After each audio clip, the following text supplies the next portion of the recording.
before that, when I saw in the chat log, something I missed last time is that Oriana was going to try to harvest some of the wyvern poison from the poison sacs inside the tail, which I totally missed and skipped over, so I apologize. So we're going to do a quick retcon here. Oriana, did you want to try to harvest the poison from the tail while you guys are still on the ship? Well, yes. However, is anybody proficient in survival that can help? Because I have a terrible wisdom. I'm checking. I am not a survivalist. Harvesting ability, she can aid somebody. I am not skilled, but I get a +1 to survival. I'm proficient in survival. Ooh, Callus has done this before. Yeah. Okay. So, Callus, you get a knife and you start to cut into the tail as Oriana is sort of giving you directions on what to cut around and what not to sort of poke. So go ahead and give me a survival check with advantage as you try to harvest the poison sac. Just get the squishy bits. Okay. You pop one, but you're able to successfully get the other. So now you guys have one dosage of wyvern poison. Cool bean. Save that. Don't know what that does. We got some juice for the goblin girl. No, that shit is worth 1,200 gold pieces. Save that shit right now. Oh my god, really? Yeah. Yep. You can't buy that. Toro, give me an intelligence check, please. I would gladly do that. Get it, Tortilla. No calling me Tortilla. David started. Me, I saw that and I died. I'm calling you Tortilla all the time. Oddly enough, I'm going to pronounce it Tortilla. Toro does indeed know that wyvern poison sells for quite a lot of money because it is very hard to get and very hard to harvest. Well, yeah, back where I come from, that's like a rare commodity. People go out to the desert for 2 weeks just to find a wyvern and harvest its poison. I'll save it for funds to build up our fort then. I mean, if we need to give it to Lily while she's sleeping, that's another good use of that money. But that's an evil act. You're right. Pouring it in your ear is probably not what we should do. Actually, no, because you already killed a child. It's actually called redemption. It's called justice. It's just. Thank you. That's why we need a paladin in the group. Thank you, Jareth. Lily's a paladin. Not anymore. Okay, so let's do a quick sound check here. Lily's an Toro. assassin. By the glory of Pelor and the mercy of the gods. Balthazar. Oh, whose horse am I riding on tonight? Oriana. I still really need a catchphrase. Shocking. Your catchphrase should be, he was in the way. Oops. Not my fault he walked there. Callus. Was on the warpath. Talandris. All of your bickering is getting very noisy. Uh-oh. Did Doug step away really quick? Oh, yeah. I don't think I've actually heard him yet. Can you hear me? Let's go with Jareth. Jareth realizes that Lily's daycare service is probably a bad idea. Oh, Merrick. Good evening, everyone.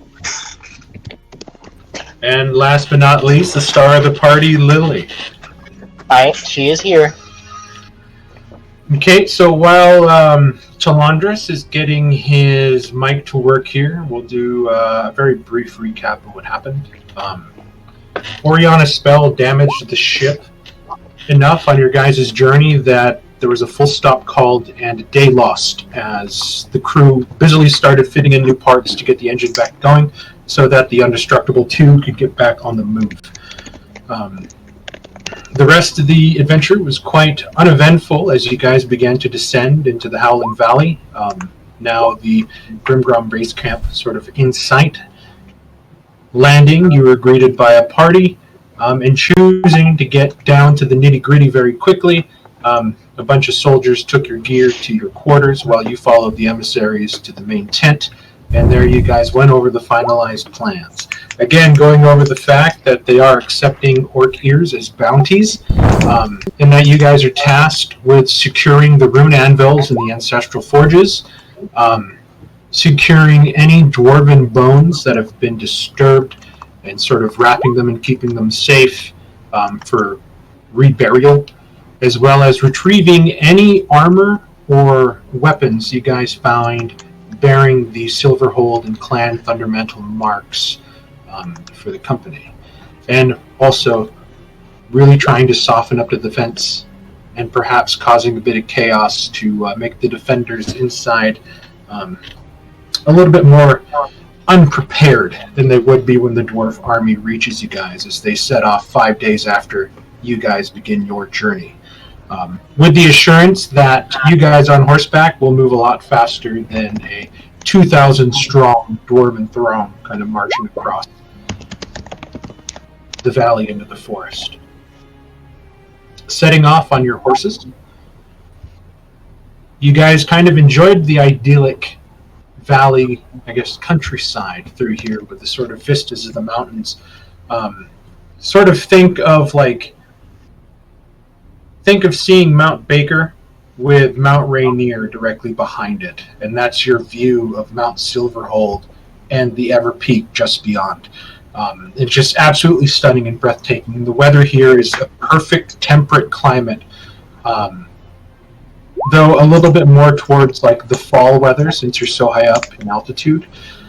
But nevertheless, it is just idyllic and everything is going off without a hitch.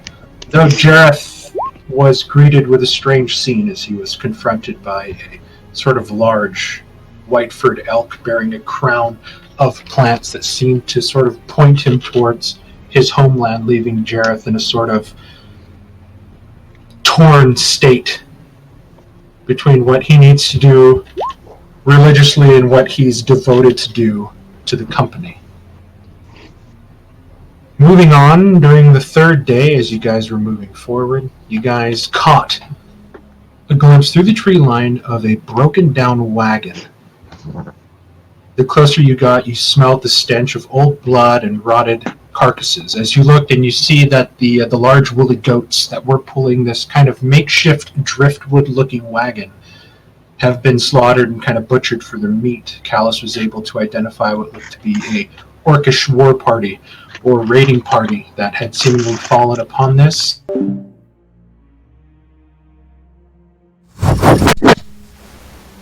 A sort of sniffling with a exclamatory shh that pointed him towards the wagon. He called forward and he heard what sounded like two children inside.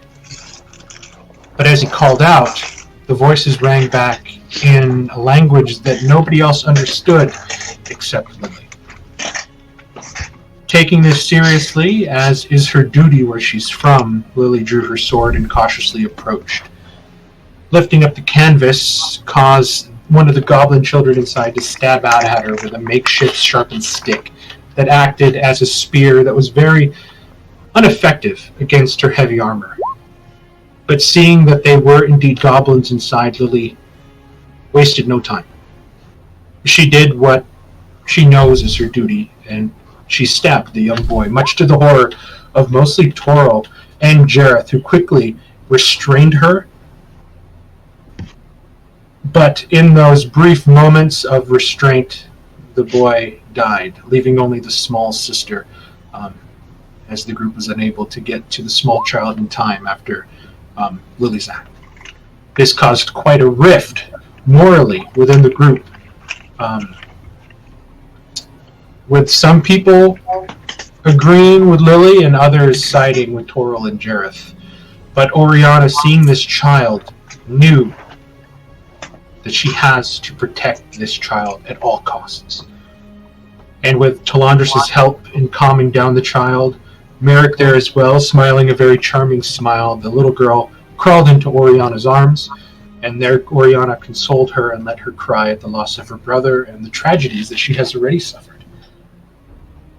Moving on to the night, the sort of feud and ill will kind of continued all through as Lily, seeing Oriana walk into Balthazar's arcane tent, with the child decided that she was not going to sleep in there as well. Not with everybody's eyes on her and not with that despicable, dirty creature in there as well. Lily went outside, seeking comfort in the sight of the stars as Merrick and Jareth began their rounds. Knowing that the orc party was close, they made their rounds separately, trying to be as alert as possible, until Merrick caught sight of a beautiful face. He was instantly smitten. The face followed with an arm coming out of the dark shadows just beyond his sight as a finger began to beckon him seductively, and Merrick followed. Jareth began to come around the north side of the camp, expecting to see Merrick, and not seeing him at all. Jareth now is sort of beginning to panic. Is the rogue just playing a trick on me with his brand new stealthy cloak? While Merrick is standing face to face with an alluring looking woman who says, "Kiss me." Okay, go ahead and test your voice, Talandris. Can you guys hear me now? There he is. Yeah. Yes. Loud and clear. Now say your catchphrase. This time I said something different. All the bickering is getting annoying. Talandris is like, I should have stabbed the fucking kid.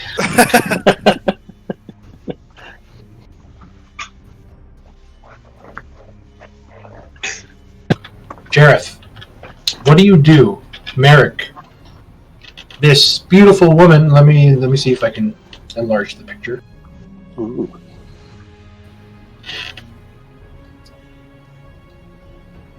This beautiful woman has her hand on your face, caressing your cheek as she's moving closer to you.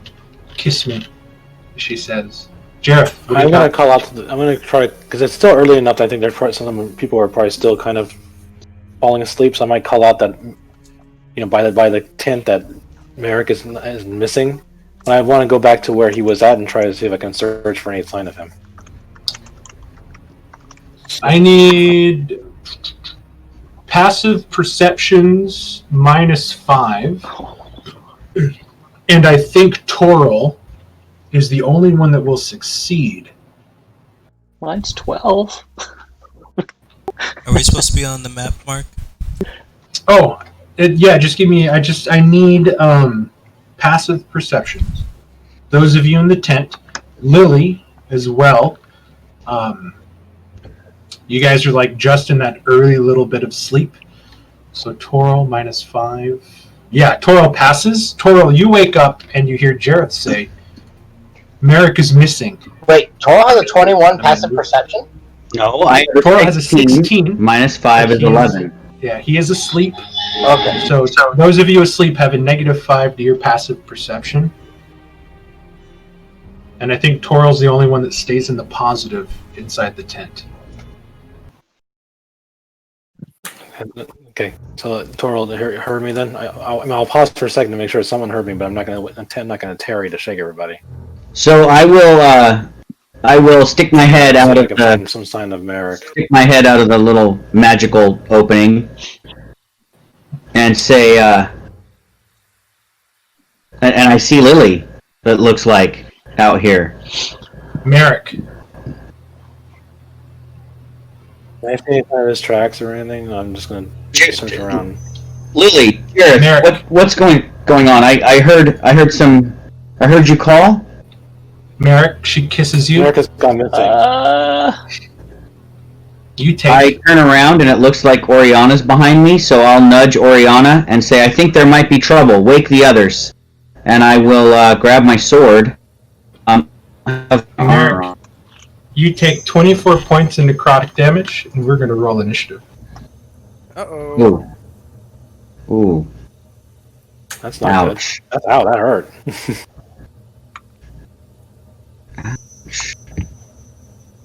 Was there a saving throw for that? Oh, earlier when you charmed him. Did Toro manage to get me up before we rolled initiative? I will say you guys are getting up and moving around at the beginning of initiative. Oh, my initiative's terrible. Sorry. Where's the goblin girl? What is my armor? I have a chain shirt, I think, so I do not sleep in that, because that's medium armor. Oh, You're being slow. that's a good Oh. question. Am I affected by that medium armor thing if I'm wearing that No, mithril I don't chain think shirt? No, mithril, it feels like you're wearing a silk blouse. It is weightless and it doesn't affect you. It's pretty much light armor. It's worth You can it. sleep in all you want. It's worth the whole of the Shire. Did you want me to hold off my HP till the end of this if I live, or did you want me to add that beforehand? If I you don't think survive. we're level Or 7. sorry, other way around, from 5 to 7. 5 to 6. Yeah, you can't. Yes. You can't level 2 levels. I skipped a level, damn it! Yes, I think what Mark wants you to do is use your level 5 amount until after this encounter. Okay, I wasn't sure on the. Usually we level up during a full rest, so since we have not yet full rested, before you level, you're not leveled up. So if you survive this encounter and get the full rest. Right. So did he do like all your health in one attack? Really, really close. Yeah, I have Yeah, points left. Wow. Yeah. I know the feeling, man. Tuesday night, I died.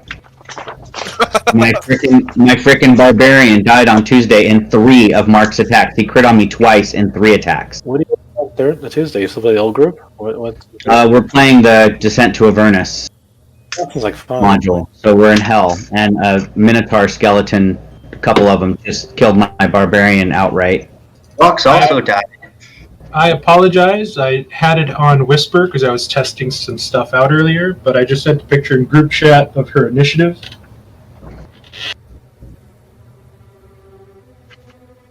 So don't look at the initiative.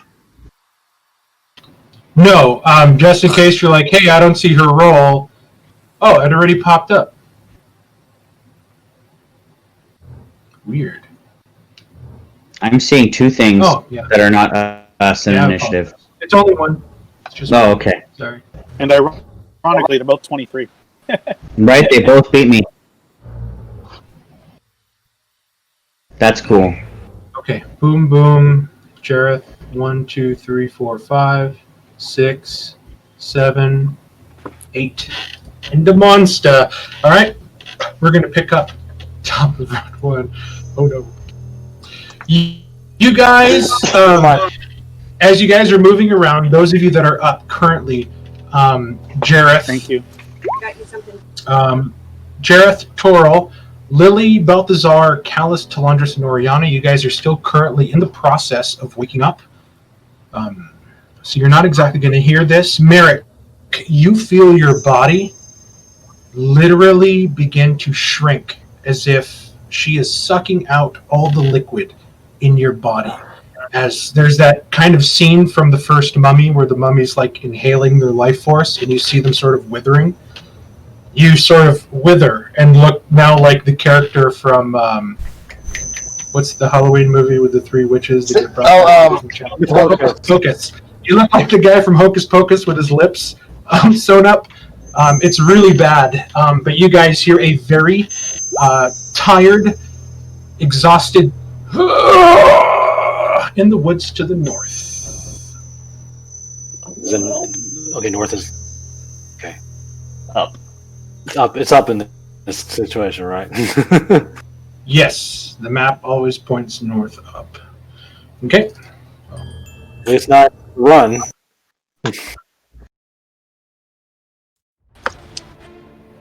I mean, she's just going to kiss you again. I'm unless I can run. Is he still charmed after that first kiss?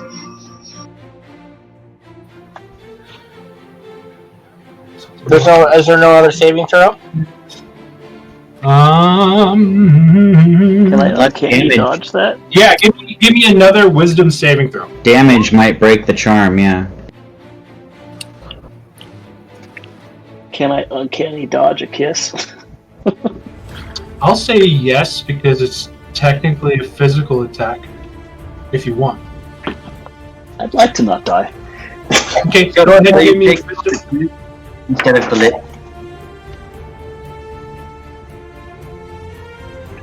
The only thing that would prevent that, Mark, would be if he becomes incapacitated when he's charmed, then he couldn't take a reaction. But if he's not incapacitated... Okay, you are now no longer enthralled by the creature, and you see now she looks at you and she sees your eyes focus, and now she just sort of like turns a very like sort of angry, kind of wicked-looking, unnatural face, and she's just going to start punching you. So go ahead and half that damage. So the damage was 24, so you'll take 12 necrotic, and she's going to make 2 attacks at you.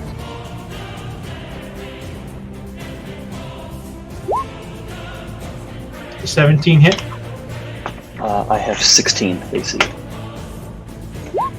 Okay, that's 8 bludgeoning.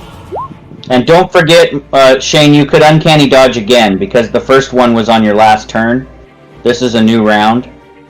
But it hasn't been his turn yet, technically. Right? Oh, His turn. yeah, he has not had a turn in initiative. So he hasn't had a turn yet, so he can't reuse it, but it's only 8.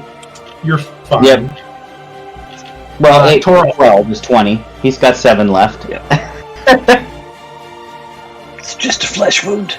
We have to save you, Ben! I get to use a different fighting style this time. I'm kind of excited. I'd like to see it close up soon. Well, Yeah, I'm gonna try. What did you change? Well, I mean, so I have no armor and I don't have time to don my shield. I normally fight one-handed. I'm gonna use my sword two-handed this time. That's the only pervy at all. So, Mark, I did crit on my initiative, just so you know. Yes, sir. I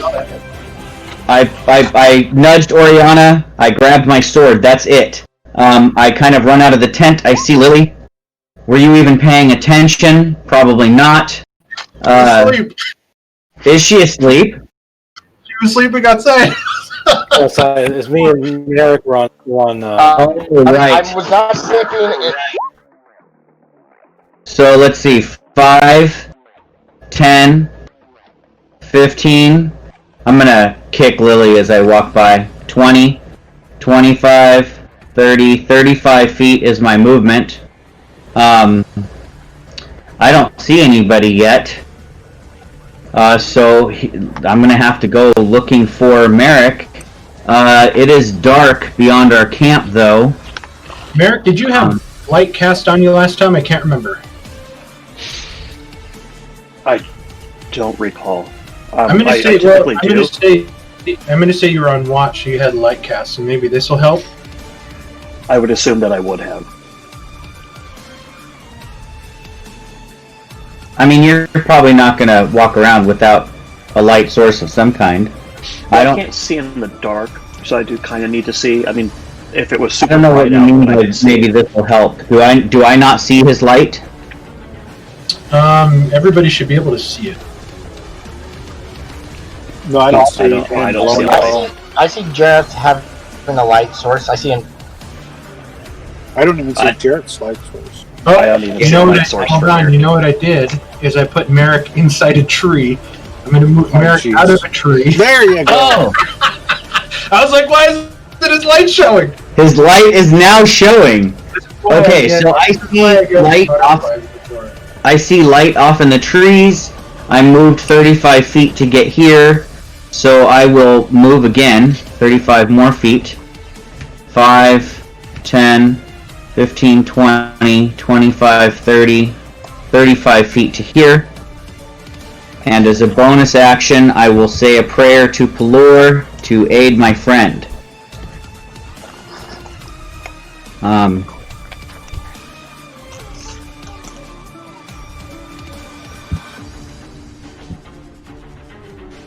Casting Healing Word at 3rd level. Giving him 12 hit points. 3rd level? Yeah, I have 3rd level spells. I have 3 of them. Oh, paladins don't get 3rd level spells. No, not yet. You have to wait a long time. Yeah. We're I'm a cleric, man. hybrid attacks. So, that is my action, dash, and bonus action. And I yell out, Merrick's in trouble! And that's that. Be gone, demon creature! I don't know what it looks like. It's on the other side of the tree. I just see Merrick. It looks like a naked woman. I mean, technically, there is a tree right here, so I think the creature is... I might see its arms reaching for Merrick, but that's it. You guys watch as lights now begin to sort of turn on and float out of the trees. Uh-oh.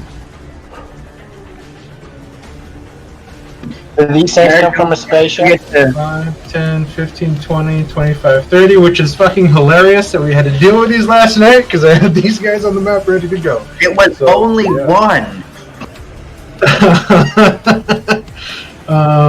Okay, Lily, you're currently prone on the ground at the beginning of this because you haven't stood up yet, so it's going to make its shock attack at you with advantage.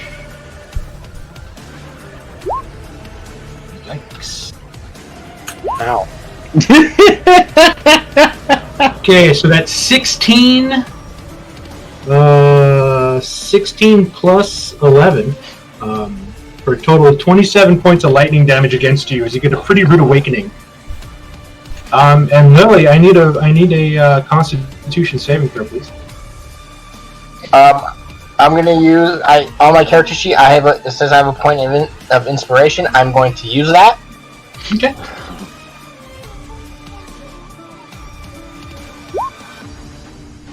An 18 succeeds, and you manage to fend off the sort of feeding sensation of your soul being siphoned away from your body. I'm gonna grab my hat.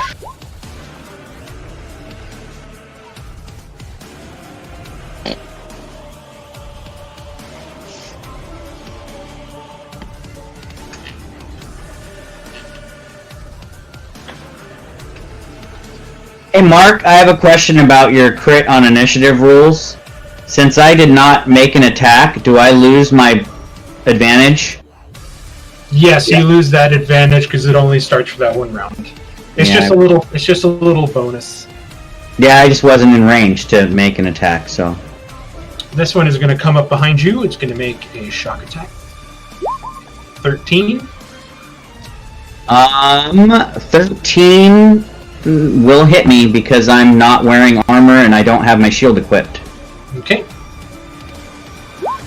You feel a zippy zappy for 11 lightning from behind you as this bright light sort of illuminates around you, and you sort of just get jolted and you turn around. I need a con save, please.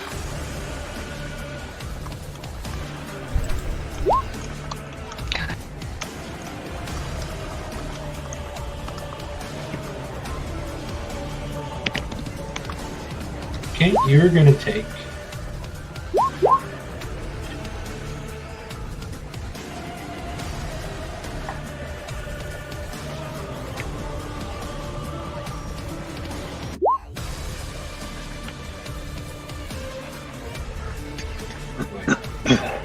yeah, it just starts feeding off of your soul. You take 3d6 points of damage.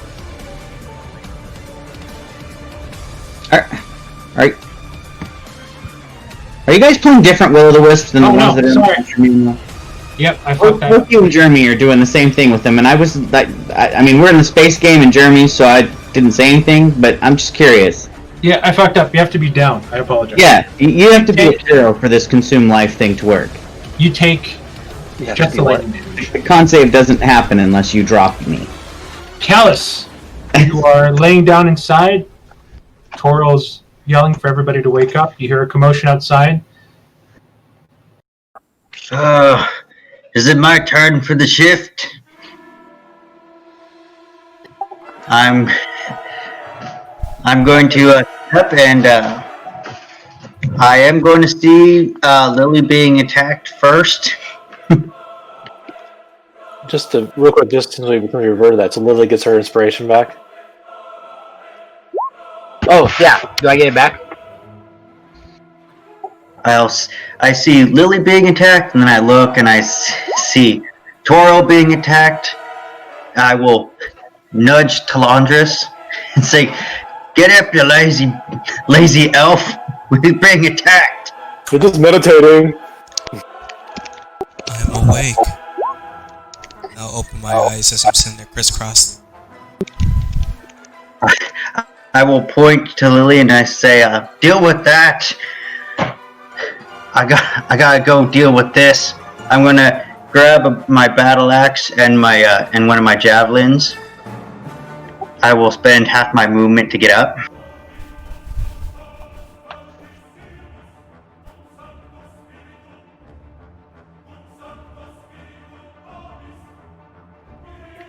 And I am going to enter a rage and throw my javelin at this wisp, and I say, "It's too fucking early."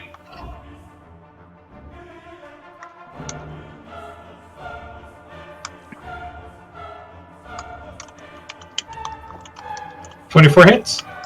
Nice.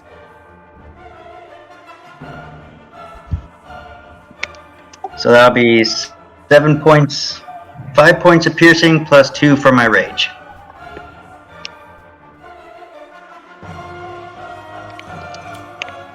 Okay, it's not going to take as much damage as you hoped it would, but now your spiritual guardians are now floating around this sort of floating light.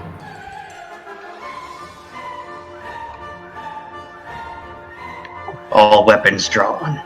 And Okay. it's my turn.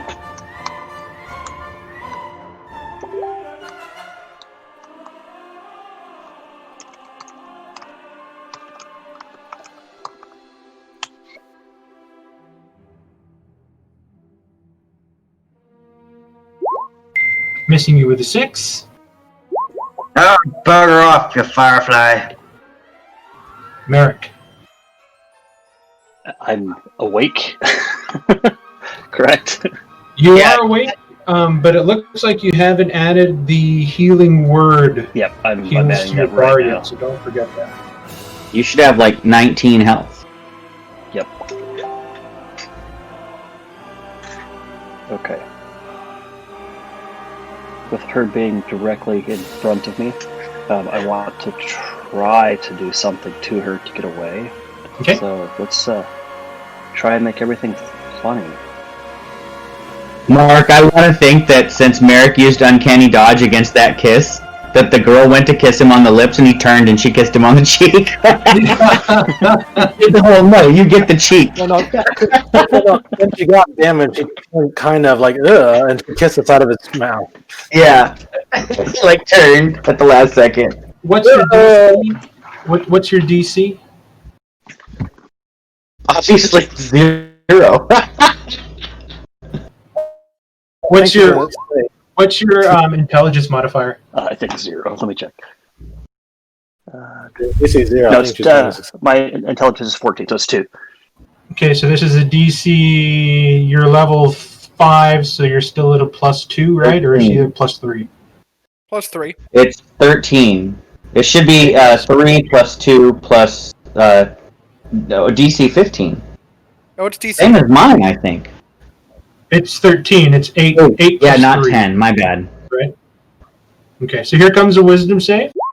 Failing, she is giggling hilariously.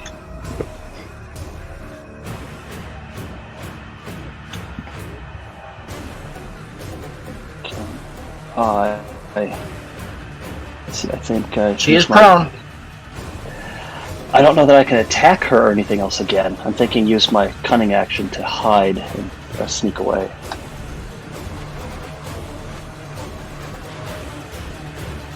Well, you can move your movement speed and then try to hide somewhere. You just have to block line of sight.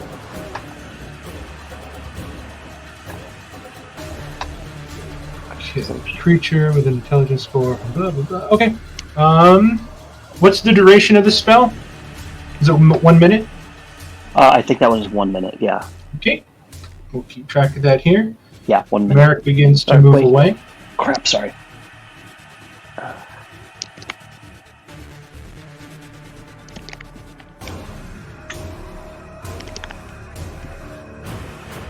Okay, Tasha's hideous laughter is concentration up to a minute. Yep. Okay. So I want to move back slightly to behind the tree, and if I can hide there. Okay, go ahead and finish your movement where you want to hide. Far enough away that she just can't see me. Like, I was here, so either behind the tree or potentially from this side. So you'll have to try to hide yourself in the areas of the shadow boxes that you see on the map. And then when you lose vision of her, you're hidden from her. But currently where you're at, she could still be able to see you. Out of curiosity, though, I just want to put this out there. What kind of light source do you have, Merrick? And are you leaving that light source lit when you try to hide? Oh, it would be light. So if you don't dispel that light, I mean, it is a source of light that the creature could just move to. She can't see me! You can go ahead. You can go ahead and give me a stealth check, and I'm only going to give you a -5 with the light. Let's see. Wait, I need to subtract 10 or subtract 3 from the stealth check. It's one of the things I leveled with, and I already pre-leveled my character. Okay. So it should. All right. So it's an 11. Yeah. It'll be an 11 -5. You think you're hidden, but you're really bright. Alrighty then. I gotta slump into a pile right here real loud.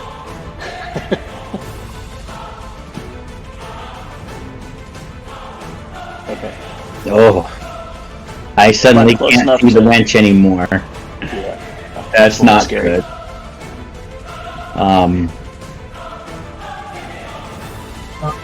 Okay, so Will-O-Wisps have nothing to help against Murder, so it's just going to make a regular shock attack against you, Jareth. Missing with a 6. Talandris.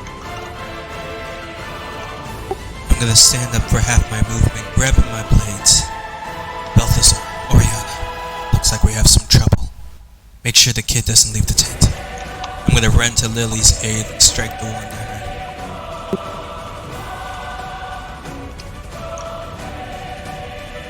Okay.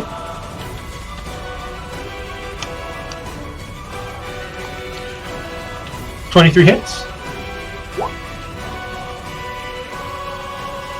Coming in with my next swing.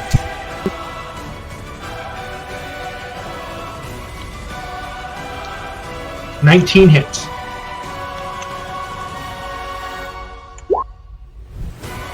Slashing repeatedly at this creature. You feel your sword kind of rebounding as you hit. This light source has a lot more substance to it than you can see with the naked eye. And then I'm going to use one of my techniques since I do not have my protective armor.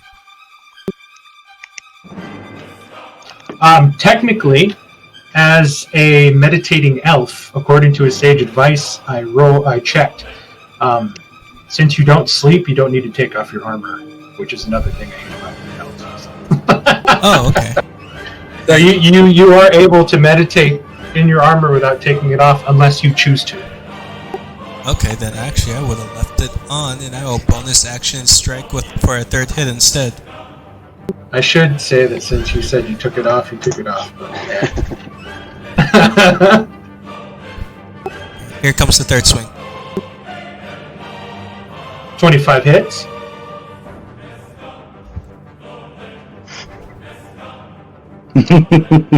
this thing would be dead if you had Sorry, Shane. tortilla. Yeah, I responded to his tortilla. I do not hear what he said at all. He didn't say it out loud. Wasn't like I said, "Hey, tortilla." Besides, I pronounce it tortilla. Oh, that was your okay. That was your bonus action attack. I thought you did an action surge. I apologize. Is that the end of your turn? Yes.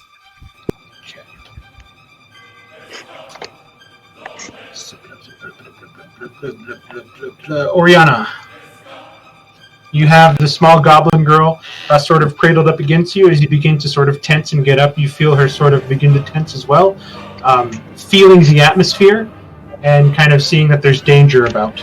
I'm gonna set the kid down and point at her and then point at the ground, try to get her to stay. I'm gonna step out of the dome real quick. Not right there, right here. I'm going to cast a spell that is... I'm going to cast Wind Lash at the Will-O-Wisp right here.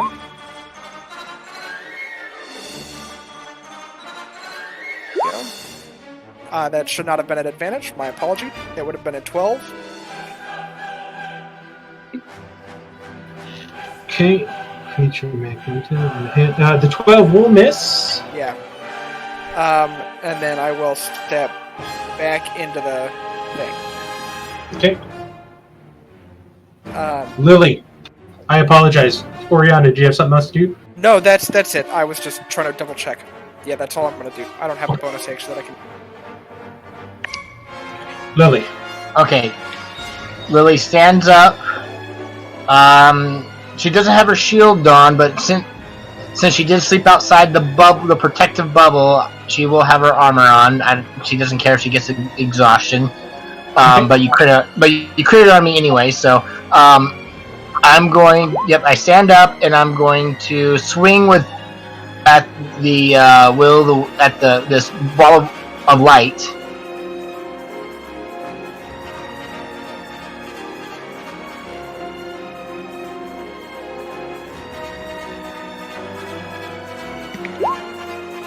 Ooh.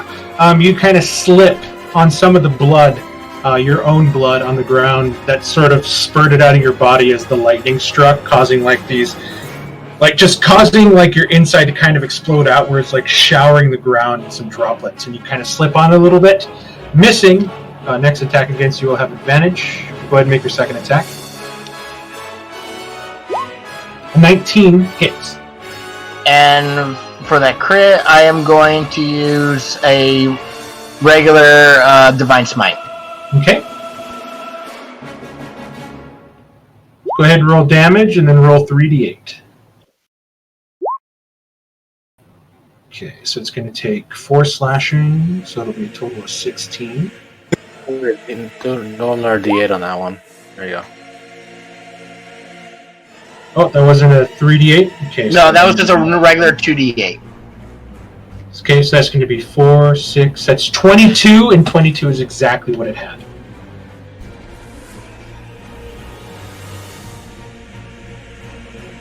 Yeah, Lily's not happy. And the light winks out of existence. Are you okay, Lily? Pissed. Is that the end of your turn, Lily? Yes, that'll be my turn. I'm gonna stay where I'm at. A bad day. Children shocking my will. So, having heard everybody exclaim, "Get the hell up!" I use half my movement to stand. I'm going to peek out of the bubble. I see a wisp right here next to Jareth. I'm going to toss a gear shield on Jareth. I'll post it. And then I'm going to use my remaining movement to go back in the bubble. Okay. Jareth. Jareth, throw an icon on your character so we know you've got that gear shield, please.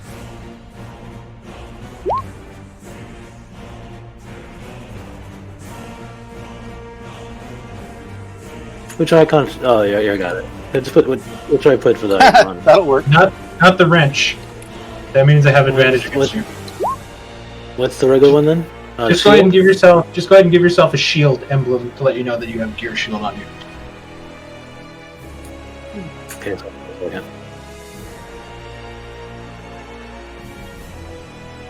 I'm a need lovin'. I just read it right. Okay, alright. Okay, seeing that this willow has popped up in front of me, I'm going to, as my bonus action, invoke the rod into a spear form. And then I'll attempt to stab this thing out of existence. Okay.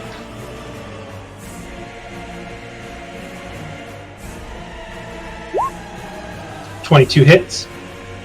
So I'm gonna also do a smite as part of that.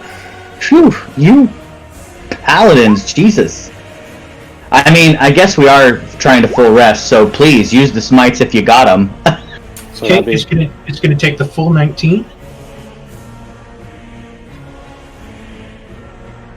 and I'll try to attack one more time. 16 will miss. Unless you have anything that can change that. No, I don't have anything that can change that.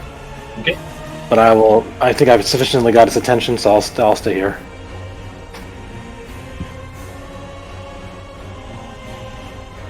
Top of round 2. Okay. At the end of each of its turns, and each time it takes damage, the target can make another wisdom save. Okay, so she can't do anything except try to make another wisdom save, so she's going to try to make another wisdom save. Failing. Nice. I'm rolling terrible. Dude, Merrick, you said the funniest thing imaginable to that wench, and she just fell down laughing. Toro. He's like, my friend's name's Tortilla. Can he have your number? Alright. I am going to move directly through the space of this creature to here, because it is tiny, and since I am 2 sizes larger than it, I can do that. Yes, sir. I am going to get on the other side of it. I'm going to use a bonus action to cast that on myself. Okay. Because I'm not wearing my armor, and so I need Pelor to protect me. So that will raise my AC to 14 from the 12 that it was. Yes, I'm pulling a dread pleasure. I love it. And then I will go ahead and slash at this ghost that's hovering in front of me with my Khopesh two-handedly. Please make sure you hit the right ghost. I am attacking. I'm attacking this one. Oh, not gonna hit my character. They're all ghosts. I am going to go ahead and burn my point of inspiration that's on my character sheet to attack with advantage. Sounds good. Yes! Boom. Good use. Yes, that is beautiful. That will do 21 slashing damage. Not magical, though. Okay, so it will take half of that, so it'll take 10 slashing, which is still a good chunk of its life. Oh, hold on. Jeremy, I'm going to move your thing to the back. Unfortunately, war clerics never get magical attacks. Isn't that interesting? Don't you get magic weapon as a domain spell? Yeah, I mean, I could make my weapon magical, but, I mean, like every other cleric gets to add a divine smite at 8th level that makes their weapon attack magical, and except for war clerics. I did not know this when I created a war cleric, otherwise I would have made a life or light cleric. This guy's dead, right? Yep, that guy's dead. Okay. So I hit him, and that was a move, a bonus action, and an action, so I am done. Okay. He's going to retaliate. And he's going to try to push through the strange dwarven spirits that are blocking his way. Jeremy, is this made at disadvantage? Oh my god, your ancestral spirit guardians are doing something. Holy shit. Yes, they have that disadvantage. And I resist the damage of your attack, Mark. Yep, here comes the... Nope, that's the wrong character. So you see the 3 spiritual guardians are like grabbing this ball and they're just like trying to hold it still. A 10. A 10 will miss me. Thank you, Callus. Spirits. It sort of begins to like look around and seeing the spirits, and it's going to use this movement to fly into the woods. It will provoke from you. I'm gonna go ahead and attack it.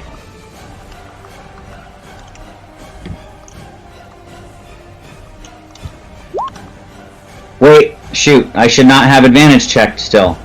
It's okay. They'll both miss. No, they won't miss. They're not gonna miss, Mark. Oh, so the 9 plus 9 10? plus 10 for this power. 19 is what you need? Using a channel divinity. Pelor will not allow me to miss. So I will hit it with a 19, doing 10 more slashing, so 5 more That's damage. really good damage.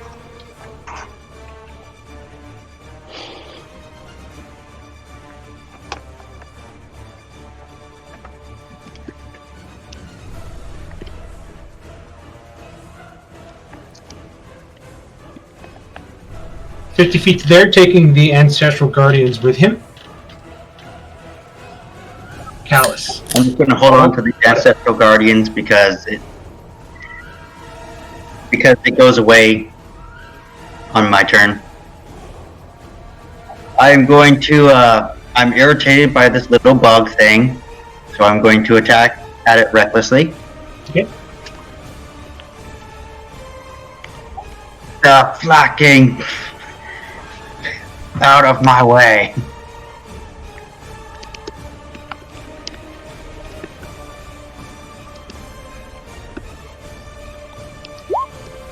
Crack! And you watch as the Stone Warden's axe connects with it, and there's almost this burst of lightning. Give me a perception check.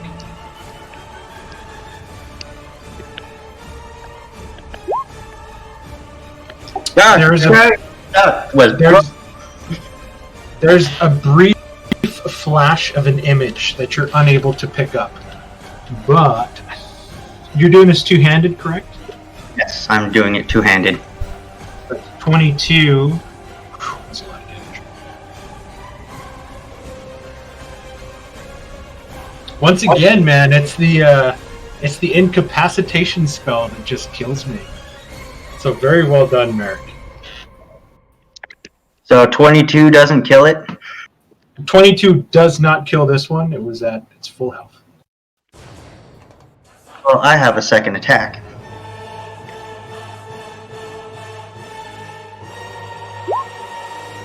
"24 hits. Are you not doing it recklessly again? Well, I'm still doing it recklessly. I just took advantage off for the perception check.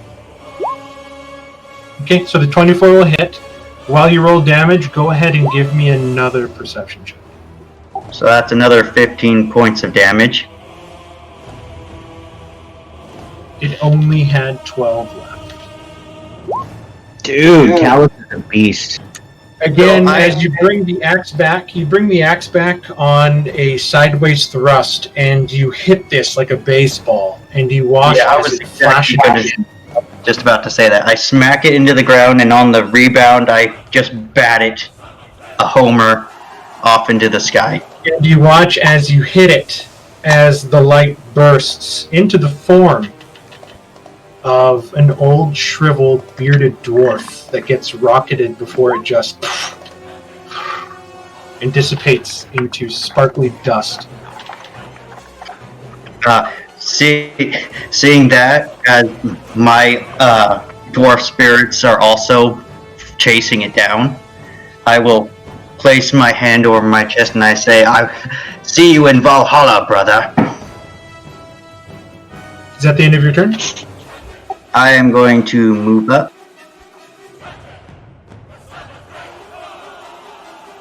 And I'm going to pick up my javelin. Okay. Merrick.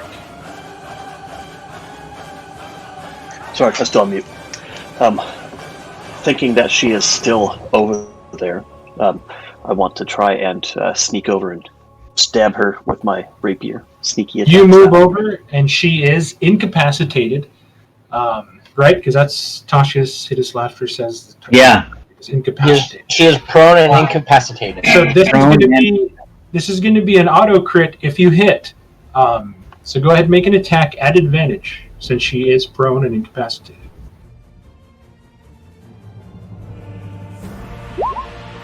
Okay, the 26 hits for an automatic critical. So we'll go ahead and we'll just add all the critical damage to this roll. Okay, so it's going to be 8 plus 12 for 20. And 33. That's 53 damage. Is he Swashbuckler? No, he has Arcane multiple. Trickster Rogue.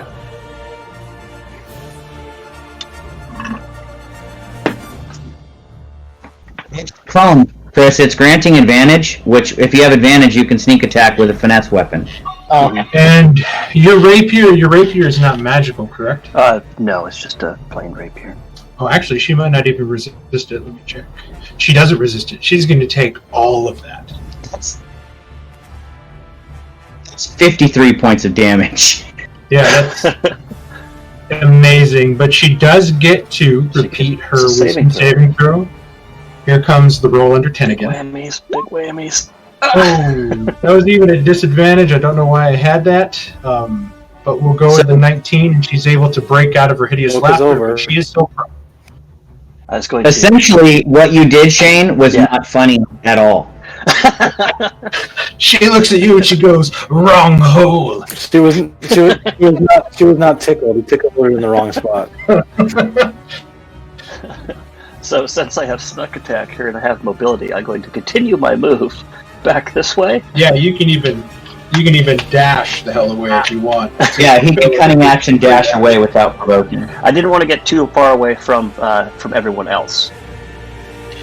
You don't want to go deeper in the woods? No. That's why I made them so big, because he had places to run. Into the woods. Into the woods. Is that the end of Oh your my turn? god, yeah. Yeah. I didn't realize how big the map was because I zoomed in. This guy, seeing the spell pop into Jarrett, is going to go invisible.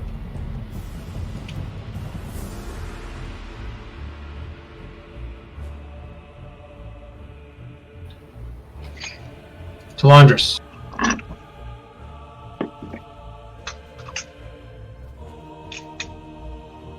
I'm gonna come up beside Jareth with my blades ready.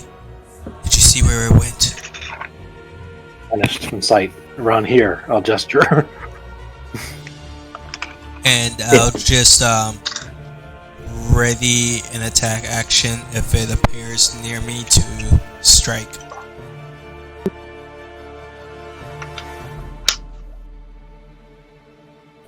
Okay. Oriana. Can I see outside of the dome? Yes, you can see outside the dome, but I believe people on the outside cannot see into it that don't know it's there. That we are currently. I can't hold an action to to both step out and cast a spell, right? I would have to be standing here to hold an action. Yes. Okay.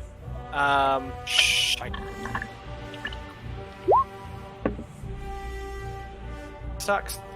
I will just nothing because I don't want to leave the dome and kid unattended. So I will.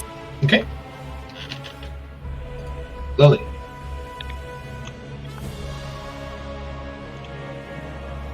Oh, Lily, before your turn, Oriana, you begin to hear the girl sort of pulling onto your robe and shirt, and she's singing Imoue, Imoue, Imoue, and she's pulling at you, Imoue. Go Is that for it, what Lily. she said? No, this isn't what the boy was saying when he was saying get away, get away. This is something different, and she's very panicked about it.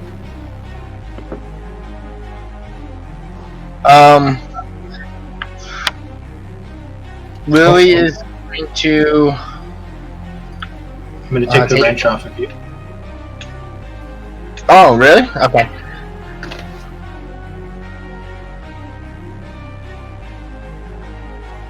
she's gonna use her lay on hands to heal herself. Okay. She's gonna use her entire pool, level 25. Oh wow. Okay. You did take a lot of damage though, so I understand. Critted on me. So, yeah. So that it takes an action to do that, and so now it looks like she's gonna prepare to pick up her shield. So Okay. she does not have her shield. So Okay, sounds good. Are you going to use any of your movement to go anywhere? no, she's gonna hold her position. Okay. Balthazar. Balthazar sees that these little balls of light have been disappearing. Is going to step out to here. I do want to ask Mark, I can actually see the one that's over here. Is that okay, or is that meant to be hidden? Well, you are a gnome, a deep gnome with superior dark vision, so yes, you can see Okay. up to 120 feet. Perfect. So when I step out, I do see the one that's out here still lingering. So I am going to... I will go ahead and shoot Scorching Ray at it. Okay. So here comes the, at normal, here comes the first. 20 20 will hit. for 8 fire. And then if it's still up, I will shoot a second. You watch as the fire hits it and almost disperses around it, not doing as much damage as you were hoping. Okay. Did the 13 hit? The 13 does not hit. Okay, and then the third and final. Got a That little roll 13 20. misses as well. You do, however, watch as some of your scorching rays have started to spark inside some of the trees, and some of the trees are starting to alight. And then I'm going to use the rest of my movement to go back into the bubble. Sounds good. Jareth. In the creature, and we're not even sure if it's even in the area, and I'd take Callus and Oral. I'm going to invoke the power of the rod to cast Fly on myself. Sounds good. It's always good to try it now. And I'm going to basically fly, even though I'll be on close to the ground, 40 feet to here. I will just do animate. Look at that, you're bringing light with you. Thank you. Oh. Also, I'm bringing my aura of protection too. That's right, you're 6th level now. So basically, you see those you see the anime like in Spirited Away, where I'm just dashing across the ground. She's going to stand for half of her movement.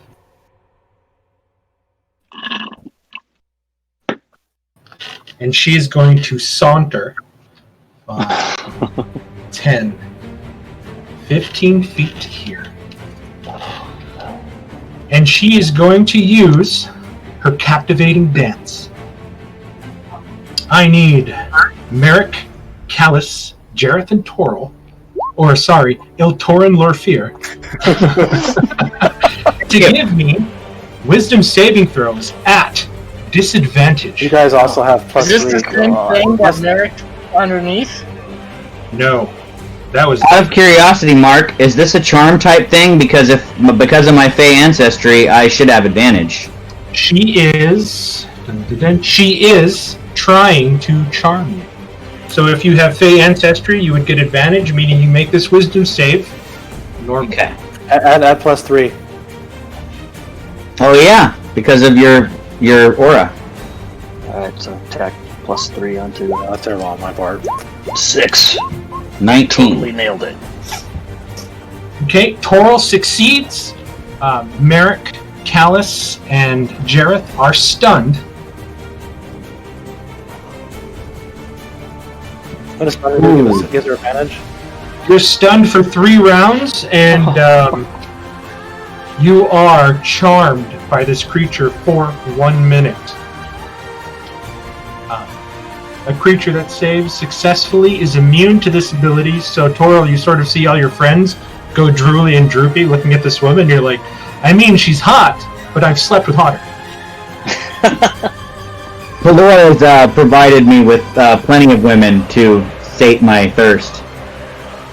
And let's see, that was her action, and that's all she can do. Tor. I did call her a wolf-blood witch. Okay, so I am going to move past my allies, telling them, please snap out of it. I'm going to need your assistance, and I will move up to her. 5, 10, 15. I will go ahead and attack her with my Kopesh. Knock her out. Oh no!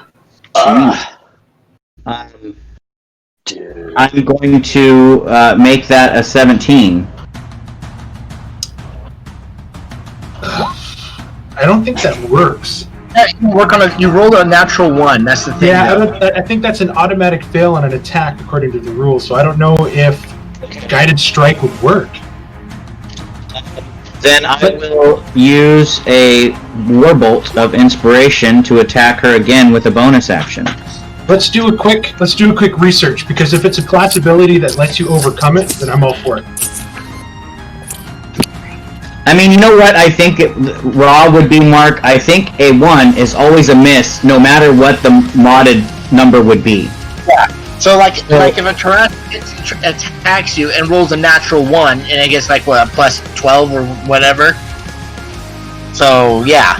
So I could turn the number into a 17, but I think without the Halfling's lucky trait or whatever, I can't actually change it from a crit to a non-crit. It would be a crit failed 17. That's what I believe. So I won't use my guided strike. I will go ahead and use my what is it called? This thing to allow me to make an attack as a bonus action. Sounds good. And I will attack it again with that. Doing 11 slashing to it. You slash across her cheek, her cleavage, like making just a huge gaping wound, but she does not resist that. Sweet. And I will hold my ground there, but I'm going to put a little wrench on me because she can hit me back with advantage if she wishes. My first swing threw me off balance. Oh shit! I forgot something. Oh no.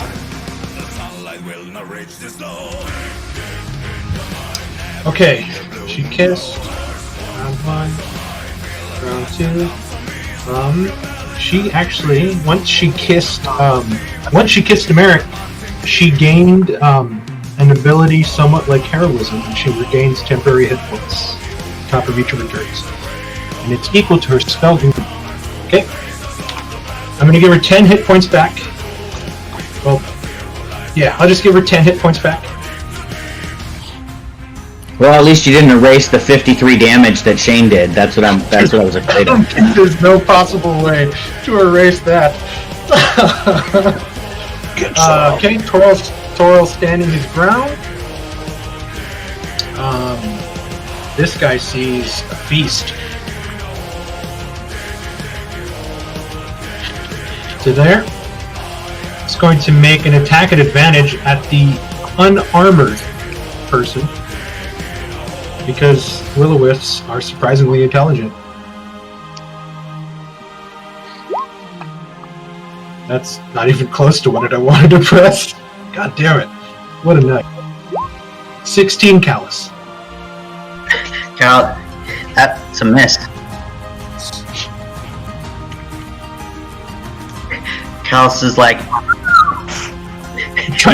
I'm trying to word how it would best, but it just like so the spinning gears that are still going around Jareth as it comes into attack sort of like interpose themselves quickly, and the lightning bolt gets sucked up by the spinning gears around Jareth, missing you. I'll go for that.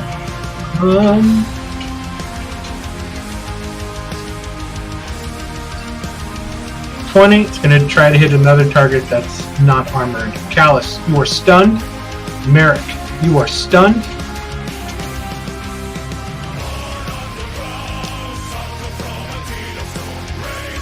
This one's going to pop up because it was going to attack Merrick.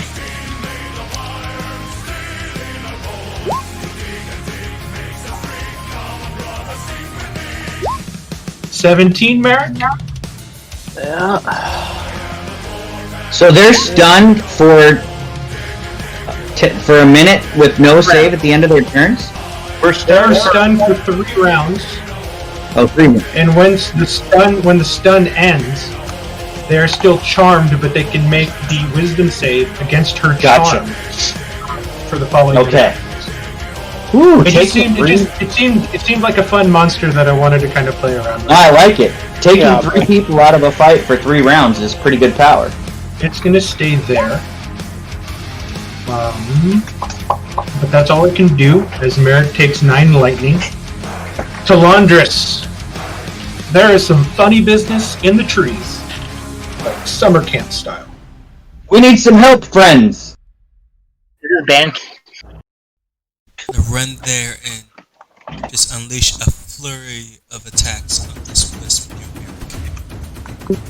For some reason in my mind, I pictured Talandris as Jason the Red Ranger, and all of his attacks are with yeah, and I fucking love it.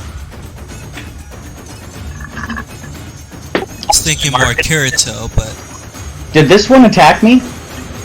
No, it moved to you once it was unable to hit Callus, seeing that you two are unarmored, and it just really humbled. Okay, A gotcha. 14 will miss Talandris. An 11 will miss. bonus action, third swing. Okay? Time out! On the 11, can I see Talandris? Do I have line of sight to him? Yes. Do you want to do it on the 14? I want to do it on the 14. Okay. I want to do it on the first attack. The So 24 Talandris, you get a 24. I get to use my new level 6 power. Yay me. Palua guides your strike, Talandris. You're welcome. Thank you. As your sword is coming down at an angle, as you're making a sideways chop, like you would be cutting into like bamboo or thin wood with a sharp blade, you watch as the creature begins to sort of float up to the right as a hand that's incredibly hot grabs yours, turning your wrist upwards and rocketing your sword into the spirit, and you actually watch and look at your gauntlet as there's this red hot imprint of a large hand on top of your gauntlet that immediately begins to cool and go away as you strike.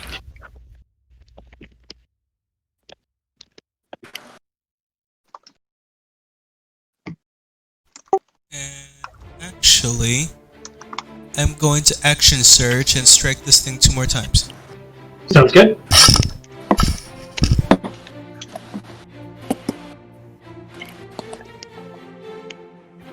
$17 misses.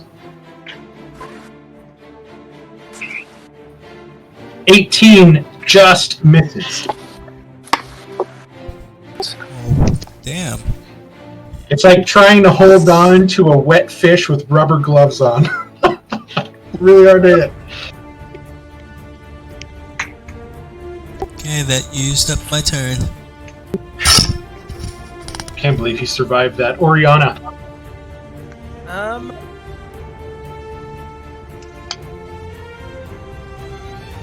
And you just hear that she's constantly pulling on your robes. Eam away!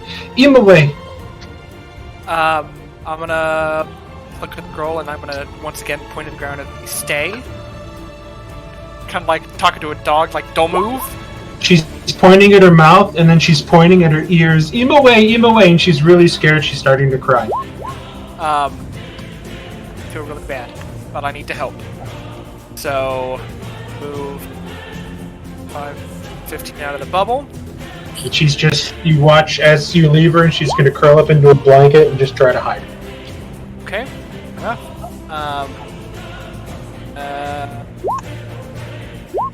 That guy's right behind the, so I can't. He is behind the tree. I think both of them are behind trees from you. Oh, yeah, they probably. Both of them definitely have cover against you. You can see the light that their light that's a lot brighter and like pulsing compared to Jareth and Merrick's light spells. So you have an approximation of where they're at, but you definitely can't see them bodily. But I can see this lady here, right? Yes, she's sort of in an alleyway of trees. I mean, that's a really good lightning bolt. Like, that's a straight line. I know, that's what I'm thinking, right? Like, it's perfect. If I move back just a little bit, I can get Balthazar in there too. It'd be perfect. You can't cast inside the bubble, asshole. Well, I can't cast inside the bubble. It can't leave the bubble. Let's see. I am going to try and... It's another tree. I have so many radius spells that this is kind of a little difficult. I will just... I'm going to twin fireball her, and I'm going to try for... Even though I know Fireball? Shit, no. Firebolt, sorry. Thank you. I don't have fireball as a spell. Let's twin fireball, everybody. Yeah. Firebolt her, and then I'm going to twin it and try to get... So you begin 3 as to... well. You begin... So 3 has full cover. I'm going to use my point of inspiration to try to get... Can you move forward more to where you can get a direct shot? You can move forward because both of the will-o-wisps have full cover against you. You really can't see them other both than have light. cover. So you'd be shooting the tree trunk. Okay. Well, From there, I'm only going to give it half cover, so it's only going to add +2 to its AC, but that means it has a 21. Alright, I'll the rest of my move get... Hopefully have a better... Now you can fully see it around the tree trunk. Now But I believe moving into there, so we'll say that you go ahead and make your first attack at the other creature, because when you moved there, you gave the Mirager okay, so I can twin it and three-quarters move it cover. between... Yeah, I'm going to say that you can break it up, like attack it. Well, I'm still going to use my inspiration to attack the one chick, so I'm going to self-advantage on that. For 21 on her. 19 fire damage. And then Will-O-Wisp is going to get an 11. The 11 will miss the Will-O-Wisp. The 19 will hit the lady. And yeah, she's going to take all of that. And now I am stuck here without movement. That's what I was afraid of. Bring it on! 5, 10, 15, 20, 25. You can move 5 feet back if you want. Cool. You have 30 feet of movement, I right? will move 5 feet back. But your cantrip doesn't activate your flying 10 feet backwards thing, does it? It does not. It has to be a first level. Okay. Lily. As Lily is going to pick up her shield, can I know that the bubble's there, right? You know that the bubble's there. I look over at the goblin girl. You just see a pile of blankets that was left by Oriana. This is gonna get interesting if Oh, fuck. this goblin girl. So this is gonna be great. Lily, what do you want to do? Balthazar's in there. He'll frickin' roast her alive. I see the goblin. I'm looking at the word. And then I look at Balthazar, and I look at the girl again. And I'm just kind of glaring. I use my action to pick up my shield. Give me a perception check. Oh, it's okay. I didn't know she hit it. My bad.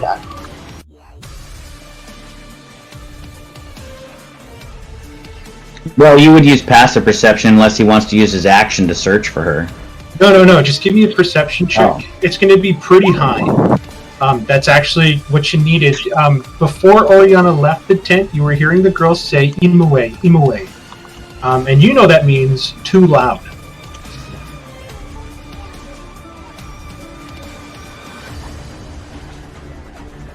Okay. I'm gonna pick up the shield. Then I'm gonna 5, 10, 15, 20, 25, 30. Knowing that, I'm not gonna shout. I tell Oreo we need to finish this quick. And that would be my turn. Okay. Balthazar. Are you using your action? Are you using your action to equip your shield? Sorry. Yeah, my action was to pick up and put my shield. Okay, sounds good. Sorry, Balthazar. No, I was about to say that was like 2 seconds from a PvP moment, which would have been interesting. I'm gonna peek out. Let's get some movement here. 5, 10 out to next to Oriana. I do see the crazy lady. You do see the crazy lady, and yellow 3 has 3/4 cover from you. So let's see, that was 5, 10. Also 5, 10, 15, 20. Now you can see both very clearly. Okay. So I am going to. I'm going to go with my Scorching Ray, but I'm going to pump all 3 right at Weird Lady. Yes, thank you. So here we go. Fingers crossed. Balthazar's my new best friend. 1.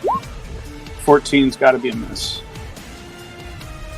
That was against the lady. Sorry, somebody whispered really quick and I was reading. Was that the lady? Yeah, all of them's going to the lady. Oh, the 14 does hit her. Oh, sweet. As you see from the picture, hold on. She's not wearing much. She's literally wearing like clear silk.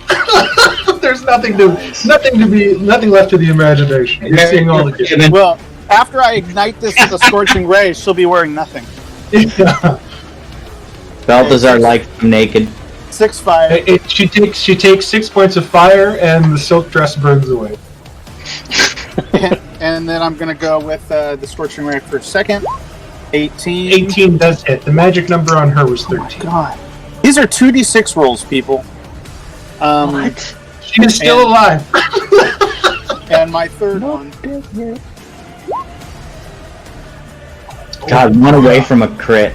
There's a 2d6 roll. Finally. So you, each time you hit her with fire, and then as well as Oriana's fire, you're watching as more and more of the moisture inside this strange creature was evaporating almost, and she herself was beginning to turn into this dried husk. And as your last Scorching Ray shoots out and hits her, you watch as she literally explodes into a cloud of dust, like coating Toril. I'm sorry, Torin Lorfear. All across his body and just caking him in just like dead creature dust skin stuff. It's gross. Yeah, Thanks. Yep. Need a shower. So after making the ultimate kill shot, I just kind of tell everyone begrudgingly, can I please get some sleep? And then I just move 5 back to head back to the bubble. Nice. Jareth is stunned. We're still charmed though if she's dead. We're still stunned, but You're still stunned, but the charm is no longer there. It is the top of round 4. You guys have 2 more rounds of stun left. Toril. Since my throwing myself off balance goes away at the beginning of my turn, thank God that you killed her, Balthazar, because she was going to have advantage to attack me. And I'm sure that would have probably killed me. That's why you're my new best friend. So I am going to say enough is enough, and I have to protect my friends. As an action, I'm going to summon flaming phoenixes all around me. Not crows. No, they're phoenixes. Keeping in line with my character, I can pull it out of here and put it on me. That's my action. As a bonus action,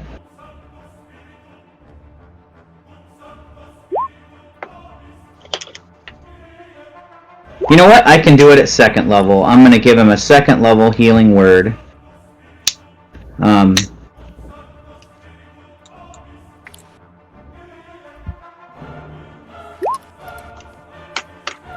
Oh. So, Merrick, you get 9 points. The dome disappears. Yeah, we just figured that out. Nice. 9 points of healing. That was my action, and my bonus action I'm going to go ahead and move a little bit, though, to help protect my allies. I'll move right here. Wait, no, because that would provoke from... Dude, I don't want to provoke from him, so I'll just stay there. And I just have my sword held in two hands at the ready against this Will-o'-the-Wisp. When he starts his turn there, he gets to give me a wisdom save. Okay, and he has nothing that helps him with the save, so here comes a straight wisdom save. At normal. Oh, shit. That's a success, so do you want me to roll the 9 I rolled when I cast it? So. Okay. Yeah, go ahead and re-roll the damage just in case you get higher. Okay. He'll take half of this, but it is still difficult terrain while he's in my Guardian.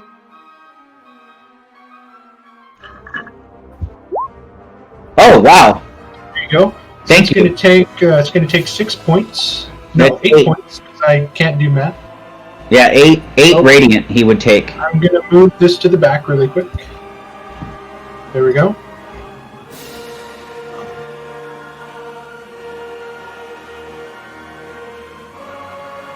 Wait, was that the right one? Yes. It is almost dead. Sensing its life, it's going to try to suck the life out of you, but I doubt it. Here comes his attack at normal. Missing with an 11. The force of the Radiant Phoenix is just too much for this undead creature to overcome. I will say, though, you only missed by a tiny bit, because casting Spirit Guardians ends concentration on Shield of Faith, so I do have a 12 AC right now. Okay. Callus is stunned for 2 more rounds. And That's right. Stunned. So you're stunned for 1 more round. And as Callus is just like just dead eyes, the spiritual guardians are like waving in his face. Then they shrug, and then each one of them will grab one of the phoenixes and ride off. I love it. Nice. Callus, give yourself a point of inspiration. That was great. Wisdom save. Failing, he'll take all of the damage you roll. An 11. Oh man, that almost killed him. He has 1 hit point left.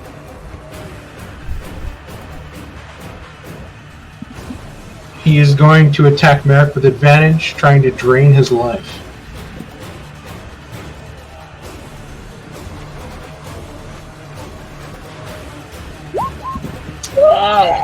Dang it.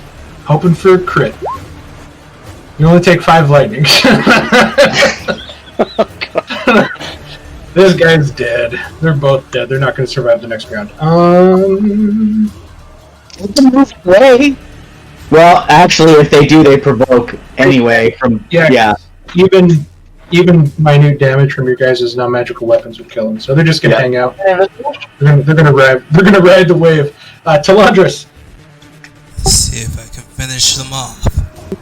Talandris, your granting advantage goes away too. Yes!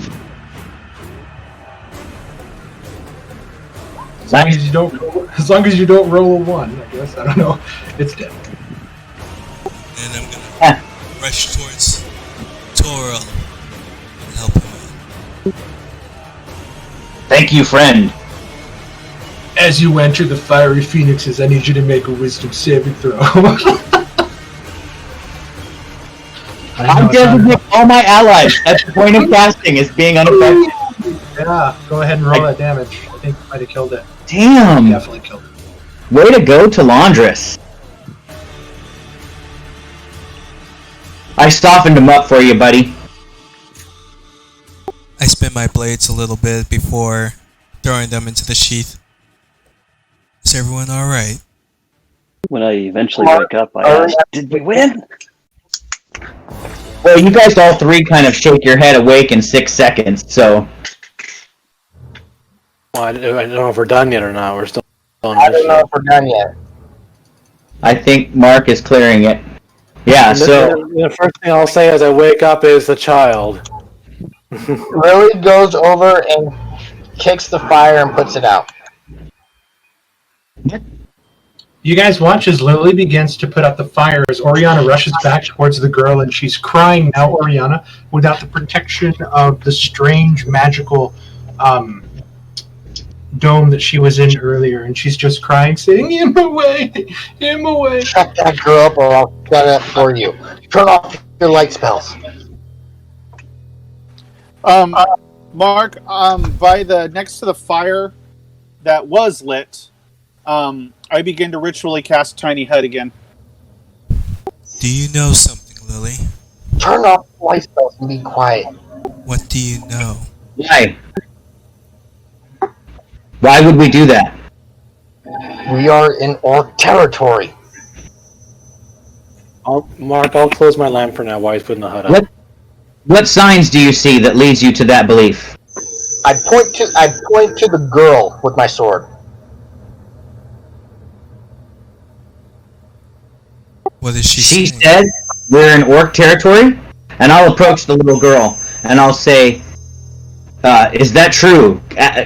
Ask her." And I look at Lily. Ask her, are there orcs nearby? The orcs took over this land from the dwarves, remember? Weren't you paying attention? Yeah, but and you just had light, so I'm confused. And the girl's just crying, saying the same thing. "Him away, him away." Jareth, you said you turned your lamp off? I'll close my lamp for now. Yeah, but also what I want to do is was there a moon tonight at all? Was there a moon above the canopy? No. It is a very cloudy sky the closer you get to the mountain. I'm gonna try just while they're, because it hasn't been 10 minutes yet, right? He's still ritually casting. I still have the fly for now. Do I still have fly still while he's ritually casting? I lost my button. Oh, I know why. Do I still have fly right now while he's still ritually casting the bubble? Yes, you have fly for an hour. Okay, I'm gonna soar up above the tree canopy just quietly and try to listen if I hear anything at all coming our way. Your light turned off. Merrick, are you turning off? Are you ending your light spell? If everybody else is, yeah, I'll get closer to the group and do the same. So I want to go above the tree line and just listen in and see if I hear anything. You fly above the tree line. You cannot see anything. Yeah, I'm Give just me trying a perception check. Is there a reason I'm glowing, Mark? Dark. You Yeah, should dark I'll vision. have a minor glow. Oh. Yeah, And you can see. Sorry, go ahead, Mark. That glow is the innate radius around you that you can see like brightly and with detail. Everything beyond that is dim light that's very hard to perceive.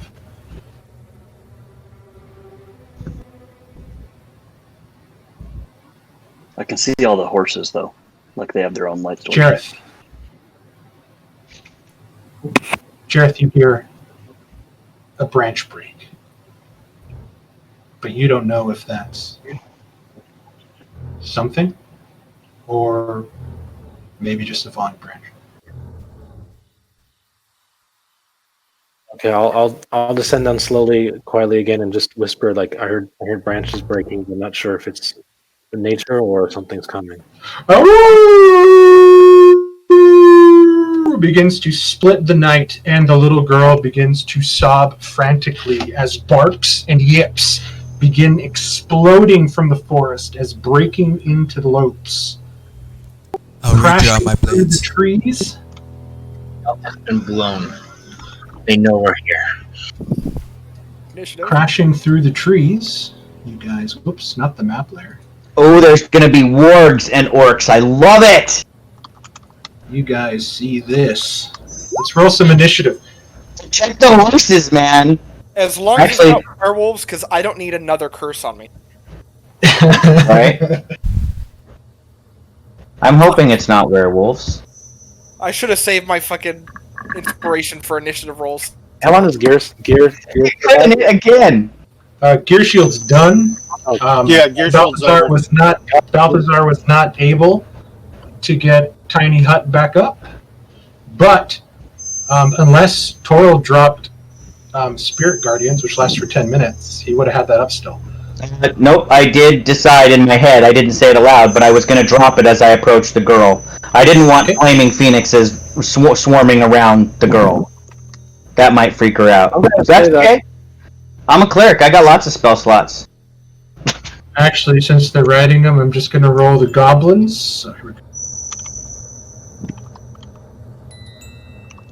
I really wanted to put my armor on, though, Mark. Lily, you can kill these goblins. 5. Yeah, we don't see any children riding these things, do we? They're all just tiny goblin children looking for their sister. I'm gonna kill them all. Summon the wargs! Oh, Toril, you crit again. Well done. I know. This is awesome. God, I used both my channel divinities, though. You can use that a total. I thought you can use your warbolt a total of. Yeah, I can use the bonus action attack, but the extra plus 10 is channel divinity. Okay. The other one is different. We are going to pick back up now as the sounds of battle and the sort of raucous laughter that was cast on the Fey Mirager creature attracted the attention of some of the Skogerland Woods' other denizens. Imaway! She's screaming. The top of round 1. Iltorin Lofir. Right. Iltorin is going to use something for fun because I'm worried about running out of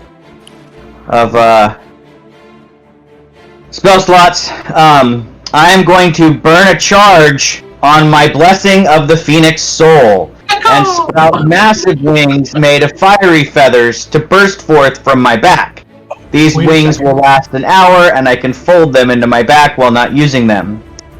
I gain 120 feet fly speed while the wings are activated, and they shed light in a 60-foot radius and dim for an extra 30. So if you would like... Bear with me. I totally forgot I have this. So this is an action to do so. Yeah, so really you could just put a 90-foot light radius with 60 feet of bright around me. I am going to move. I've been waiting to freaking use this, Mark. I love it. I'm going to go ahead and move, let's say... Wait, what's the range of... I can't cast this spell because I don't have an action, but I want to see the range. 60 feet. I'm going to move 50 feet in the air. And as a bonus action, I'll cast Shield of Faith on myself. We see the light. Likes my lights. I like to see his light. Yeah, the light should be visible to all. I'm making bright light. Yeah, bonus action, Shield of Faith, action, wings, movement, flying up 50 feet into the air. And that will be my awesome turn.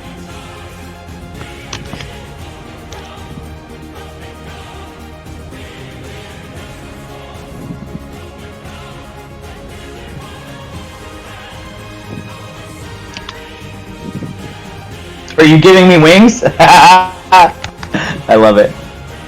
Be like a light though.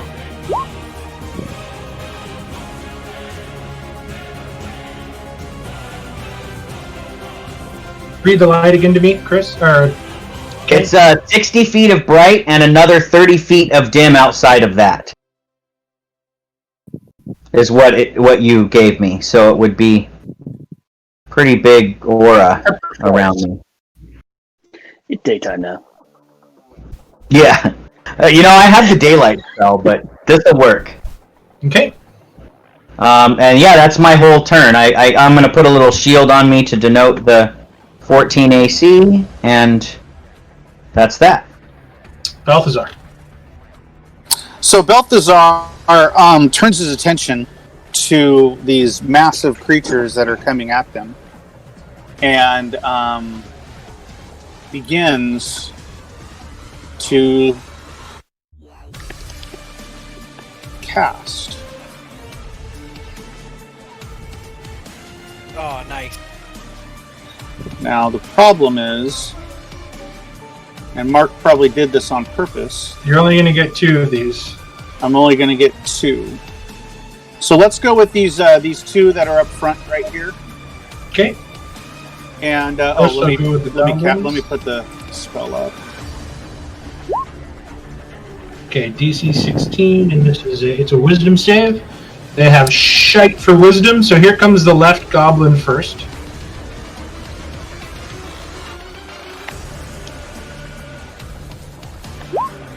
He failed, so he is now incapacitated. He's incapacitated, or just, what is he? They were incapacitated. Yeah. Okay, and second goblin. He fails, he's incapacitated. Now come the wargs, who have better wisdom than the goblins. Nope. That one just succeeds. So the warg on the left is okay, but I'll put incapacitated notes on all the other ones here. It's gonna be pretty funny to see a warg with a dead goblin on its back fighting. Well, what I was going to say is, if they're incapacitated, do they fall off if the wargs move forward? Since they can't really be holding on. We'll see. I'd say it depends on if they're sitting on a saddle or in a seat that's. Okay. So the horses now around you at the close proximity of the predator-like scent they're picking up are beginning to go crazy, all except for the 2 trained war horses. And then that pattern vanishes after they do their seductive dance. So I will delete it away.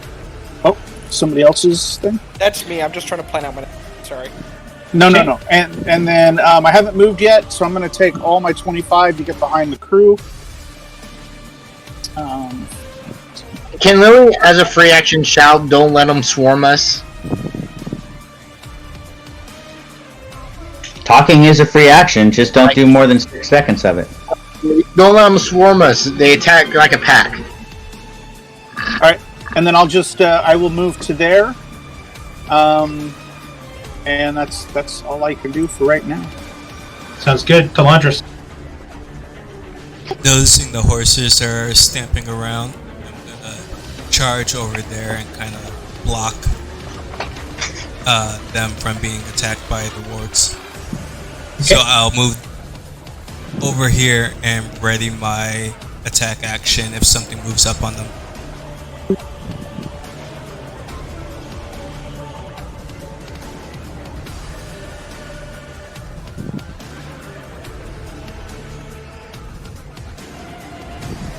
Okay.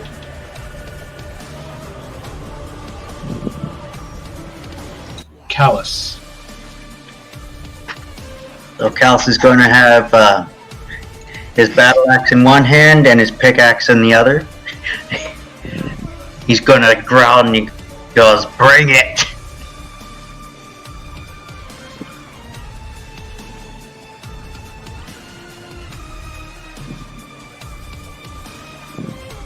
And he is going to just ready his action to attack the first one that comes in range.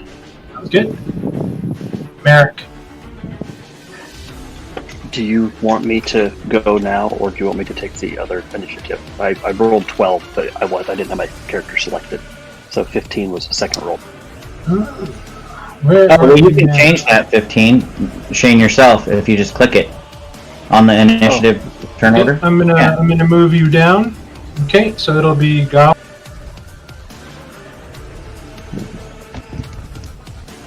5, 10, 15, 20, 25, 30, 35, 40, 45 to here, and it's gonna bite at the horse.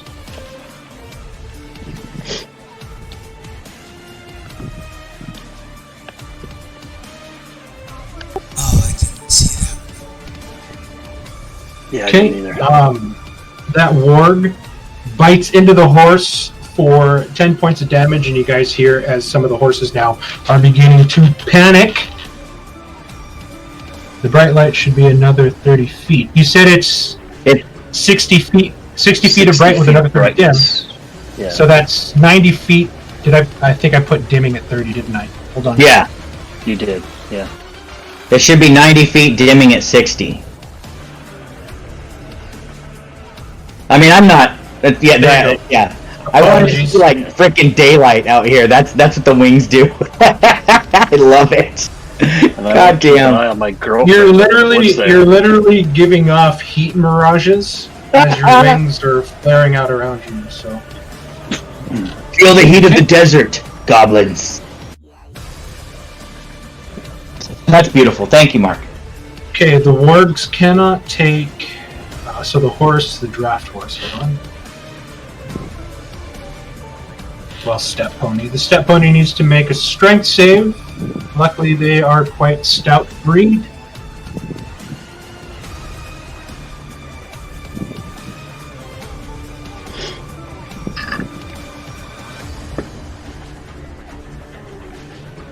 It does succeed and manage to rip away, though it's bleeding profusely now from its flank as the warg has bitten into it. And the warg is going to move away for 5 more feet for 50 total, as the goblin used the warg's action to bite, so it cannot do anything else on its turn. This goblin here... This goblin here is going to shoot an arrow at Callus. Is that this goblin? Yes. Missing with a 12, and it too is going to begin to move. 5, 10, 15, 20, 25, 30, 35, 40 to there. Damn, Mark, you ruined my plan. I mean, you're the one calling out bad goblin work tactics, so that's on you. I mean, if you had something that rode 50 feet per turn and you had distance weapons, would they swarm a bunch of melee combatants? Oh, I think in the Lord of the Rings they rode circles around their enemies. 5, 10, 15, 20, 25, 30, 35, 40, 45, 50. The goblin there is going to shoot an arrow at Oriana. Did the goblin see the goblin girl? Missing with 13. He missed! It's a miracle. And then it's going to use... The mount's going to use a dash action. 40, 45, 50 to circle around. Merrick. Okay.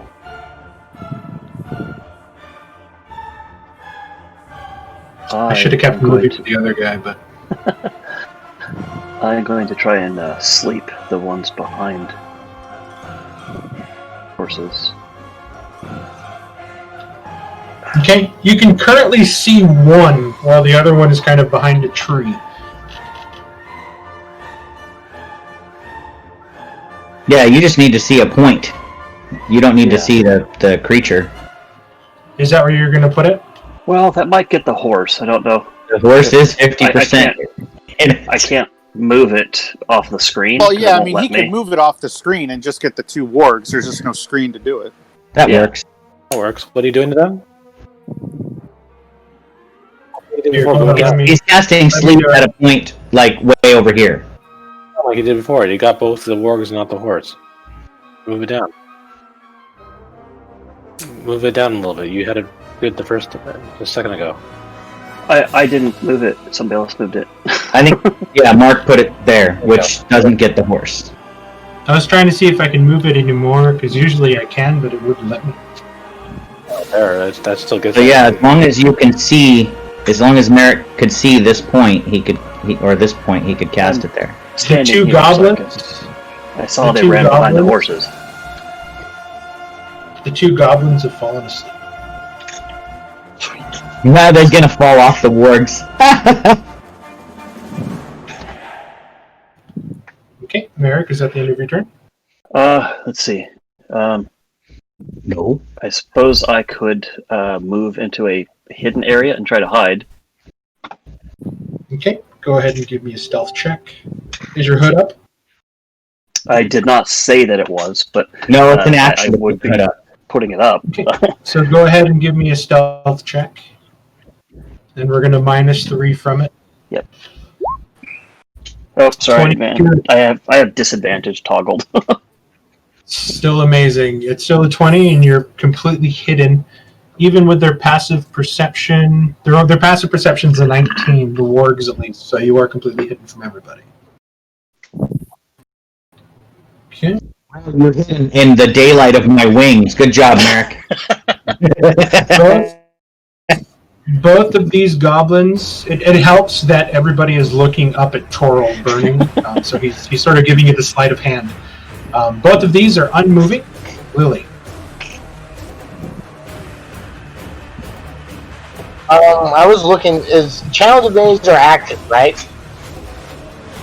Channel Divinity says whether it uses your action or not, depending on what it is. What is your Channel Divinity? If you're a Vengeance Paladin, it does not take an action to curse somebody. I'm not a Vengeance Paladin. Hold on. First, I'm gonna move. They're all different. Some of them require an action, some of them don't. It says in the description.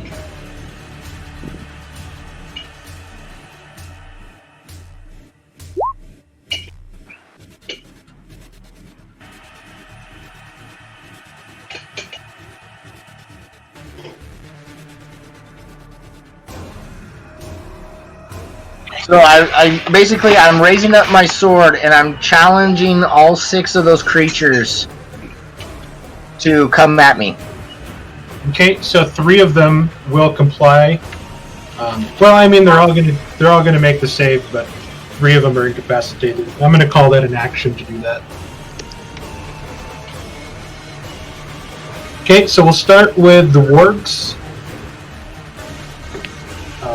The warg on the left. An 11, the warg in the middle. 9, the warg on the right. 19, so I think the warg on the right succeeds. We're going to start with the goblin on the left. What's your DC, Chris? Okay, am I 5th level or 6th level? Your 5th level. You have not taken a long rest to get to 6th level. I hear people say I have these abilities now since I'm 6th level, and I didn't know. Because they have more XP than you do. Wow. 13. Mark, according to Raw, his Champion's Challenge does not require an action. So is it like a free action or a bonus action? Yeah, because it says no action because it's not listed that it takes an action or any bonus action. Double checking in the book. They're saying that the community's waiting for an errata on it, but essentially it doesn't say that it takes an action, so it's like speaking. It's like a battle cry. Okay. Yeah, basically. So I'm going to add a picture to the people that were affected. I'm going to give them a lightning bolt. Wow, that's pretty amazing. Yeah, Lily just told them to swarm her when she just told the party, don't let them swarm. Okay. I am That's a good going point. to go, so I realize this, but Lily, you still have an action.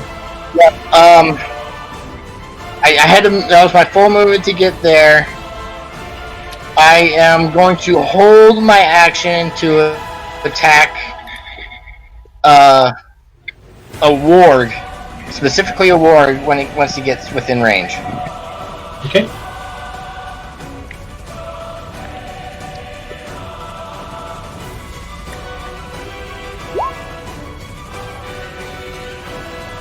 I'm trying to group them together. Oh, okay. So there was a sage advice answer, but they put believe it should be a bonus action. So it's nothing saying anything. So I'll say that it cost you a bonus action to do it. Fair. Want me to put down my character? Champion challenge for Oath of Crown does not specify using an action to use. Intentional question mark. Mike Merle said, I believe it should be a bonus action. They're gonna errata it to a bonus action, but it just hasn't been done yet. Here's my other channel. My other channel divinity is a bonus action, as it clearly states. That makes sense. Okay, so you're going to hold your action to attack a warg that charges you. Everyone with a lightning bolt is affected by your challenge. Is that the end of your turn? Yes. This goblin can't do anything, but the warg. So it's going to look like one of those dogs with the monkey that rides on it. 5, 10, 15, 20. Picture like Labyrinth. The dog. 40, 45, 50, 5, 10, 15, 20, 25, 30, 35, 40, 45, 50 to there. Without controlling it, it's heading towards the scent of blood. This goblin is kicking at it's kicking at the heels, but the warg is not heeding its call as the warg is going to charge at Lily. The other goblin, since it went out of my range, is no longer affected. It's still incapacitated, so Yeah, no longer take the lightning bolt. So go ahead and use your reaction. I'm going to use my point of inspiration, because we eradicated the last one, to make this advantage. You mean retcon? That's what I meant. You know what I meant. Eradication.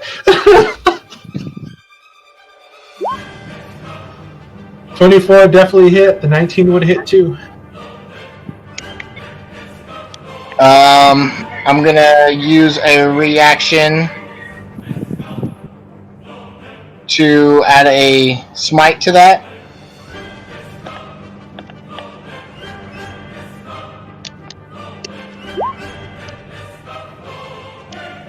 You might kill it outright.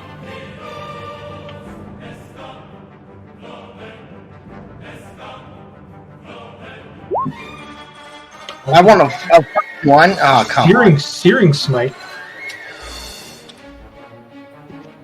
Did you use a bonus action to cast Searing Smite before? I don't think you did. Oh, I thought it was a reaction just like the other smites. Never mind. No, you need a bonus action to cast that because it's concentration. So here's the divine smite. Okay. 7. That's 18 total. It's still alive. Damn it! I rolled another fucking one.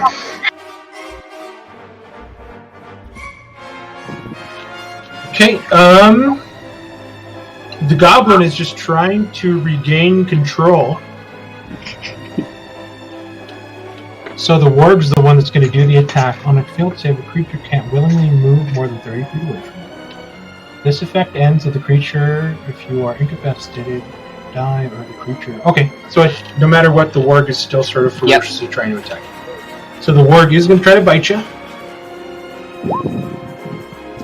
15, which misses. I have an 18 with my shield. And that's the end of its turn. Oriana. So, I have a question for you in regards to this goblin. Is this the square that he operates in the area in effect? Like, no, I'm going to make him a part of the warg square since he's technically supposed to be in the middle of it. So. Perfect. Then I'm going to cast Shatter here because I believe I get... all of them. I get all of them. Okay, so we'll do the wargs first. Here comes their con save. Hold on, I'm going to cast it at a 3rd level. Okay. And I'm going to re-roll that one with an empowering. Okay, the warg next to Lily succeeds. Here comes the second warg. An 11 failing. He'll take all of the damage that you just type in the damage fully. And then I'll do the goblins next. The goblin fails. The goblin fails.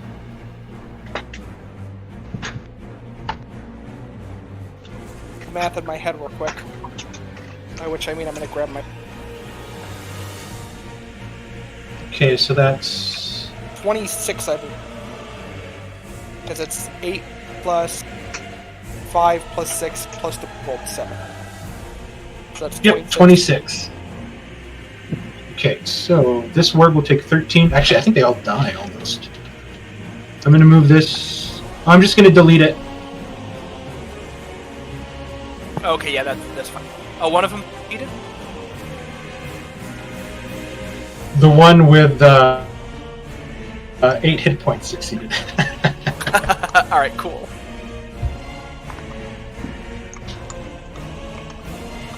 Goblin? They all died. Yes! The warg had exactly 26 hit points. Perfect. And then I will hold on to the goblin child and I will say, see, there's nothing to worry about here.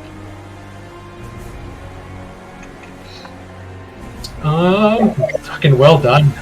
That's the end of your turn. Did you just tell the goblin child there's nothing to worry about as you are probably murdering her tribes people?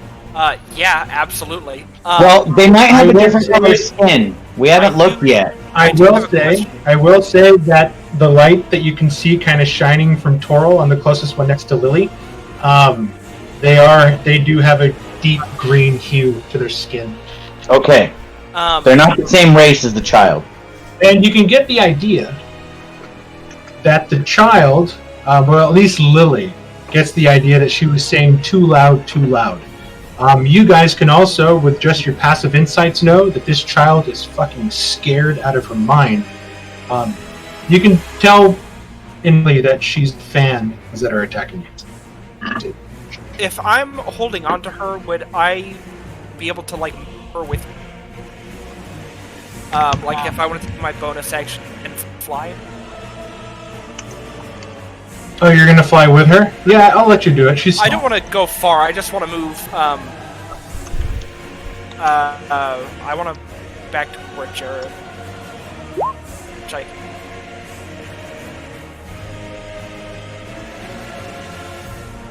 have that. Okay. And that'll be the rest of my turn. Jared. So, I'm going to launch myself into the air and do like a superhero landing over here with the spearhead pointing down. And seeing that this horse is wounded, I'm actually going to first. I don't want to lose us losing our horses.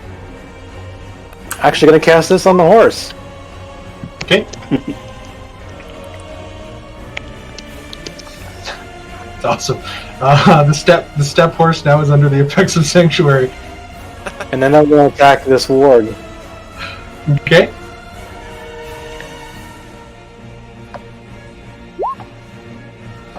$13 just hits.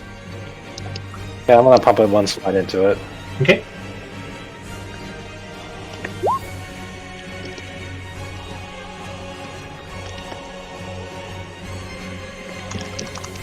You need a 15 on your Divine Smite. 22 almost kills it. I'll go to slash at it one more time. 22 hits. I'm just going to finish it off.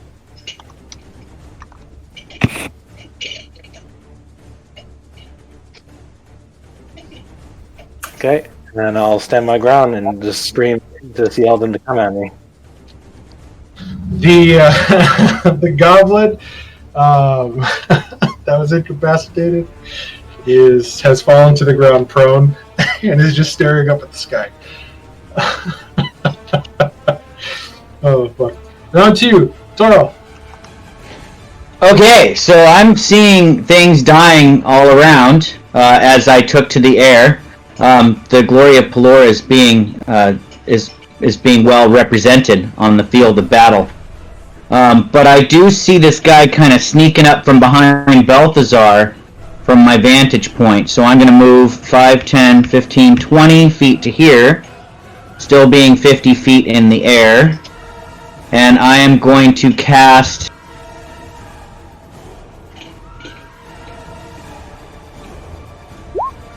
that on the well, like right here. Okay, so the 11 will miss the goblin and or warg. Yeah, so let me pull my spiritual weapon out and put it there. So that's the bonus action, and then for my action, I'm going to let me minus that spell slot so I don't use it again.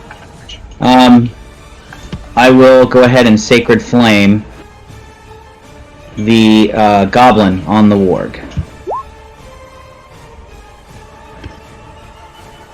3 frickin' radiant on a 2d8. That's awesome. So he takes none of my attacks hit. I moved 20 feet to get there. I will go ahead and fly another 50 feet up into the air, putting me at 100 feet up. You watch as the goblin, as you shoot the flame, sees it coming and like grabs a hold of the warg's jowls and rips its head backwards to steer it another direction really quick as the flame hits against the dirt. I should note, though, actually I can't fly that high up, Mark. Let me not do that. Now that you're 100 feet up in the air, all of you guys have now been thrown into a darkness. I'm going to stay 50 feet up in the air because of that. Okay. So my light will still reach the ground, but they could probably shoot me. That's why I was going to go higher to try to get out of their range, but then you guys would be shrouded in darkness. Not all of us. Balthazar. I am going to move behind this tree.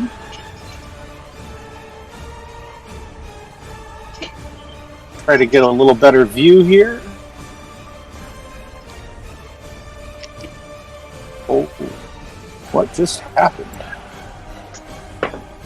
Give me a sec. Something's weird.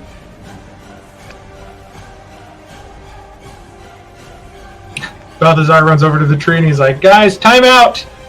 Time out! Something's weird." Does he press the hopper? I should be able to get, everything over there. So I'm going to drop my dancing ladies again. I think the only 2 that are really left are the 2 wargs. Everything else is either incapacitated or sleeping.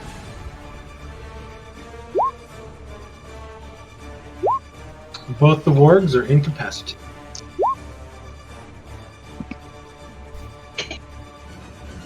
And I'm going to hold up there. Okay. Talandris. Gonna rush to the horse's aid, now seeing the enemy is incapacitated. Gonna focus on one and move my way through them. Does that mean I'm hitting them at advantage? No, you're hitting them normal, but if you hit, it's an auto crit.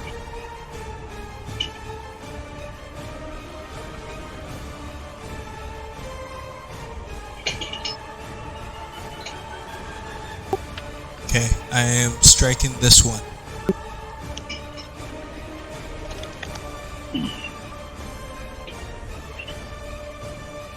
An 8 will miss. Of course it will. A 12. A 12 will miss the warg.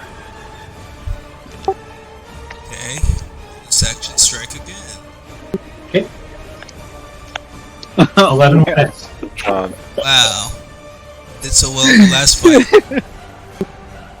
Okay. Is that the end of your turn? Yep. Callus. So, before I do anything, I'd like to ask a question. Yes. I have dual wielder, which allows me to stow or draw 2 one-handed weapons. Could I stow one weapon and draw another if they were both one-handed? I'll say because to stow it, you use an object action, and then to draw one, you need to use an object action. But I could let you just drop a weapon and then put one. So I mean, that'd be it takes use an object to stow or draw one, but since dual wielder specifically says I can draw 2 when I would normally only draw one. I think I read a message board about this, Mark. Essentially, if you have like a light sword.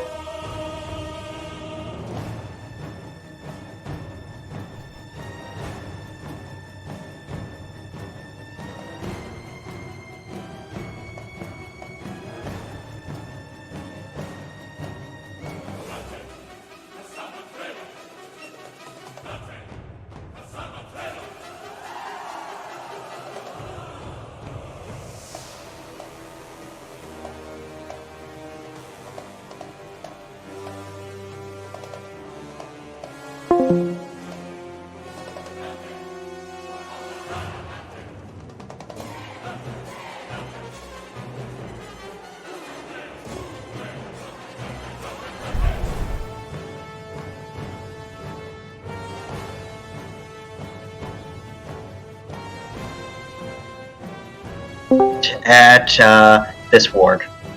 Okay. Now, hold on.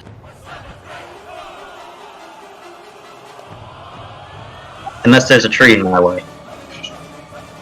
No, you can do it. I just need to look up incapacitated. Okay, it can't take actions or reactions, but if you're incapacitated and you get hit, it specifies melee. It's an auto crit, right? So if it's a ranged attack, does that get the same bonus as well?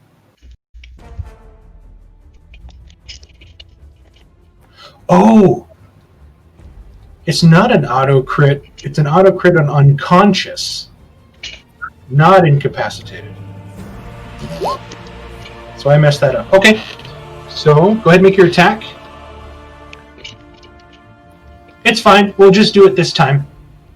Yeah, no, I'm just doing this for clarification, so we all kind of know. Okay, Callus, go ahead and are you just gonna launch it at the one in front of I was going to launch it at the one closest to the horse. I'll give it half cover, so it has a total of 15 AC. Since it's bigger than the tree trunk, I'm still gonna give it half cover. Oh yeah, that hits. Throw it through the tree. Right through the tree into the gong. That's a total of 11. Dude, that's the second time you've crit with a frickin' javelin, Callus. You're good at these. Javelins are my weapon. They must be. Okay. I think Callus is a Spartan dwarf. He's got the spear going on. That's awesome. Callus, did you want to throw another javelin? No, because for now, since I had to stow a weapon, I can't really pull another one out. So I'll just end my turn right there. Okay. Is this guy dead?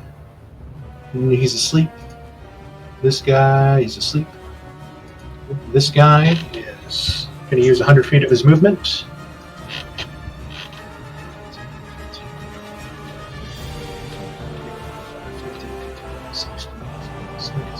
Oh shit. With your 50 feet up in the air, you have lost him in the tree line. You cannot see past the canopy. Toro.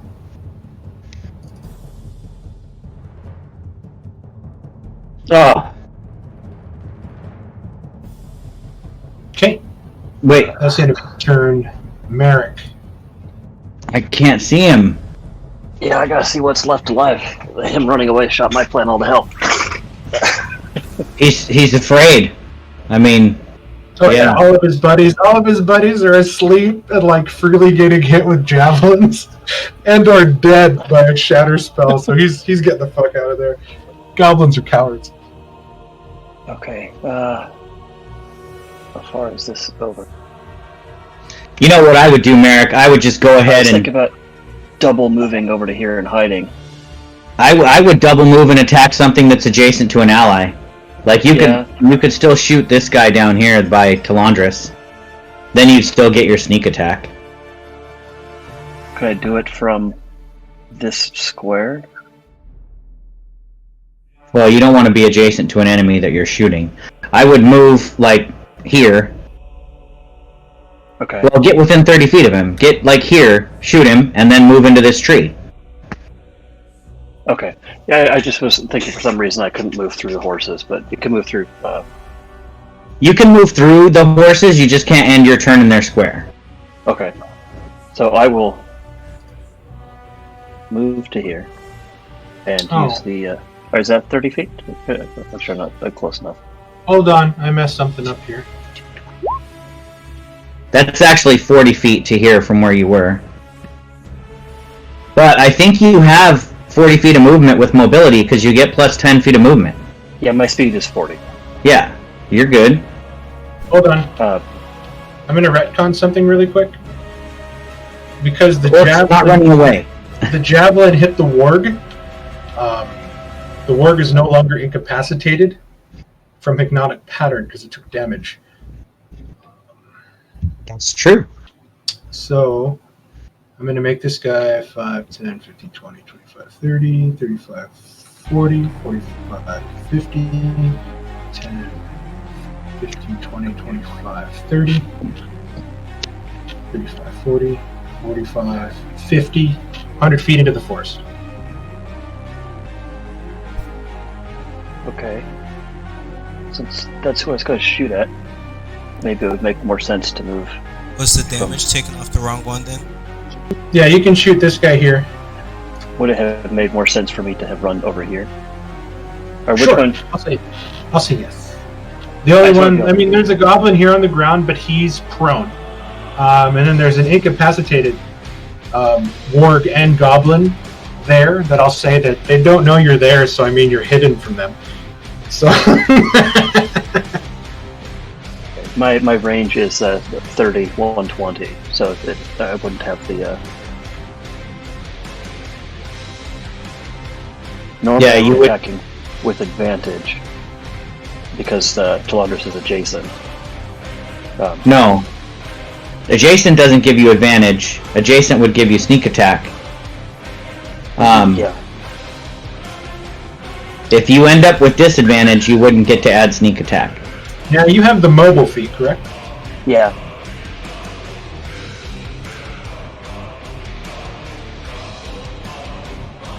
Just a hand crossbow is only 30 feet. We need to get you Yeah. a short bow. Or a crossbow. Yeah. So I mean, I don't know if I just am I just shooting with disadvantage at him. Is it? Well,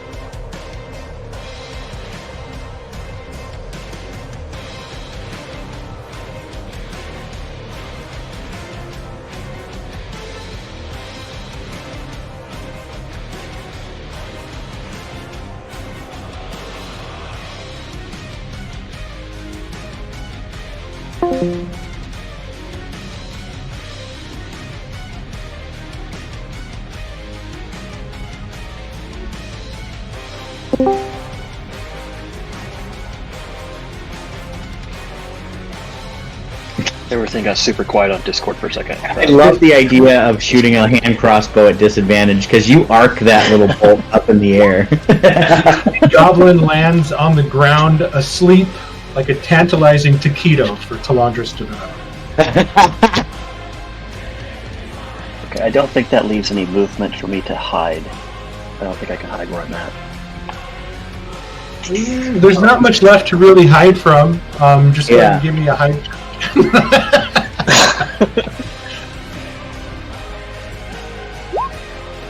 I think most of your friends have lost you as you kind of like duck down a little bit.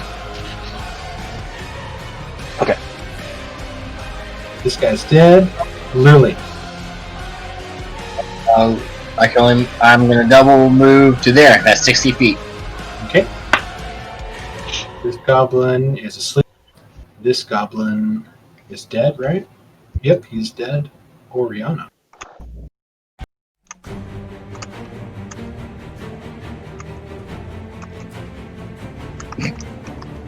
thinking about Oriana's Shatter spell, how she just kind of... You quaked him, like Quake from Marvel Agents of S.H.I.E.L.D. You just... Don't ruin it. I haven't watched the last 2 episodes. Shatter spell? Oh, shit. That guy's still alive there?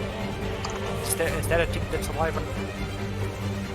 This guy's alive, he's just prone. Yeah. No, that's what I'm saying. That guy and then the guy dead alive? He fell off the ward when Merrick killed it, so I think he's still alive, too.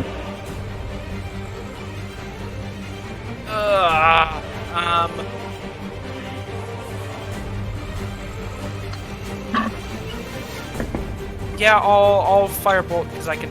I'll firebolt the guy.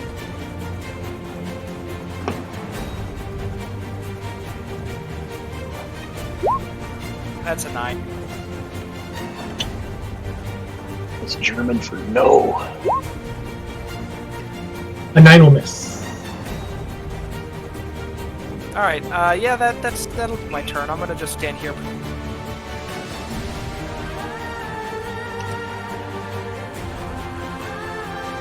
Jareth. This guy's still staring at the naked ladies. Oh, he's actually prone on the ground, so you have advantage on this attack. He was the one who was asleep or naked ladies? He is naked ladies, prone. I'm gonna do like the Samurai thing where I basically shove the spear down and put him out of his misery. Okay. Go ahead and make this a advantage. 26 hits.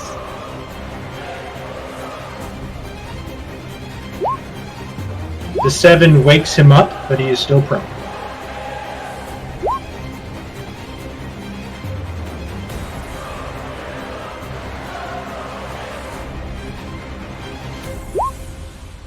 What you were hoping to do in one clean strike took you to... you feel kind of bad, but not really.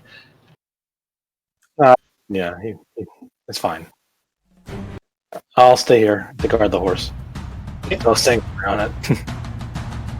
Toro. Oh wait, I need to bring my wings with me.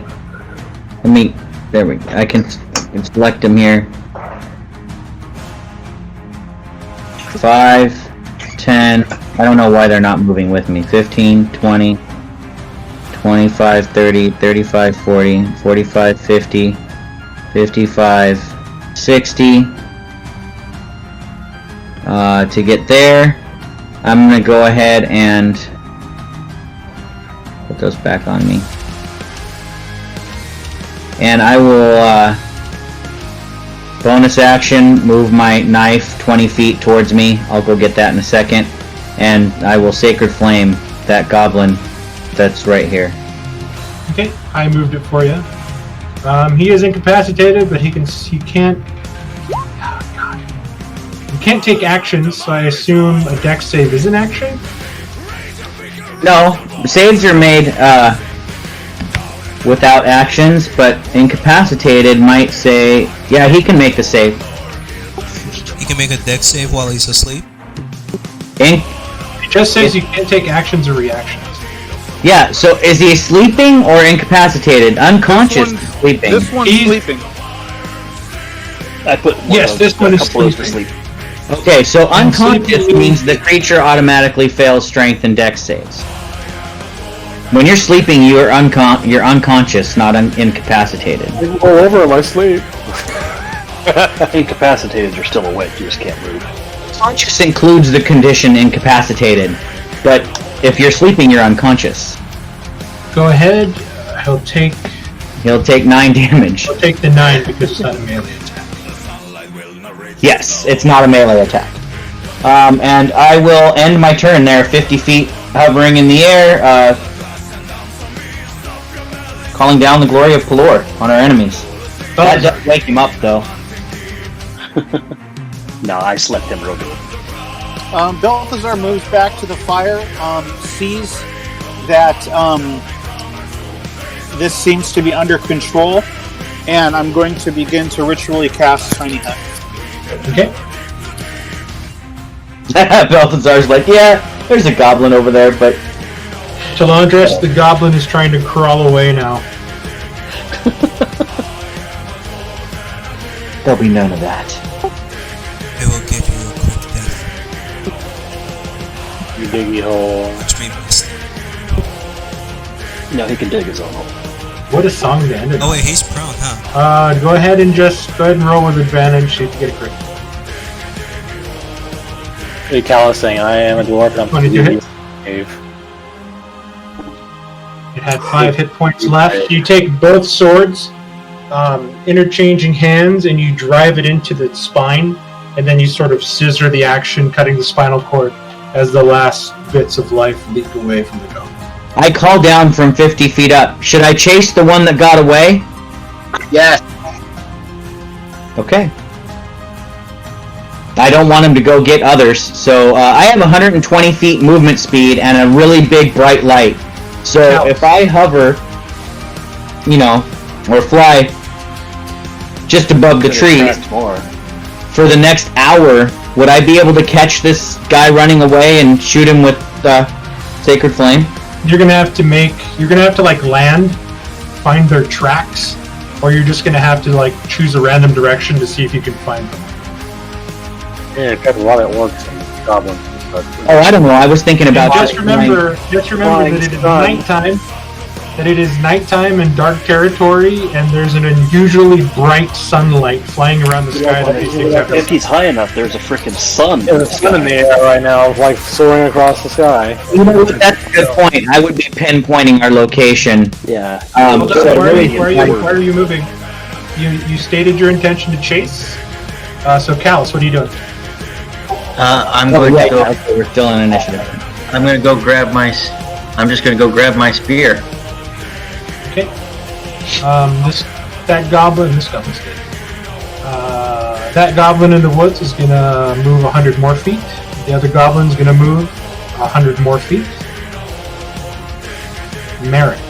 Toril, do you still have the intention of trying to chase? Unless somebody's gonna call up that that's a bad idea. Lily said to go do it, and we don't. No, I'm wise enough to know that that's dumb.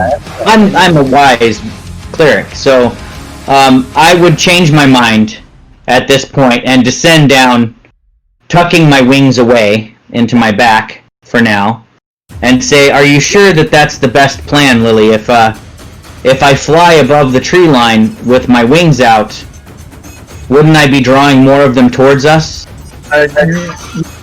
Yes, I would. Just go.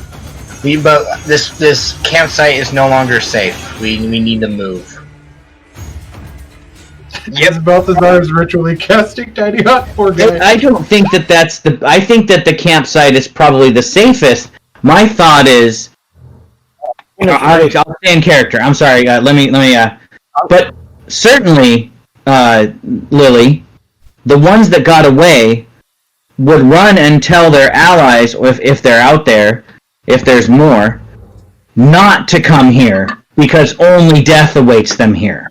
After what they just witnessed. I believe that they're going to call for reinforcements, and they're going to bring the hundreds of soldiers that they probably have. Exactly.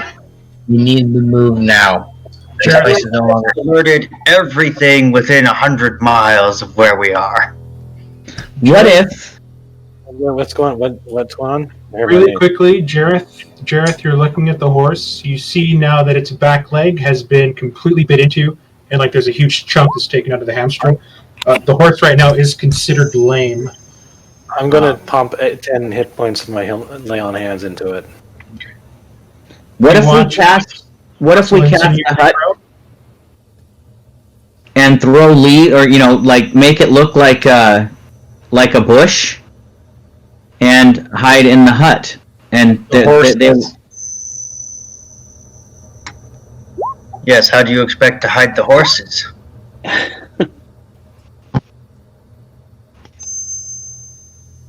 Horse. We need to move. They're going to come back with reinforcements and outnumber us 100 to 1. But which direction do we move to? Anywhere we move, we'll be running potentially into more of them as well. We've at least cleared this area. Yeah, where would we go? It's dark. Anywhere. Some of us can't see in the dark. We don't have light, so Can we tell any kind of... We know which direction we were heading, north, south, east, or west.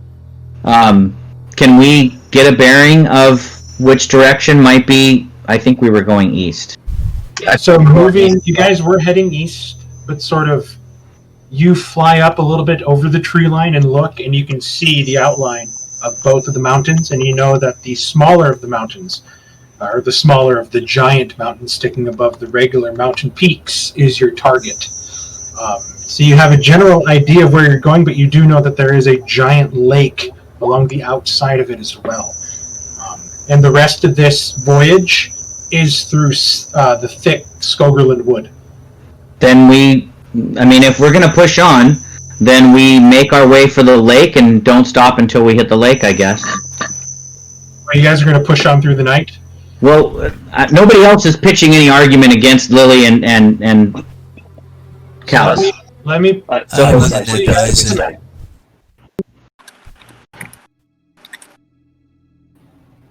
So I think we're safe where we are, but they don't. So I also think we're safer where we are, since we've just we are come here. we don't know what's ahead of us in the So- dark. according to the map, the Bryn Corinne, or Lake Bright Shield, in common is gigantic. So you guys can make it there, and you can skirt the lake all the way around, but your guys' intended target was over here at the Elgrin Upgrund.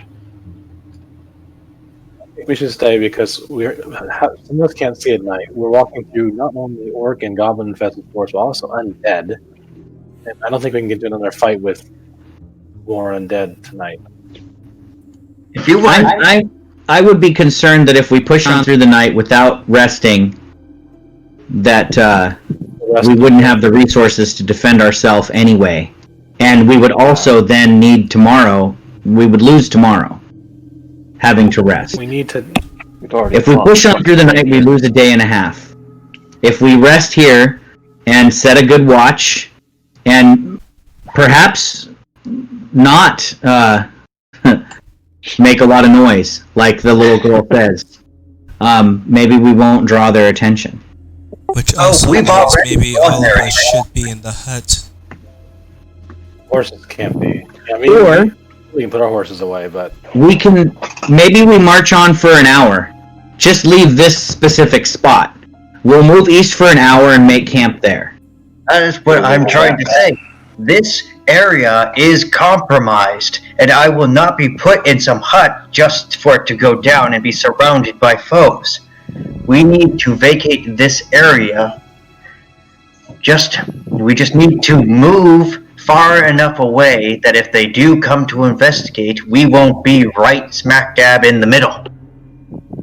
We did leave some evidence of the battle here, so they could probably easily find this spot again because we used fire and all that stuff. I agree with Alex. If we push on for an hour or two and then make camp, we can sleep a little late in the morning to get our rest. Sally, who's Sally? As you say that, Toro, Alice. you're actually watching as a couple of the trees that were hit by Balthazar's scorching rays are starting to kind of burn. Oh, well, I'll work to put those fires out while I'm saying we've left a little bit of damage in these woods. If I have to, I can cast create food and water and put 40 gallons of water on the trees if I need to. As we are getting ready to leave, Lily will go around to each of the dead goblins and warg bodies and sink her blade into each one, making sure they are dead. Well, if you're gonna do that, you might as well collect their ears too. We are gonna get paid for killing these things. Like That was only severed for that orc. one goblin in half. That's a little overkill, don't you think, Lily?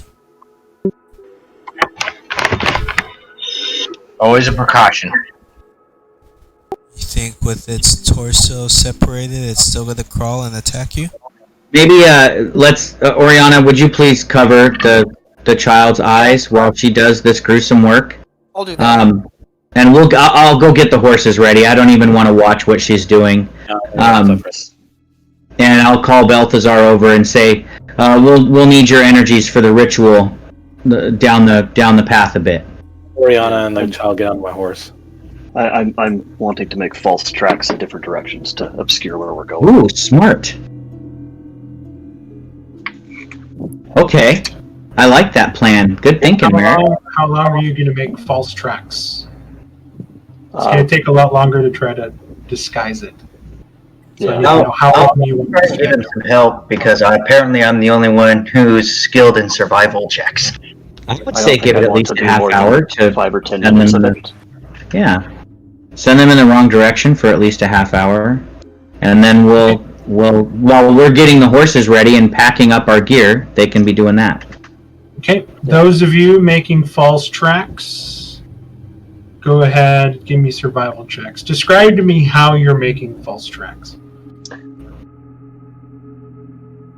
My survival's not Do I still have, great. do I still I'm have thinking- Do I still have fly?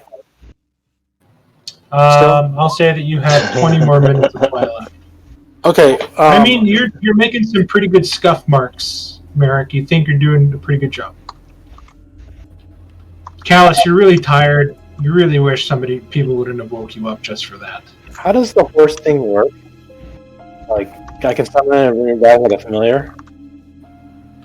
You can unsummon it, but then you Okay. have to either cast the spell or ritually cast the spell to bring it back. What I'm going to do is, let's do this also.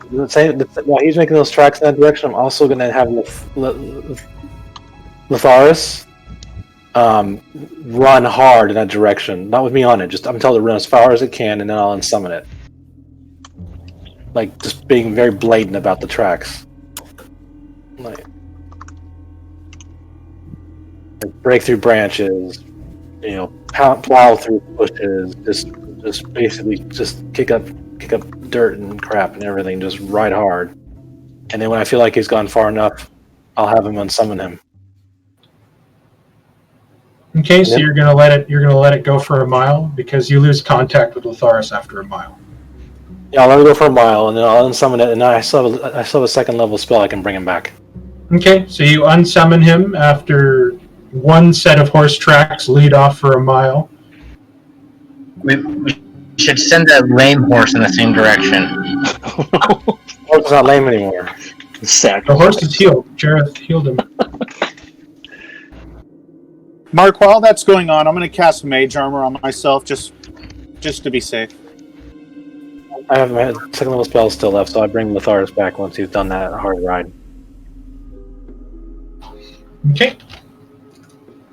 Next time we bring an extra horse.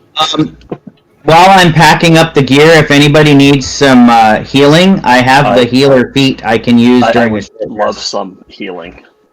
So I restocked up on healer's kits the last time we were there, so I'm gonna do on myself. So Merrick, this is for you. And you get to add your level to that. I'm not sure if Mark's gonna let that be a 5 or a 6. The battle's done. Is it a 5 or a 6? The battle is done. You have not taken a long rest, so you have not leveled. Same ability. So you get 11, which is still puts you at 25. That's You're only good, yeah, doing 25. like 2. And then I'm gonna do this one for me. Oh wait, wrong thing. So I get 13 back, which puts me at full again. Does anybody else need it?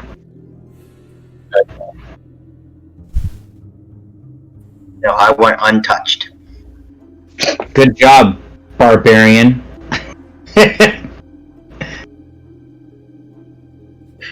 Not my fault. I kill everything that comes. I know you're such a better barbarian than me. I'm the same way. I'm still alive too. No damage.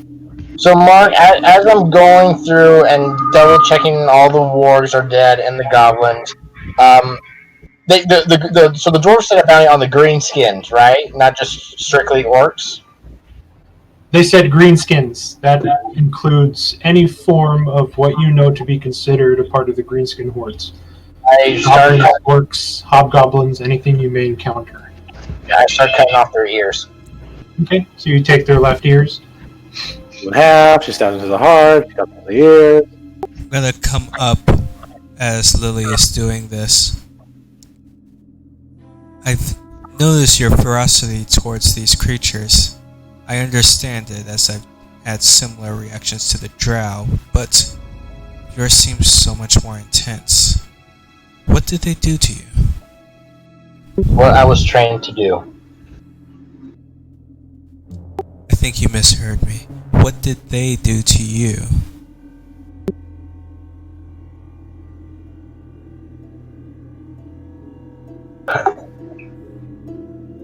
I have seen them kill children, goblin children killing human children. I have seen them do horrible things. I have fought myself. All greenskins need to die, including that tan one. It's not That green. one is not technically a greenskin. Still the same blood. So then what would you say of half-orcs who are I was amongst towns, amongst our mercenary group? actually, Mark. I was gonna message you that, ask you that after the game because I wasn't sure how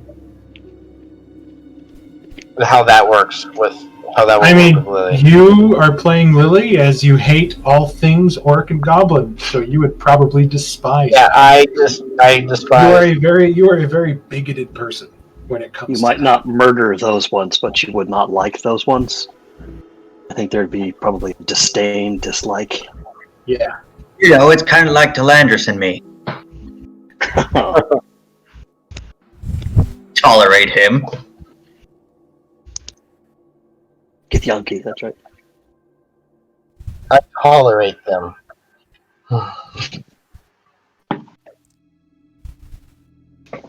I've been Give told Yankee many side question. times that such vengeful anger could lead to a horrible fate path. I try to balance mine with memories of one lost. I suggest you should probably do the same. And I'll kind of walk away, leaving Lily just with that advice. Mark, Doug, I hate to say, you kind of broke up a little bit on my end. I couldn't clearly hear what you said.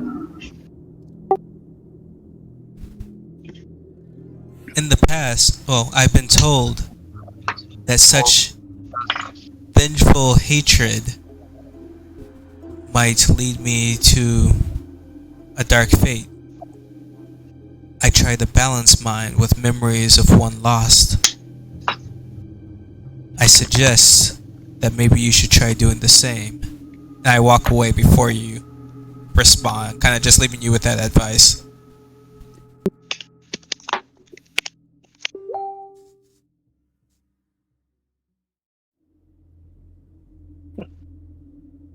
No. Suffering leads to hating sand. Sand. It's all rough and coarse. Mark, how many earrings did I get? Well, there were a total of, I think there was a party of 6, 4 goblins were killed, so you got 4 left ears for the bounty. Make sure you write that down. I'm doing it now. I saved a 3rd level spell in case anybody died to revivify someone, but didn't Yeah, need to use careful. it. Someone might, Oriana It's funny. might pull It's a funny you. Sally. It's funny you say that, Ken, because I saved counterspell just to stop you from doing that. Now, are you guys marching on for an hour? Yeah, I think that's what or we two. said. Cautiously, not like. Talos will lead. So the question I would have then is, what kind of light are we using, if any at all?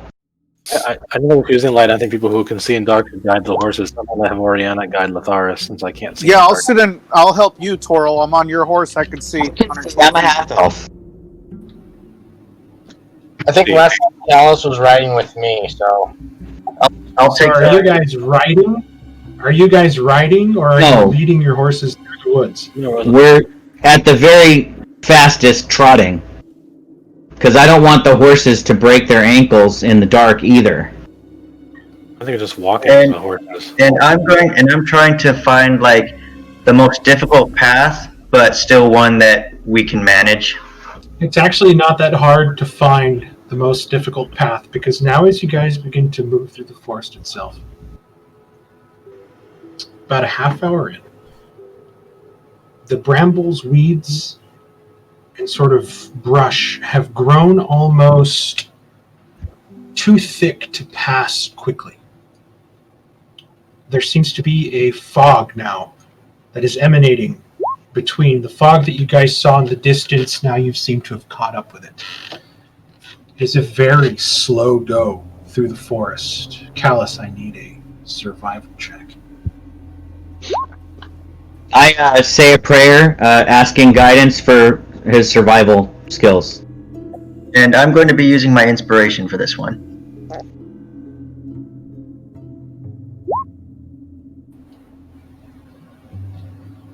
Go ahead and roll your d4. D4, yeah.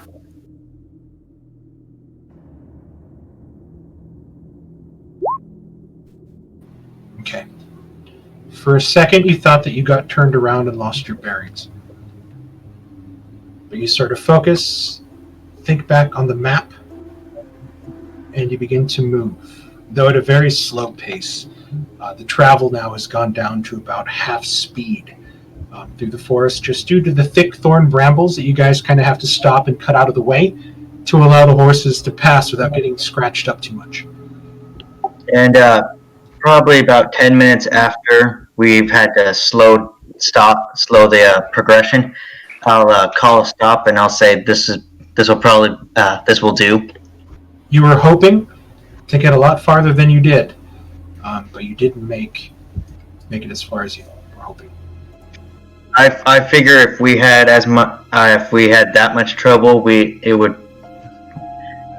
anybody who was trying to follow us would have at least that much trouble.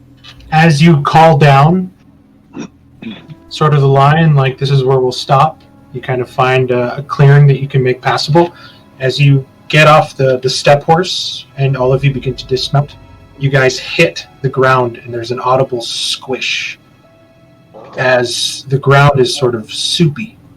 It's becoming swampy inside this forest. There's a reek now that your feet have punched through the ground. The mud itself is acrid and just stinks of vegetative rot. I'm going to use one of my Sure, this is javelins. a good spot. I'm going to basically just stick my javelin and just see how sturdy this ground is. You stick the javelin into the ground, and without very much effort, the point digs itself in about 6-7 feet.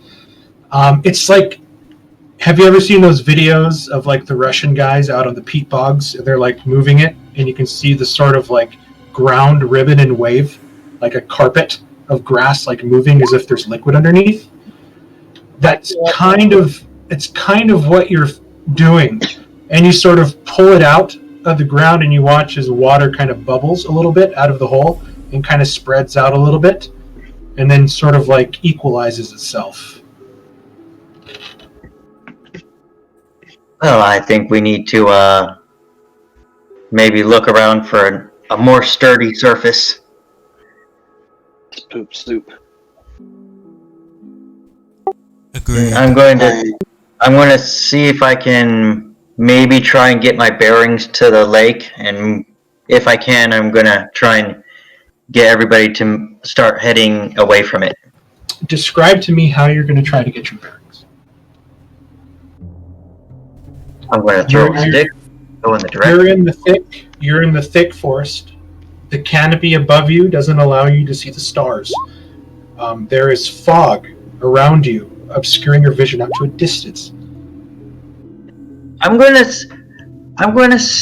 maybe try and listen for like frog noises, because frogs. I'm trying to listen to animals that might live near the water. Okay.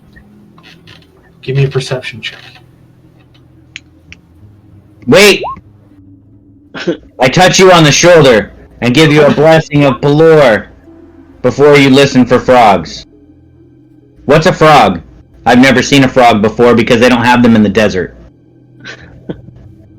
Yes, you would. Well, maybe you could help because in the desert, you know how to find water. Yeah, we usually dig. Those are little green hoppy creatures that are good eating. Where's shirtless Drug when we need to dig? Right? So that'd be a 20. With a 23, you can definitely hear frogs. You can definitely hear crickets. You can definitely hear a lot of nocturnal animals around you. And I mean around you. Now that you've taken the time to be quiet and focused, you seem to be in the midst of them as you're surrounded by a sort of watery, swampy sort of land. So I'm going to listen and try and pinpoint where the majority of the frog noises are, and then I'm going to start heading in the opposite direction. Go ahead and get... Yeah, I was gonna say that if we're heading towards the swamp, we don't want to set the hut up in, sinking sand. Go ahead and give me a survival check. Would you like Pelor's guidance on that as well? You better give him some guidance. I'm gonna give him some guidance. I'm sure this is within a minute. I mean, it's a cantrip, so yeah, it's within a minute. You go ahead and use your... I'm concentrating on it still. Oh. What? Do I just instantly just vanish into the swamp? Just Set up camp here. There's a sinkhole there. You guys are you guys watch as Callus kind of gets up from studying the ground. I mean, as good as Callus is, when it comes to finding tracks, you do know that Callus is not a forest dwarf. I lived in underground near a desert. Yeah, and he lived on open plains. So this is somewhat new, but he's trying to use everything that he's learned to try to help. And Callus is like, let's head this way. And you guys begin to go. Everybody give me insight checks. Except Callus.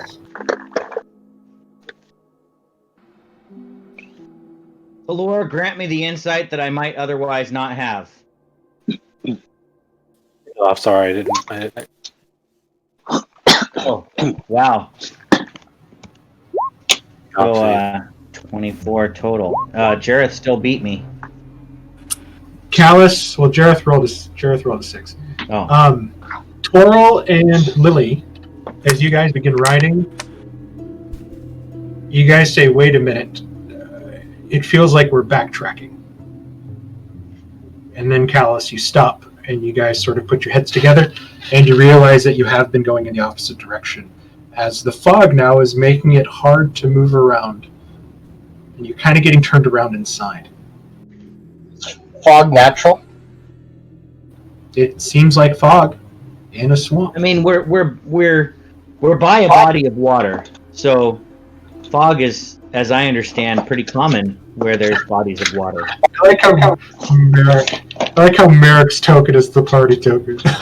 I'm not sure Merrick likes that, but He's the scout, man. That's why. But I want to check the ground. Are we on solid ground? You guys are on swampy ground.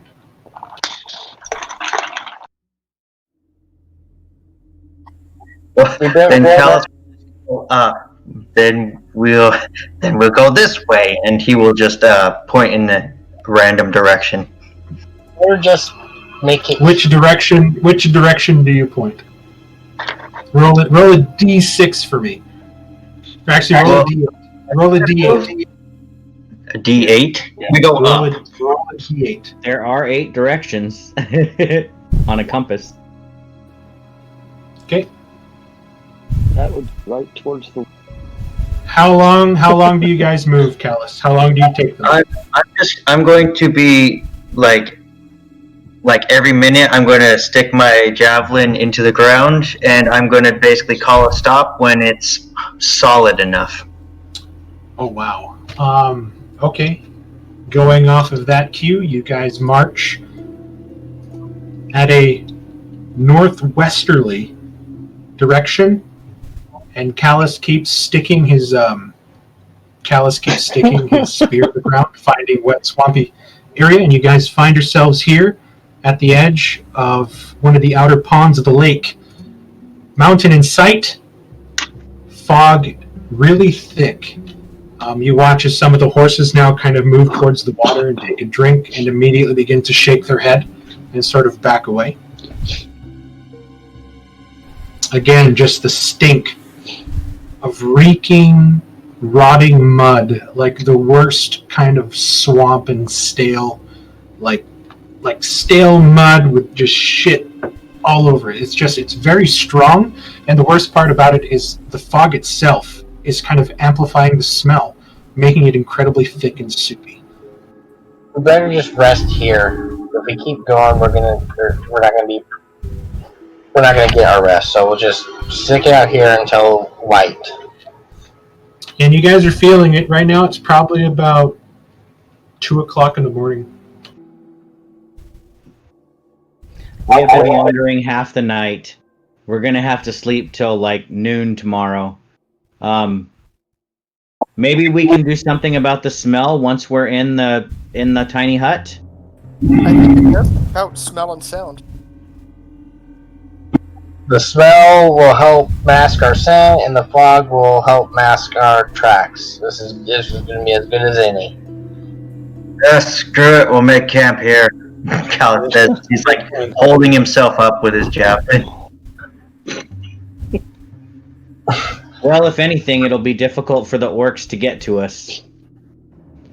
Mark. Well, hold on. Difficult terrain. Half speed moving through. It's actually closer to like 4 or 5 in the morning.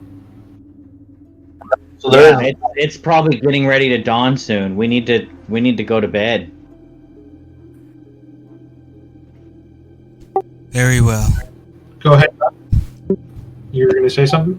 when I dismount, just to be on the safe side, I'm gonna cast use Divine Sense. Okay. Divine Sense lets you know if there's undead or fiends, right? Celestial, fiendish, or undead. Other than the little bit of fiendish energy you pick up off of Oriana, there's nothing really within a close distance to you. Okay. That fiendish energy, is that normal for teachers? It's It's DMV. more- Technically, it's teachers more are not fiends. It's more of my personal thing, just because they have some fiendish blood and ancestry. They ping a little bit, so you know it's present. But I mean, you can see it. But it's just kind of there. I imagine if you were to pick up a full-blooded fiend, it would ping very loudly. Right. Yes. I just wanted to make sure this is. I mean, I'm sure she's met some tieflings or whatever. I just want to make sure that's normal. Oriana is giving off the slight ping of a mouse taking a Okay. poop. Like an actual fiend is like a hippopotamus waving its tail just all over the place. Okay. Yeah. Alright, so I just wanted, because they mentioned, the party said there's undead around or whatever, so I wanted to make sure there was no undead nearby. Her sister is tiefling, so yeah, that's normal.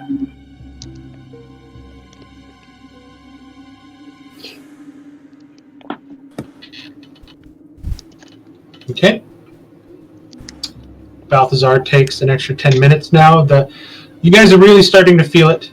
Balthazar kind of has to pause a little bit and sort of pick back up on the ritual. It takes just a little bit longer than normal to get it out, just because the exhaustion is starting to set in. But after a while, you guys find a place to tether the horses. And everyone crawls in, or is Lily still sleeping outside? She sleeps outside, she won't sleep with the goblin. Yeah, the goblin child is technically a medium creature, so that puts you guys at your limit. So Lily sleeps outside. And put her face in the mud and suffocate, please. Yeah. Unless Lily goes in and sleeps while two of the people take watch, because according to the watch order you guys came up with, Jareth Merrick first, Callus Oriana second, Talandris Lily. Next, Toral Talandris. We're going to sleep now because me and Merrick are already. Okay, so you're gonna wake up. If and take the it's last dawning, Mark, I would take this watch during the dawn, so I can say my prayers before I go to bed. Okay, so Toral and Talandris are going to take the first watch while everybody else settles in and tries to get some sleep.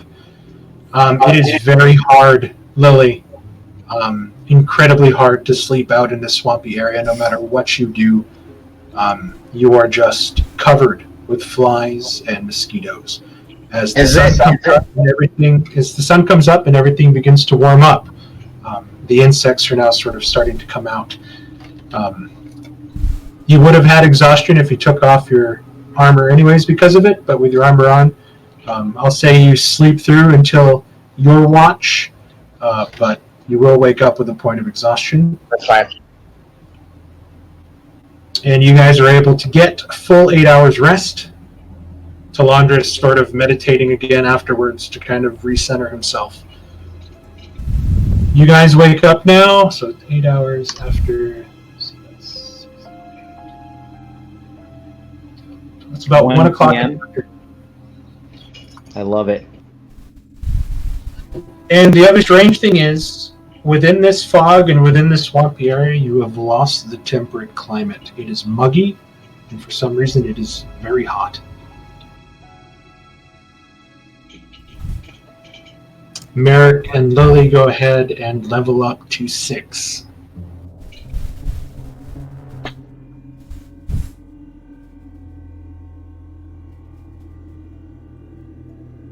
Callus, did any of the other doors mention anything weird about this lake or the fog?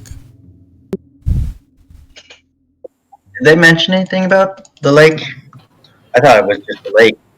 They mentioned the fog and the overgrown brush, but I mean, this mountain's been unoccupied by dwarves for so long that there hasn't been much upkeep. And who knows what the orcs have been doing inside. Yeah, I'll say no, that it's just a normal lake in the normal mountain range. But who knows what these orcs might have done to it.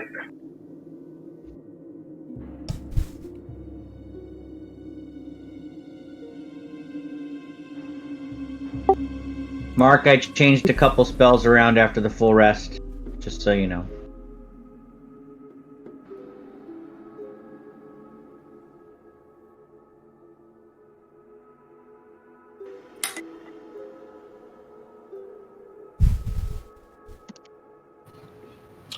No, Merrick, you would be at 33 of 33. All your hit points have come back, but any hit dice you spent last night, you only regain half of those. Okay, I didn't actually roll. I just took the auto, so just roll a quick dice.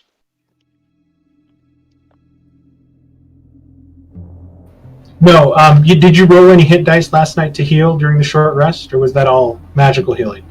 It was magical because I was...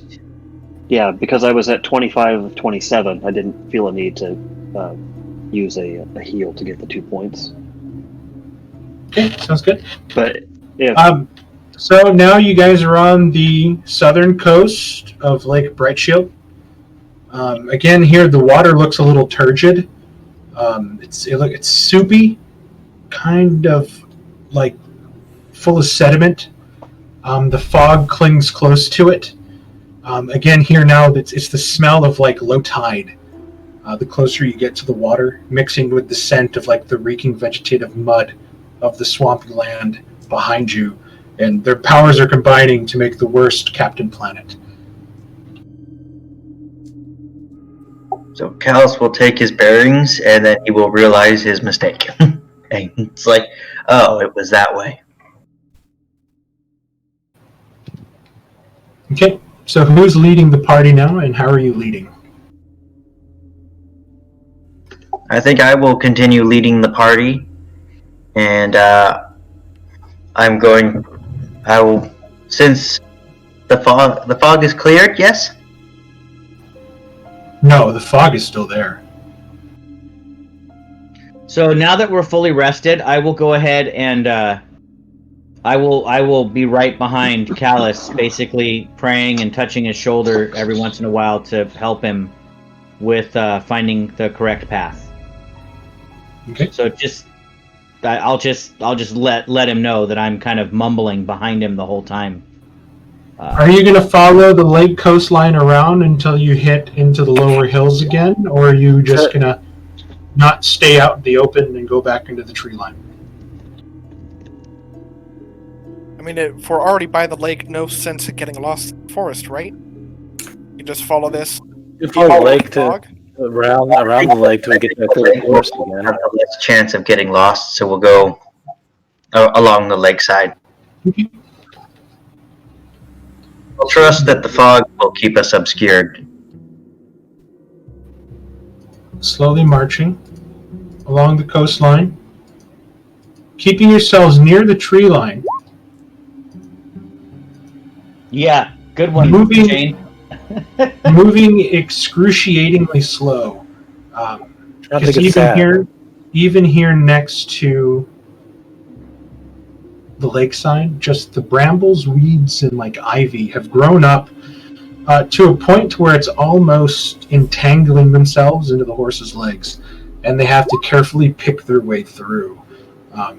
The wilderness here has blown up, and it is growing at a rapid rate. And it doesn't matter how far you go, the fog is still ever present, and just everything around you reeks and smells. So if need be, I'll be down leading the horses and basically Oh. guiding the path.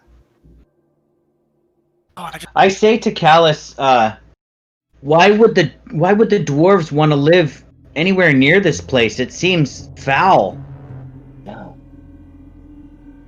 It's not the lake that they are concerned with, it's the mountain. I hope they don't draw their water from this place. I would be worried that it would be impure. Unless you And I have mean, dwarven clerics that can clean the water. It would pull from I mean, snow. the name of the lake. Yeah, the name of the lake is at a complete contrast because there is nothing bright about it. It's Lake Muck. Well, Vista, We're like in Vista a pond area, so it could be disconnected from the rest of the lake. I mean, you guys are skirting the lake now. You guys found yourselves at a small pond, and you guys kind of skirted the lake a bit, and then started going back around towards the outside, not wanting to get too close to the open hills. And you can see that even the lake itself, it kind of has that Ganges in India, like the Ganges River in India, like just that dark kind of chocolate brown sediment that's kind of going through. Like it doesn't look very clean at all. And the horses don't even want to drink it. And can we see the waterfall? The waterfall is probably like a good couple miles away, but you can definitely see that there's a waterfall. Is the waterfall water clean? I mean, can we tell that? Give me a perception check. You better crit. come on, Paylor. It just looks like a white line in the distance. Like as the water's going down, it's just getting aerated, and you just see the foam and the mist. Oh, and that's fine. I just, So, Oriana's an alchemist, right? Yes, I am. Well, do you have any equipment that might be able to tell us about, like, what's contaminating this water, maybe? I might be able to give it a look. If we want to take the time, it's going to be hard to do that on a moving horse, I would imagine. If you stop, it'll take an hour to be able to analyze the water. I figure since we're still moving along the waterfront, if we're still near the water when we make camp, I figure you might want to do it then. Well, you guys get to about here on the map. 7 hours later. It is an extremely slow go. Oh, so we make it out. So you're still next to the pond area, just at the edge of the thick forest before you delve back into the deepness. Then yeah, I'll take the time to see if there's something diluting the water or Give- corrupting it? Give me an alchemist tools check using your intelligence. Hey, 50, not bad.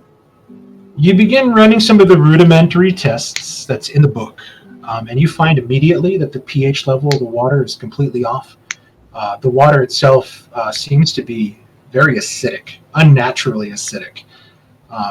The study in the book says that a lot of active volcanoes give off highly acidic water around them as they sort of like pollute the area around.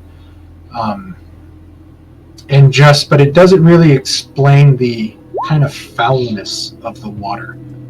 It just seems to be one part of a multi-part kind of problem. Is this mountain a volcano? Actually, I'll ask Callus that. Callus, do you know anything about volcanic activity in this mountain? Do I know about volcanic activity? What do I know about volcanic activity? Callus, just from general history, you know that the Everpeak is a dormant volcano. There have been legends of other peaks that have been built on active volcanoes, such as I'm drawing a blank of the name here.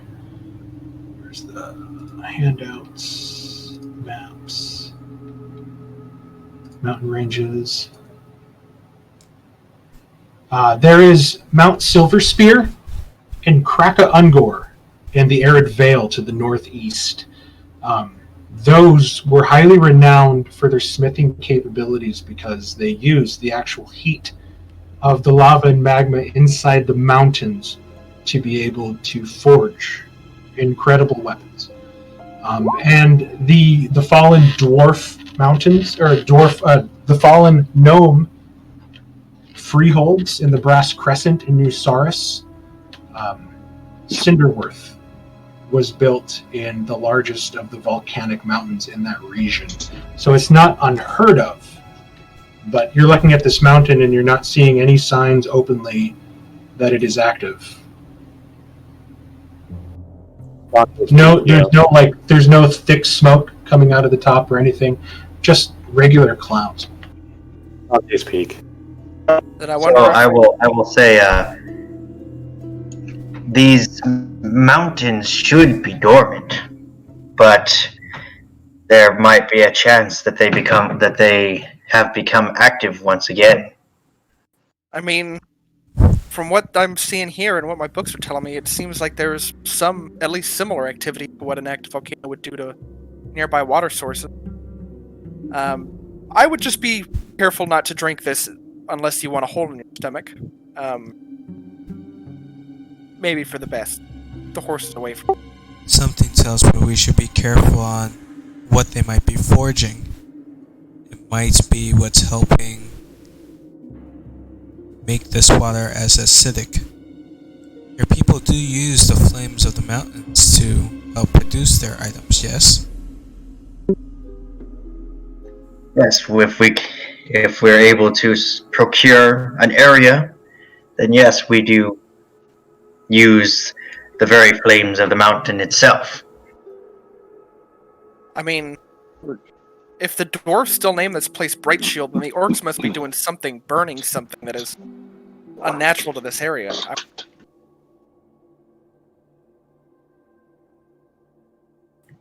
Well, these were the homes of some of the dwarves' greatest runesmiths, and their forges are legendary. If the orcs are using them to craft their own weapons, well, that is just heresy of the highest order. Gonna have our work cut out. Since we're camping down for the night, Mark, another thing I wanted to try to do is I wanted to try to get this kid's. I don't know how I'm gonna do it, but I would like to do like the very like point at me, say like Oriana, and then point at the kid and wait for a name. So you go Oriana, and you point at yourself, and then you point at her, and then she points at you and she goes Oriana, and then she points at herself and she goes Anna. Anna? Okay. Well, you're in a lot of trouble. Wow, that's pretty funny, Callus. Actually, I can handle this for you after the last full rest. Well, actually, I can handle this tomorrow. We haven't rested since the last rest, right? We're getting ready to rest again. Yeah. Well, I mean, you guys can push on. It's only 8 o'clock. So if you guys want to push on further, you guys can. If you want, tomorrow, I can make it so that you and the Goblin Girl can speak to each other and understand each other's languages.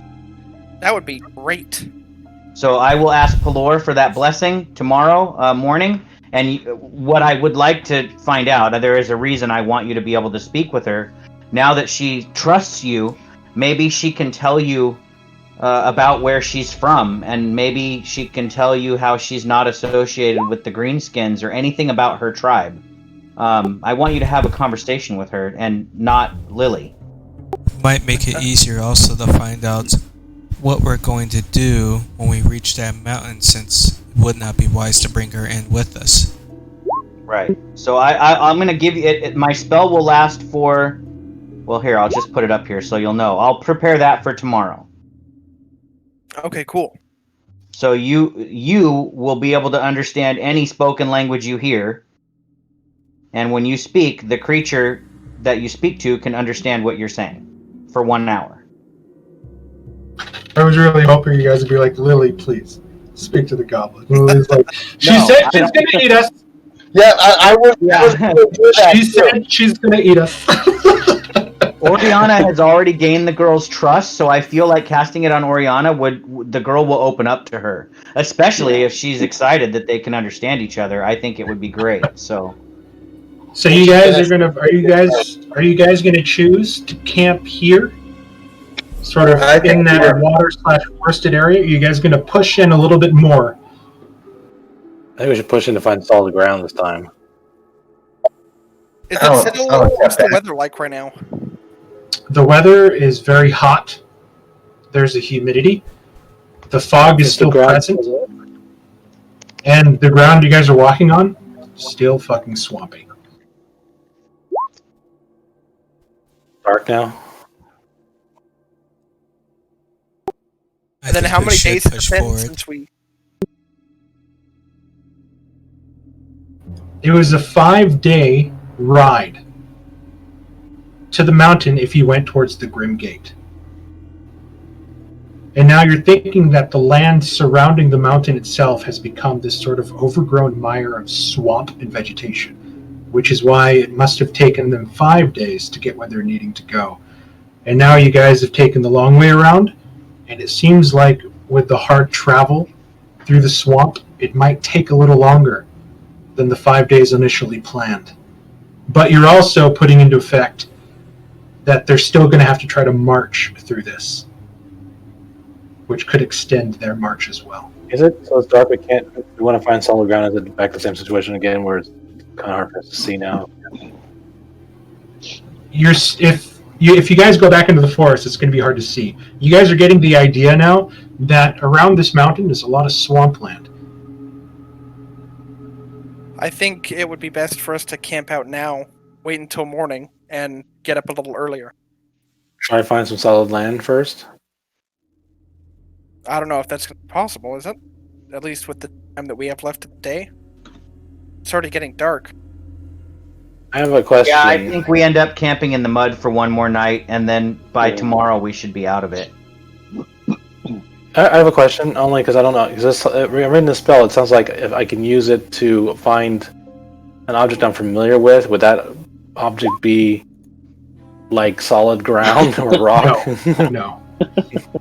I'm familiar with not walking. You're like, oh, locate object, dry rock. And then you're like 5 feet away from you, there's actually a dry rock that was kind of perched on a tree, dropped by a bird, kind of thing. Like, that's... I wasn't sure. Like, locate object is up to a mile away, and you sort of look, and it's like, boom, there's an entire dry mountain right there. So it's like, it's one of those hard things. It's more specifically for finding an item that you're familiar with, or I've been told about. Oh, I guess we're gonna camp in the mud again. I mean, it's not bad. I mean, once. I remember finding a something that I had to cut myself with or something. An It's idol. very well or done.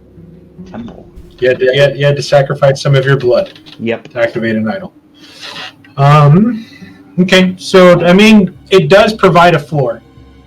So you're not sleeping in the thick soupiness. So the tent actually gives you a dry floor to sleep on. But for Lily, again, it's if she's sleeping outside, she's dealing with the elements, and it's not so fun. And the horses are like stuck in the muck too. That's probably not pleasant for them. Do we have to roll a Constitution save against Trenchfoot at any point? No, no, it's fine. There's no Okay. no trench foot. Just wanted to be sure. And I mean, it's really hard. You guys find like the driest point you can see, but I mean, it's turning into swampland. You guys are having to lead like horses over like fallen logs to like pass on dry ground, and everything is just mushy, and there just seems to be more water sort of growing out in pools the closer and closer you move towards your destination. It's not fun. It stinks. The bugs get thicker and thicker during the heat of the day. And you're just kind of thankful that the night kind of sends them away while the sort of small nocturnal creatures come out to begin to feed on the insects that are still hardy enough to try to attack you.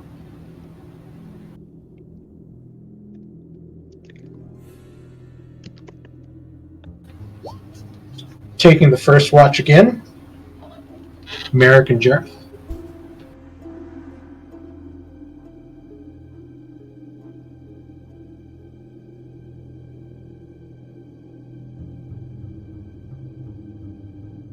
Sounds good. Yes. Give me a perception check. So I say, or Kenneth, I said, don't get stabbed. Or, You choose sexy ladies. oh, you want us to get perception? Okay. Yes. See a second hand. Merrick, you see a beautiful woman beyond the tree. Oh, Jesus! I put up my hood. Yep. I'm going to turn on your lights. Give it a finger, Merrick. Merrick, you hear a loud splash, like maybe a large rock kind of fell into the water, and there's kind of a plop. But you immediately begin to see the horses that are tethered begin to react. They begin to stamp and champ. You guys should have gone further. Jareth, you begin to see Latharis behind you begin to champ and sort of pull at the tether and sort of rear up and begin to pound on its feet, and the other horses now are beginning to shake their head and beginning to move. Merrick, you're hearing a whoosh, whoosh, whoosh going through the water as if it's displacing a lot of water moving before a whoosh,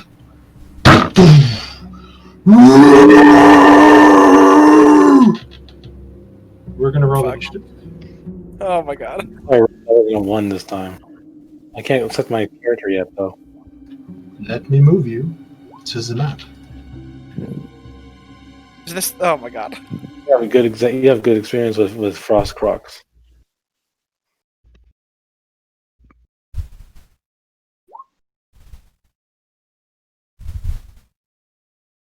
Oh, at least I got a higher initiative. God damn. Double digits again. Oh, I didn't crit the initiative that time. Oh well. I would have been. That would have been lucky if you did. My game was as broken as Mark's was on Tuesday. I can't believe I haven't rolled higher than 7 initiative this game. I honestly didn't think that we would get to this specific encounter tonight, but the traversing took a turn I wasn't expecting, so this is actually kind of fun. Ooh, he has disadvantage on his first attack. Yay! It has a plus 13 to hit. You can fix Close. that, Merrick. I did. Cool. I didn't know I could change my initiative on the turn order. So now that I know that. Yeah, it's really cool when you like make it 23 when Mark's not paying attention. No, I'm not. That's not good advice. Don't listen to me. Toro has disadvantage on his first. No, now the DM has to refer to him as Tortilla for the rest of the session. Oh no! That's the worst punishment ever. Balthazar, you don't need to be woken up. This is a very loud, thundering roar that shakes you out of the early bit of sleep. There's that sensation of you falling and then immediately being woken up and trying to grab your bearings.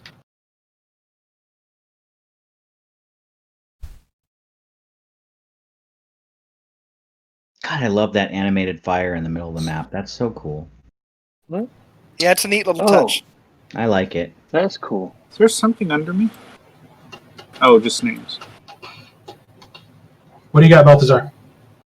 Well, I'm going to use half my speed, or I mean my movement to stand up. And I'm going to call out to the group. Did you all hear that? I'm going to look out. I'm moving the map around. I don't see anything. Would that be accurate, Mark, or can I see something in a direction? It's very accurate. Okay. So I heard something, but I can't see anything. So, You know what direction it came from, though, at least? Because I heard raw. You're looking around and you're seeing Merrick kind of with his back close to the dome of the tent, and he's staring north. And the horses are trying to move south, but they're currently tethered. Since I can't, if I leave the hut, it will be dispelled, and it could be a good sanctuary to hop back into. So I'm just gonna hold here with the dodge action if need be. Okay, Jareth. Can we still move normal rate, or is it half speed because of mud? You can move normal. It's not like incredibly muddy and soupy. Well, actually, no, because according to the thing, the ground is covered with thick weeds that make it hard to traverse. So you guys would be moving in this area at half speed, according to this. Yeah, it takes twice as long as normal to traverse. Okay, then I'm But- going to... Just for fun, I'll let you guys move normally. Okay. Then I'm going to move... I don't mind the half movement. I'm a freaking half elf. I love it. Yeah, I still move 20. It's pretty good. I think what I wanted to do, sorry. I like the idea of like the muck sticking to our shoes and slurping every time we I lift. need to know something, Jareth. I'm going to make you take the dodge action. I'm going to invoke fly again, so I can fly, move quicker on this field of battle. And I'm going to bonus action turn my weapon into a spear again. And then I'm going to zoom up to here. And stay there. How far up are you? I just went by the horse. I'm right here. Oh, how up? I'm just I'll be 5 feet off the ground. I'm just hovering So over the you're- water. Okay. You still cannot see this creature. Merrick. Okay, I can't see anything either. I know where I heard something from, but I don't see anything right. No, you're not able to see this creature as of yet.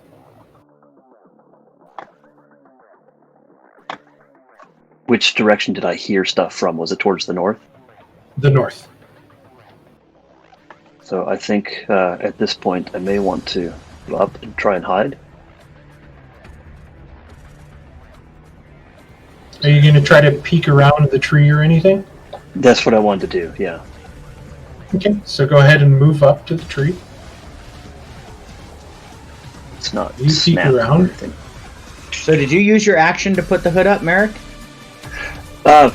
When we were earlier taking our whatever the walk Your around watch. and stuff. Okay, so when you stand watch, you typically just have your hood up the whole time? Correct. That makes sense. Yeah, that way you see them before they see you. That's smart. Merrick, you look around the tree and you see this massive monstrosity running towards you. Merrick, you find the best things in the woods at night, don't you? That's pretty rough when you found. It charges to give me a kiss. Is that the end of your turn? I'm gonna want my kiss. That will be the end of my turn to hide. Toggle advantage and roll. Because the cloak gives you advantage when the hood is up. There you go. You are invisible. Even to you think that the gods might not be able to see you. Callus. So Callus Wait. is good. I apologize. Merrick, you still had an action. Did you want to hold your action to attack? No, I didn't. I thought Because it's a cunning act. It's a cunning action to hide, and you only used your movement to get up there. Is he close enough I can shoot him?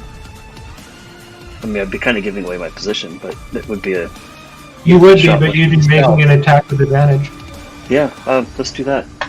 Okay, so you will say that you step out. Pew pew. Go ahead and give your hand crossbow attack with advantage.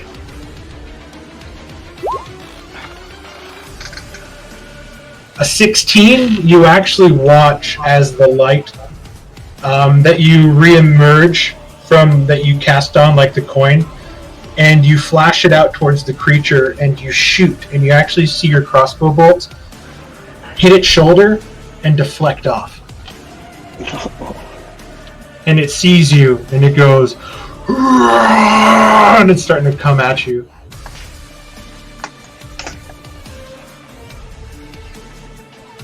You're going to move 5 feet back. Let's see here. 5, 10, 15, 20, 25, 30, 35. You can move back for your 40 feet of movement. Yeah, let's do that. Okay, so go ahead and move yourself 5 feet back behind the tree. Callus, it is your turn.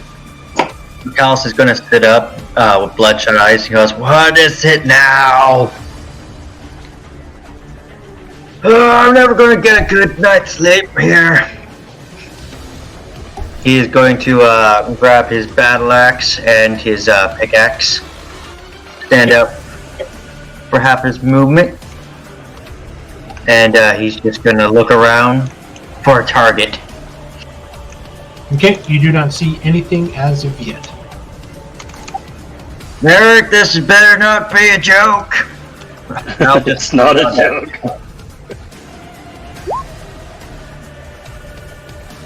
He's yelling inside the dome so Merrick doesn't hear anything. It does. Okay. It does wake everybody else up. Yes, you guys can hear everything going on outside, but you guys are almost not visible to everything inside, if I remember correctly. I can't remember how we rolled it, but that's how we roll it. I'll just step outside and say, "Merrick, this had better not be a joke." Okay. It is no joke. I don't even know what the hell this thing is, and it's coming fast. Is that the end of Get your? Is that the end of your turn, Callus? You're gonna stay there. Yeah. I'm not in a good mood because I've missed my second good night's sleep. Okay. Talandris. You did get one night uninterrupted, I'll right? grab my blades, exit the dome. I'll come up behind Jareth. What is this sound coming from? Can you see it? Like gesture north towards where Merrick is at. Okay, so you move 5 feet out and then begin to speak to Jared. North towards Merrick and say it came from that I come direction. up right behind them, where I had moved initially. Okay. If they're I'll have close my enough to hear me, I blades would out. let them know. I'm talking to my feet because I'm hovering 5 feet off the ground. I'll take the dodge action. Okay, sounds good. Lily, you heard this louder than everybody else in the dome. Again, sleeping with your armor on. Very good boon. This thing sounds big. It sounds ferocious. I would assume I would set my shield down for sleep. So, action, don my shield, and I'll go 5, 10, 15, 20. God damn it. What's your movement speed? Because if you were prone, you'd have to use 15 feet to stand up. Oh, yeah, that's right. My bad. So 5, 10, 15. Okay. Here's a question. Were you inside the dome when it was cast? Otherwise, No. you cannot pass through it. Okay, I wasn't sure if even though I'm friendly, I could enter the dome. Because if that's the case, then people on watch cannot go back into the dome, right? At the They point were- that it's cast, Balthazar can decide who can go in and out of it. That's how We I just think all it works. stand together when it's cast. Everybody who was inside when it was cast can pass through freely. Everybody else can't. Well, I would say Lily can't then because she's not going inside, and then the child counts. Okay, so you'll just have to skirt around it, Lily. That's all. Okay, that's fine. I just want to. So 5, 10, 15. Oriana. I am going to set the kid down here, Coral, and motion for her to stay. And I'm Hey, fine. I'm gonna move to the edge of the dome. I'm gonna exit the dome here and then hold my action to cast a firebolt at any enemy try me. Okay. Oh, Chris, you probably would have heard the Goblin Girl's name. You know that Enna in Goblin, that translates to fiery one. Fiery one? Fiery. Fiery one. Okay. Cool. Yep. I will grab my shield and use an action to don it. Use half my movement to stand up. And I will move out of the 5, 10 to here. What's this? What's the ruckus? I have my sword and my shield, but I don't have my armor. I will go ahead and cast... let's cast this. you would probably heard me telling Telendris that it's north from there. I don't see an enemy, I think. I don't see an enemy to attack, but I can summon it up to 60 feet away from me. So I'm just going to go ahead and pull it out onto the map. I would have said it's Okay. coming. It's north of near Merrick. That's where we heard. Yeah, the I'm war. going to stick it, like, right here. And on my next turn, hopefully I can move it to something I can attack with it. I really hope. And- I really hope I scare the bejesus out of you guys with this thing. That will end my turn there. Mark, I'm Alright. already shitting my pants, alright? Oh, we're late tonight. I don't care. We can put this up ready if you guys want. 25. As this large, massive beast emerges, sees Merrick, and you watch as its wagon wheel-sized palm hand raises up and begins to try to strike as Merrick, just as Oriana releases her firebolt. Oh, cool. Maybe it'll come after me instead. Isn't Merrick stealth? 21! You know, he broke I had his to step out amazing to shoot stealth him. to attack. I rolled garbage damage, but that's a 21. I'm hoping hits. The 21 does hit. Yes. And you watch now as you aim. As it lifted up its arm, you saw the soft underbelly side of like its armpit, and you aimed right for that, hit it, but you watch as the firebolt hits it and kind of dissipates a bit, not doing as much damage as you were hoping. Well, good luck, Balthazar. And now it's going to make its first attack at Merrick at disadvantage. And she said, "Oh, it crit failed." Yeah, okay.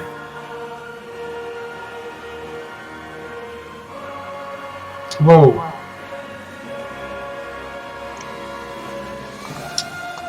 Well, that's not right. Yeah, I'm sure it has more than +0 to its attack. Sure, it gets more than +0, yeah. Yes, so it's going to be, it gets a +9. No. Okay, so So that's it's. I think it's still going to miss you. It's still going to miss you, Merrick. 14, right? Yeah. 14 misses you, right? And now it's going to make an attack at you at normal.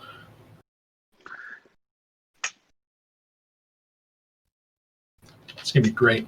The second left hand sweeps up and it slashes against you and it grabs you in its large left hand and kind of lifts you up into the ground. You are now grappled.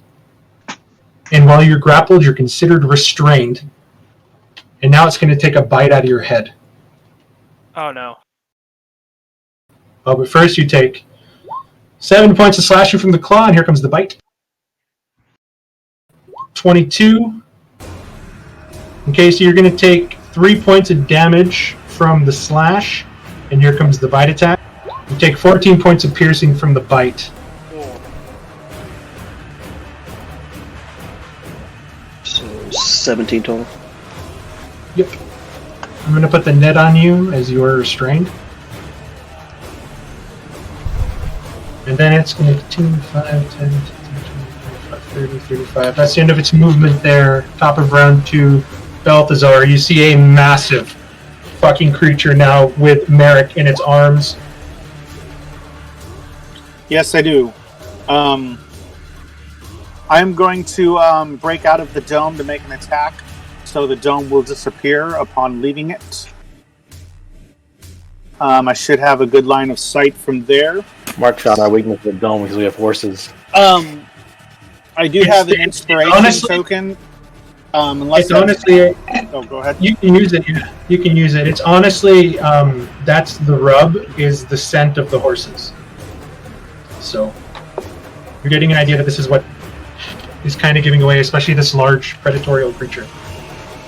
So I'm going to burn that to roll with advantage on Silas Ray of Light attack. 15. 15 will miss. Shit. That's it. Wait, can I see you? Yeah, he's I'm right out. behind you. Yep, he's right behind you. Make it a 25. I'll burn my channel divinity. Okay. 25 will hit. So the damage won't be a ton, but I need a con save.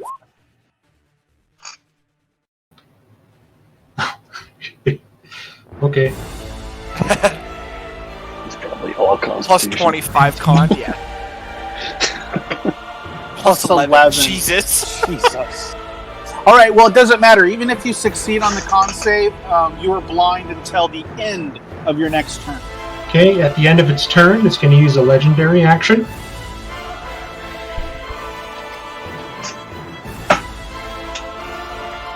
Well, at the end of Balthazar's turn. No, it's Yes, the end of I its need. turn. Legendary actions I need- get used at the end of a PC turn. Oh, I see. So yeah, I just said it's. I apologize. Okay, I need Merrick. Okay, I need Merrick, Jareth, Talandris, Oriana, Callus, Toril, and Balthazar to give me a Wisdom saving throw. Fuck. Where are you, Jareth? Where's your token? Hold on. I just cast Counterspell. It's not a spell. I'm It, gonna use my inspiration. it lets loose a high-pitched. Okay, don't toggle, just roll again. How come Jareth is not an initiative?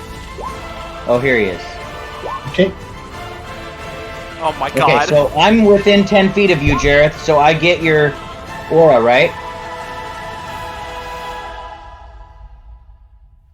I can't hear you, Chris. If you're talking, you might be muted. Callus, Toril, and Talandris get +3s. Okay, that's what I wanted to know. What? It's a wisdom save? Mm-hmm. Say +3. 3. +3. And you're also within my aura, so I don't know if my +2 stacks to that +3. They don't stack. Doesn't They don't stack. stack. You would just take the higher.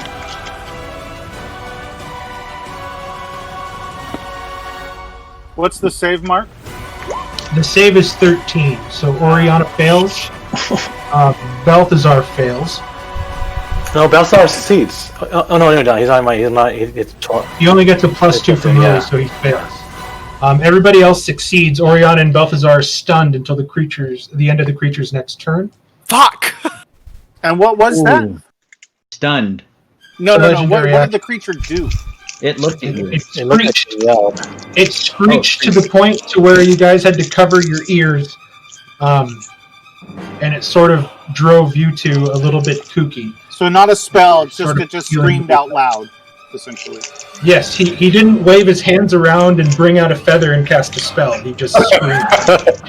I would like to see that But happen. his brother is Merrick.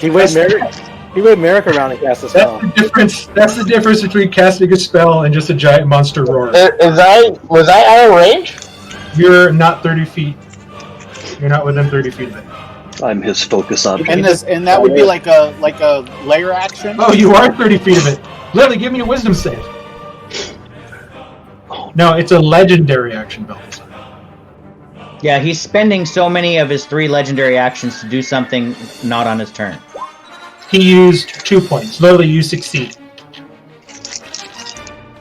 Jareth. Okay, I'm going to move into position here, and as a bonus action, try to save Merrick if I can. I'm going to cast this. Okay. Is that a wisdom save? Yeah, wisdom save. Yeah. Okay.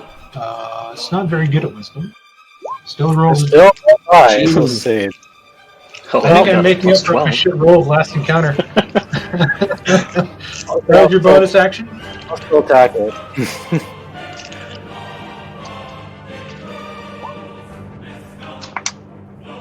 21 hits. Can I still pump divine might into that? No, I can't. Yeah, sure. No? Yes. Yes, Yeah, I'm it's gonna not do- an action to use Yeah, it. you can Use you it can when- pump as many as you want when you attack and still cast like a regular. I'll do a level 2, so 3d8.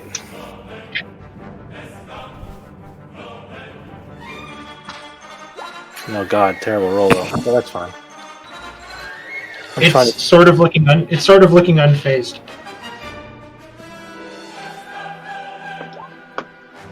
$25 hits. I'll just do the 9, not divine smite.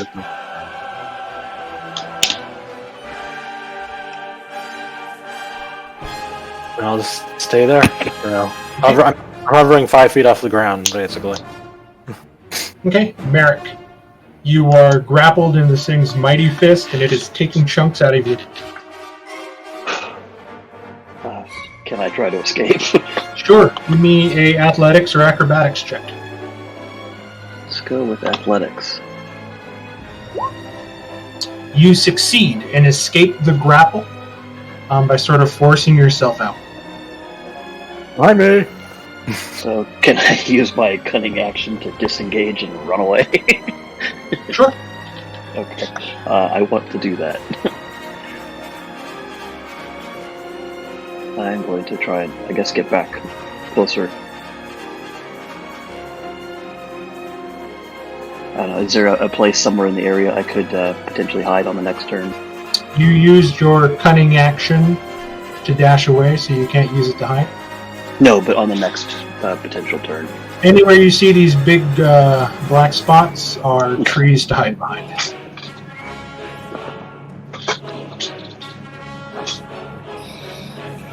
Is that the end of your turn? Yeah. Callus. Alice is going to run his battle axe blade along his pickaxe blade, and he will call out to the creature, "You have ruined my sleep, and you will pay for it!" I'm going to rage and charge at him.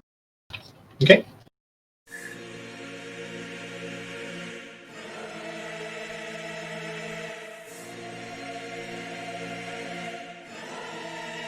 I'm going to attack with my axe. I'm going to do it recklessly, because why not? 19 just hits. Alright, so that's going to be the 6 damage. Plus 2. I'm going to come in for another attack.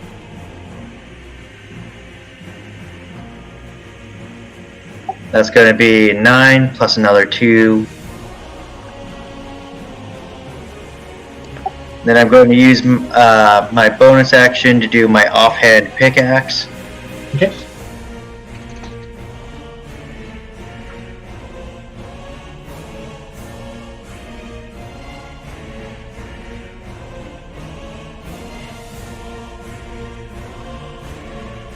$14 will miss.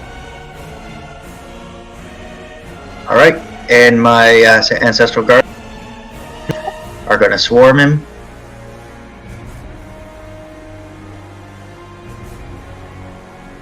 And that will be my turn. How's Mr. Gardens do again? So wait, if it's compelled, oh no, it made the save. Yeah. I made this up. It's not compelled. Yep. So it basically what those guardians do, Chris, is if it tries to attack anything other than Callus, it has disadvantage, and any damage you take from it, you have resistance to. Talandris. So it'll stack with that. What will stack with that? Me, because I compel him, but if If he was compelled to duel you, then he would have to attack you with disadvantage the whole time, and you would resist. that sounds like a great idea. Yeah. I'll charge in to join my friends and just unleash a barrage of attacks on this thing, Okay. looking for its weak points.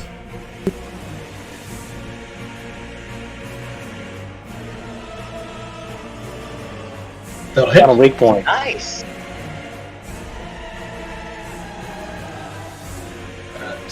17 halved to 8. 18 will miss. Did my spear do full damage? Or was it half because of the other thing?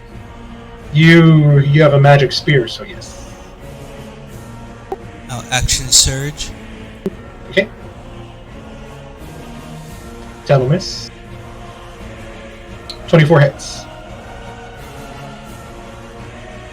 And bonus action, I'm gonna try one of my techniques.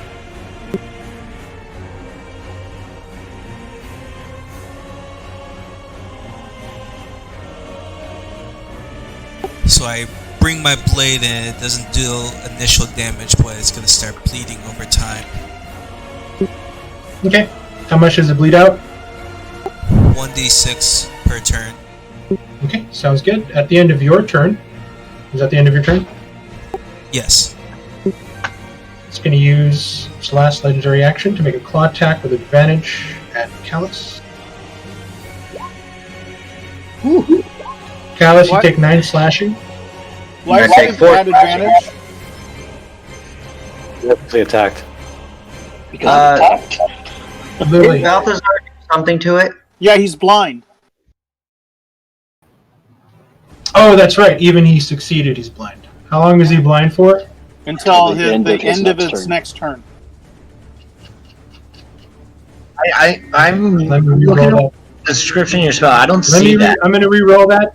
I'm going to re-roll it I in see it normal. now. I see it now. Sorry. 11 missing. Lily.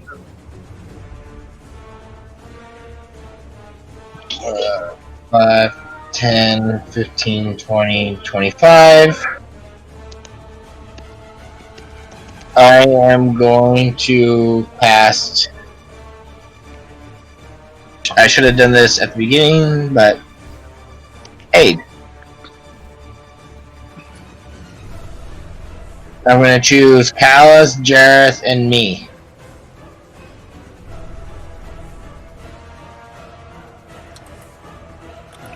So your guys' maximum hit points and current hit points increased by 5.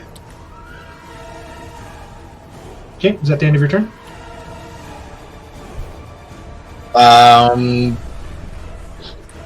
Yes. Okay.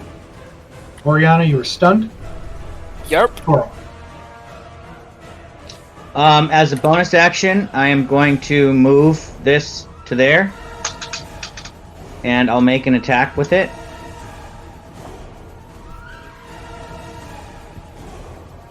$17. 17 will miss. And then I will use my action to cast... Let's make sure I had it prepared. I do. Awesome. I'm going to cast a spell.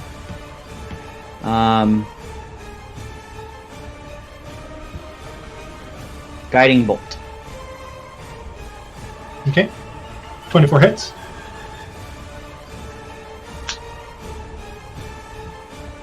Doing 12 radiant damage to it. And the next attack roll made against this target before the end of my next turn gets advantage. Okay. Is that the end of your turn? That will, yeah, bonus action. Let me see if I want to move anywhere. No, I'm good here. As a matter of fact, I would like to slap this horse, if I can, on the rear and get it to move away. You're trying to, but you're going to have to use an action to untether the horse from where it's tethered onto the tree. Okay, then that's fine. I might move it next turn. Okay, it's the Grey Render's turn, who is blinded until the end of this turn, so he's going to make... he's just going to make the attacks... He's going to make 2 attacks at Callus, 1 attack at Talandris. So 2 attacks at Callus at normal. Is he still blinded? Oh yeah, at the end of his turn. 15. I'm going to parry that. Okay, he's going to make an attack at disadvantage against Talandris. 16. That misses. And you're going to bite normally at Callus. 26. That hits. Callus, you're going to take 8 points of piercing damage. Oh, get off me! Okay, he is no longer blinded. What? Oh, because Gonna Callus do is his right. bleeding out damage. Did you roll the d8 or d6? Okay. Valcor. Balthazar, you are no longer stunned. Yep.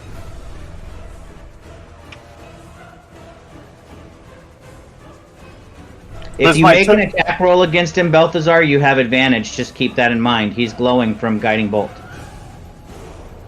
Yes.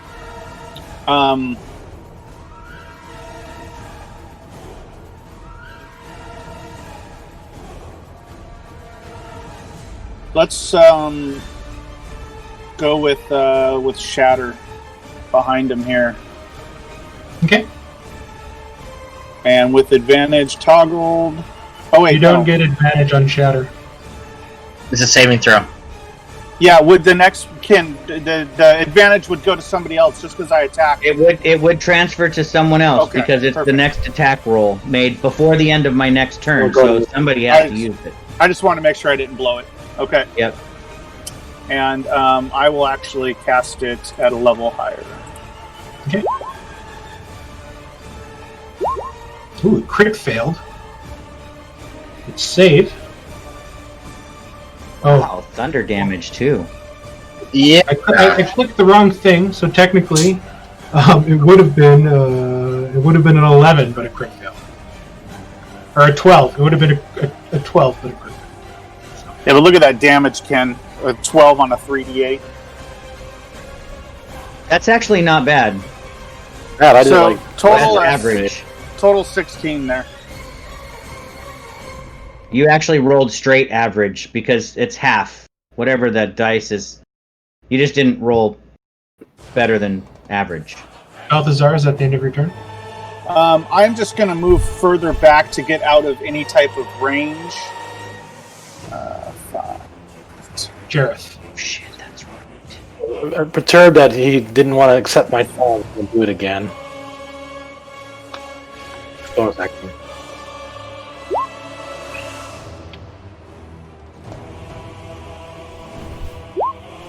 Damn you! Mark. Okay. Not even wise. Okay, I'm gonna toggle advantage. In the +1. It just doesn't want to duel you, man. It sees too many good things to eat. You know that I don't think you should do that because it's pointless because the next person that attacks. Jareth, make your attacks, please. It's getting late. Make your attacks. Right, dude, we were talking. It's advantage to the first one, right? Yes. 25 hits. Okay, I'm another level 2 smite into there then.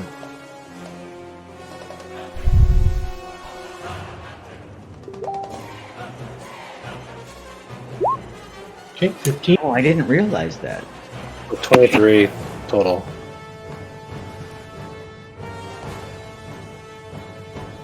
Oh, I forgot. He hit you. Oh, that was a bite. Never mind. Okay. Is that the end of your turn? Yeah. Okay. It's going to make a claw attack with advantage at Callus. 22. 4 slashing. Oh, shoot, you get too fast. Never mind. Who's that for? Eric. Oh. Okay. I'm planning to move into Talandris's space to attack with the rapier, and then Sounds I'm good. going to use my. I'm going to move away with mobility, so I trigger him attacking and Yep. try to use the Just cunning remember action that if you're going to try to go through this water, like Mhm. we're literally trying to run through water here, so it'll be difficult terrain unless you use the dash action, which with mobile feet lets you go over that normally. Could I still disengage and move away? Yeah. Yes, as long as you make an attack, you disengage. Okay. That's an interesting way to do it, Mark. I love it, though. He's dashing first, and then he might use his action or his cunning action to dash again. His regular movement to Yeah. So That's not so good. a 9 will miss. Wait. You're being guided by Pelor. You can add 10 to that attack roll. 19 hits. That's my last mental divinity. Oh, never mind. It's a total of 22. Half to 11. I should be able to move where I can hide from him out of Talandris' square. Well, you used your cunning action to dash, Yeah, so I know, but I could potentially hide at the beginning of you're my taking turn. cover. Yeah. Well, no, I think with mobile. Oh yeah, he'd have to use your cunning action. Yeah. I apologize. Never mind. Callus. If I hadn't dashed. Oh wait. At the end of Merrick's turn, it's going to make an attack at Callus.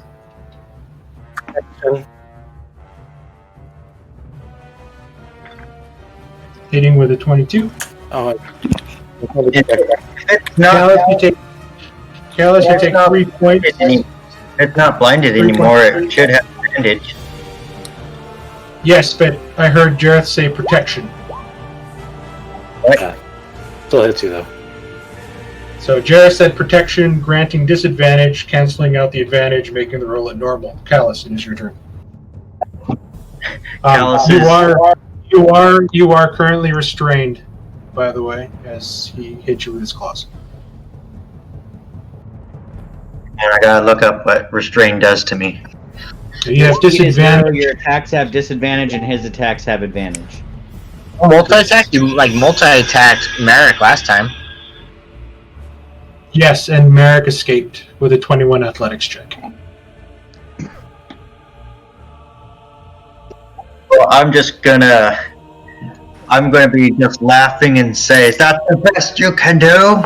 And I'm gonna just recklessly attack and keep attacking him. Okay, so make these attacks at normal.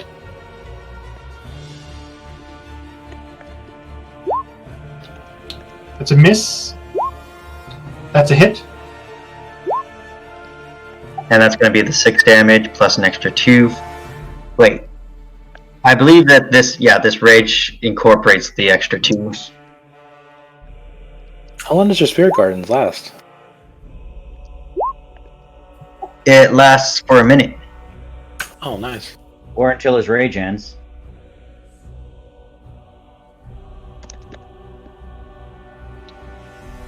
7 will miss. All right, that's all. That's what I've got. Talandris. I'm gonna continue to aim for the gash I left that's bleeding out, hoping to make that bigger, force him to the ground. Okay. 15 will miss. 17 will miss. Bonus action, third swing. 12 will miss. That's okay, he's still bleeding out. Yeah, you're still doing damage every turn. That's a super useful ability that you have. I like it. Lily. Seeing Callus being picked up, Lily's gonna look at the creature and, like a bad dog, tell him to drop. No. No.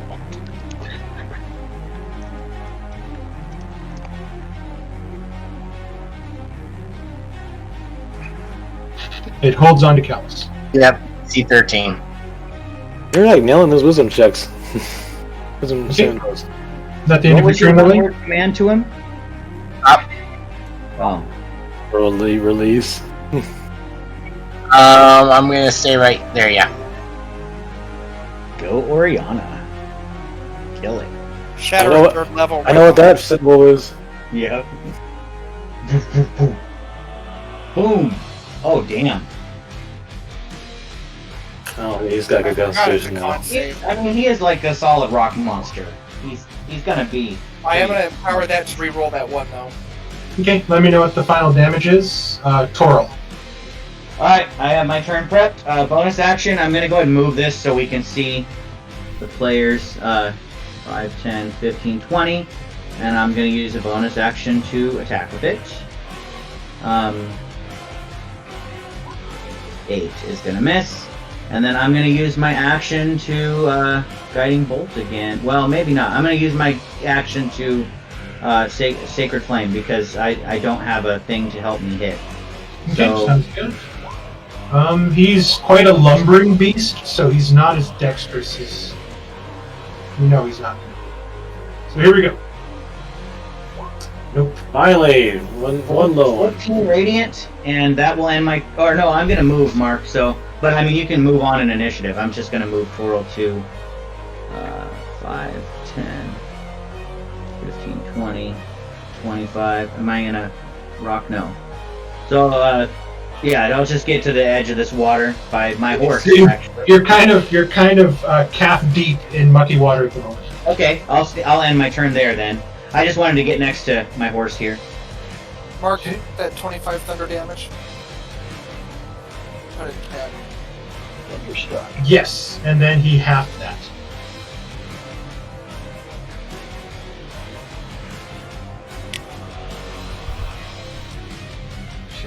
That was the end of Toral's turn. It is the Grey Render's turn. So it's just going to make... I mean, it's just going to start pounding the shit out of Callus. We'll just see what happens. All at advantage.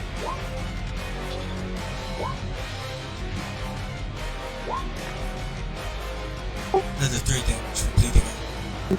Another 1 damage. There's a crit. Okay, so that's going to be 17 total on that one. So I'm going to be taking 8. Okay, so right now you're taking 5, 8, 13, plus another 5 for 18. And he's actually going to try. He's actually going to try to rip a chunk of your body apart and kind of try to rip you in half. You're going to take an additional damage from the bite. So I'm just going to roll the bite damage again. So you're going to take an additional 4 as he rips a chunk out of your shoulder and he's sort of chewing it. You're seeing that this thing kind of just wants to eat. Top of round 4. Okay, Balthazar. slide through initiative, everybody. Have your turns ready. Yeah, I'm gonna do Scorching Ray 3 times. Here we go. 10's gonna miss. 26. 26 hits. 10 fire. And 12, I think, misses. 12 does miss. At the end of Balthazar's turn, it's going to bite Callus with the bit. Likes the dwarf kebab it's holding on to. Callus, take another 5. I'm gonna hinder it hopefully next turn, guys. I was going to try it as well. Okay, I'm just gonna do my 2 attacks on it. You have advantage. Don't worry, guys. I got it Advantage? distracted. Get What do I guiding bolt.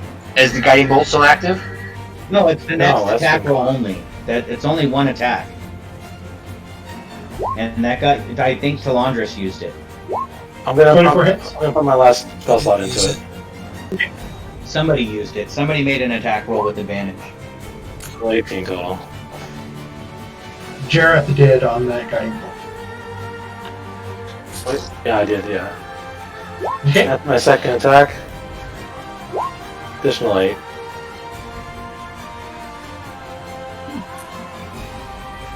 This is a good litmus test for me, so.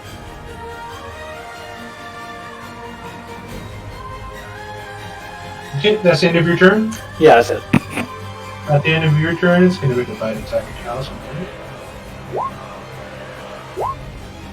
Callus, you take 8 points piercing damage. I think I've done pretty good damage on this guy, but this guy's a tank.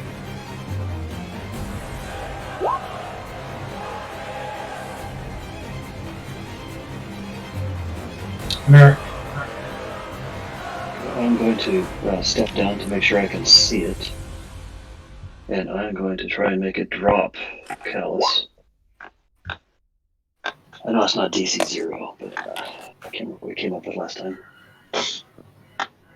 So, does this spell... This is incapacitate. Okay, so it's a wisdom save. It's a DC 12, you said? I can't remember what the Does DC was have on it. intelligence score or 4 or less, though? It's DC 13. What's his intelligence? I Should assumed have it was been higher normal. before. Should have been a normal, so it's a 7. He fails, he's incapacitated, but he still has Callus. I just out of curiosity, what's his intelligence? Oh, this creature? Yeah. Yeah. The creature has an intelligence of 3. Then It doesn't affect him. Yeah. Oh, this thing's too stupid. That's awesome. Is it too stupid? I didn't know what the. If it, I assumed it had a. I totally. Yes, you didn't know. I just was curious because it seems like it's not that smart of a creature. That's pretty fun. Yeah, I just had to assume greater than 4. Like, you have to have at least 4 to be able to breathe. Okay, so you So, cast Hideous Laughter, and you feel it hit, and the magic take hold, but the thing's too busy just eating his Callus above. So I'd like to finish my and hide here. He like turns his head like a puppy while he's chewing on Callus. Huh? Callus. Yeah, you like that? A lot tougher than you expected, huh? I'm going to sheath my pickaxe, and I'm just going to bring my axe down. Okay, go ahead and attack it normal. 12 will miss. 13 will miss. Alright. At the end of Callus's turn, it's going to bite Callus for this last lesson. Action! Action! Okay, he's going to attack it normal. Hitting with a 26. For 7 more piercing damage. Talandris. He likes the taste of dwarf, I think. Gonna continue the wail on him. You can't even see your health, Callus. I don't know how low you are. He's not to half yet, or thereabout. 21 hits. Jeez. Yeah, Barbarian's really tanking today. That's pretty great. Then bonus action, third swing. Okay. 13 will miss. And that'll be my turn. Okay. Lily. Are we gonna end on this fucking saga again? This is great. I'm just gonna attack the creature. This is what's in Jared's head while he's flicking away.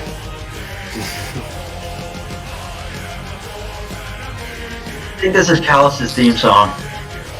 I think so. It plays every time he summons his spectral guardians. 20 hits.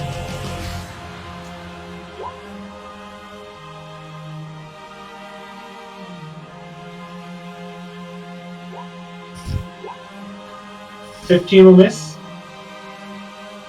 I'm gonna hold my action. Stay where I'm at. Okay.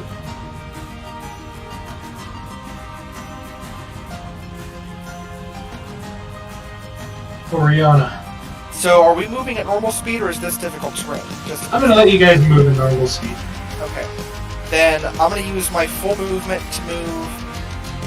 Shit, what was- Basically, I think Mark was using the water as difficult terrain, but the non-water is regular. So you're standing next to a trunk, so you're gonna have to move around this giant black dot, so it won't be a straight line through. I know. I figure it says 20 feet, but going around it will be another 10 feet of movement about. Sounds good. I think. So it'll use my full movement to get there, and then I'm gonna lightning bolt him through this path here, hopefully missing Callus. But it should be enough to get him. Yeah, through there. Definitely. Yeah, that's So- like 5 feet Yeah, wide. because that would be the straightest. That would be the straightest pass right there, and that would miss count. I'm gonna re-roll those 2 2s. Nice job, Oriana. It makes the save. Oh fuck! Come on! It makes a save, so whatever you get, it's going to take half, and then it's going to take another half. Oh, it's resistant to lightning? Resistant to lightning. Fuck. Alright. The one thing it wasn't resistant to was thunder. Oh, cool. And this isn't radiant too? So that's 26 plus 6. That's 32 total damage. Oh no, it wasn't resistant to radiant. So that's 32 total lightning damage, and then I'm going to use my bonus action to fly 10 feet down there. Okay, so what's the total? Sorry. 32, I'll type it in chat. So 8. Damn, I thought that was going to be the end of it, too. I did too. I thought you were finishing it. It would have been. It was a good turn. It looks pretty beat up. It's about to die. Yeah, so I'm not going to... I was going to curse it with a Bane, but since you guys seem to be taking it out pretty well, I'm not going to do that. I'm going to use my bonus action to Spiritual Weapon, and then I'm going to Sacred Flame it. So here's my Sacred Flame. Here's my Spiritual Weapon. Oh, 17. It'll take the 10 radiant. The 17 will miss. Can you Yep. do anything with that? Or? I can't. I used both of my Channel Divinities on my allies. So that's that. I did 10 Radiant. Alright, Balthazar. And I pat my horse. It'll be okay. You guys can finish them off. I did the best I could. 15 missing Callus. 20 hitting Callus.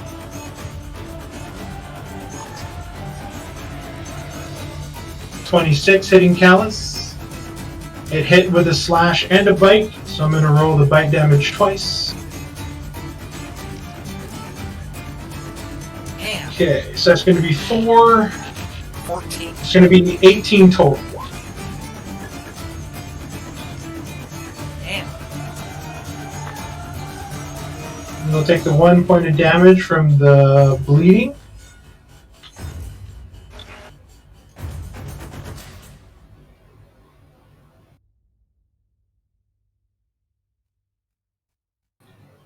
Okay, Balthazar.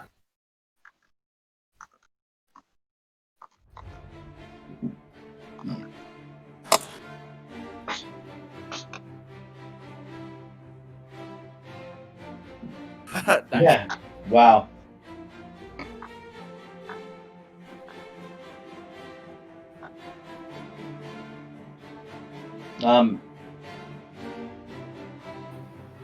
Huh? I think the higher level cast is broken. Yeah, something doesn't seem right here. I think you rolled a 1, so you did whatever level you cast it at times 2. So it'd be 12 total, Yeah. Wait, 12? right? If you cast it at 3rd level? Did you do it at second level? I or did it third? as third to try to go as max as I could get on So it. that's 5 missiles times 2 is 10 damage. Oh. But I mean, this Yeah, is the one spell level. card, so I don't know how it would be broken. Well, I don't know why it's doing 4 plus 3 plus. So, Is that the end of your turn? 1 fucking health. I mean, yeah, I mean, wizards don't get The 12 would have killed it. wizards don't get any Gareth is extra gonna- shit. Gareth is gonna finish it off. He's the paladin. You let him get the kill. Actually, I think someone else deserves a kill. Yeah, the girl. Is it my Well, turn? somebody's gonna do- the next person who hits it kills it. Is it my turn? Yeah. 25 for 6 total piercing, Callus. Damn, Callus down to the thread. yeah, I'm on to Lily's extra health now. Jareth. Okay, I think someone else in this party deserves a kill. I'm hoping he gets it. I'm gonna pump all 25 of my lay on hands into Callus. No, please, just kill it. No, I want to see you kill it. I give you 25 hit points. I mean, Merrick's gonna kill it. Yeah, yeah. I give you 25 hit points. Okay. That feels good. I need. Well, I'm probably not. I don't think I'm just gonna fight him. Just say fuck it. Is he gonna try a last minute stun? Yeah. I just thought to be a dick, but I'm just gonna fight him.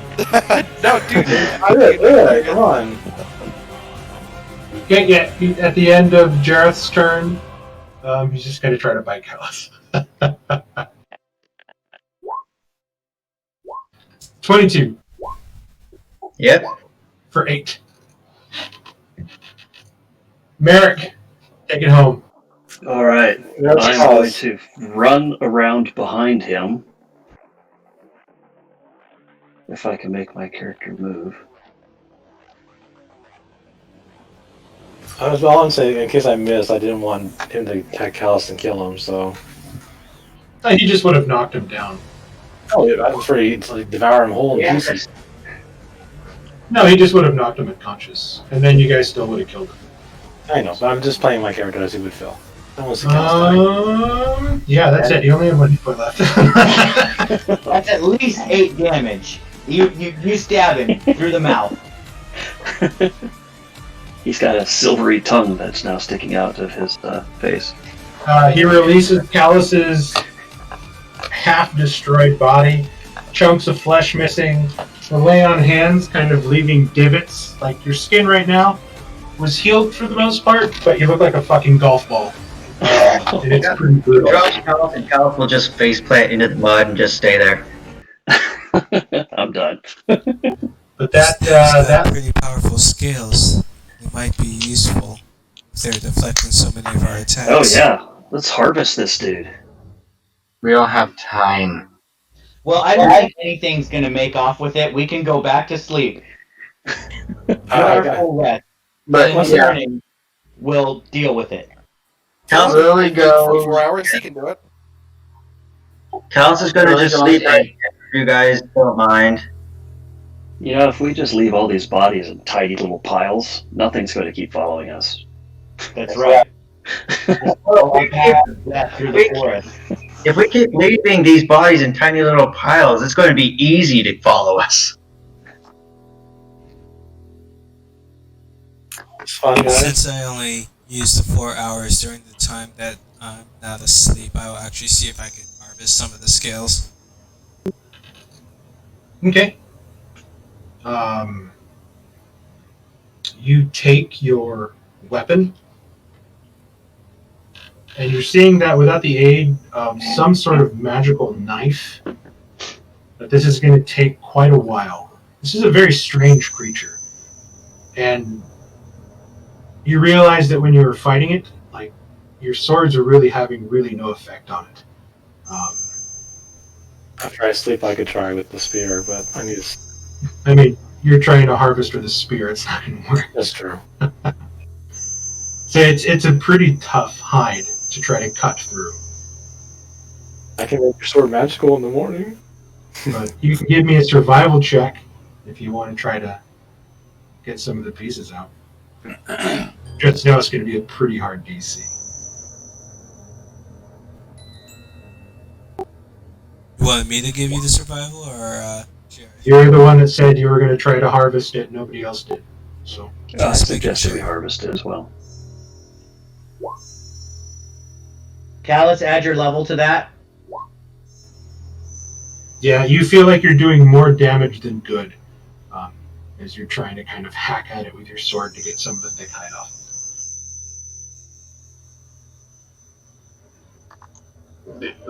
Lily goes up after the fight and puts out the fire. Okay. Is there a reason you do that, Lily?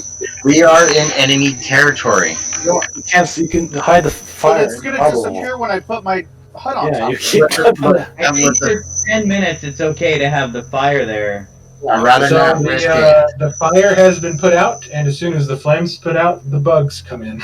Yeah, No, it's I'd rather deal with the bugs than have the trouble hide the fire.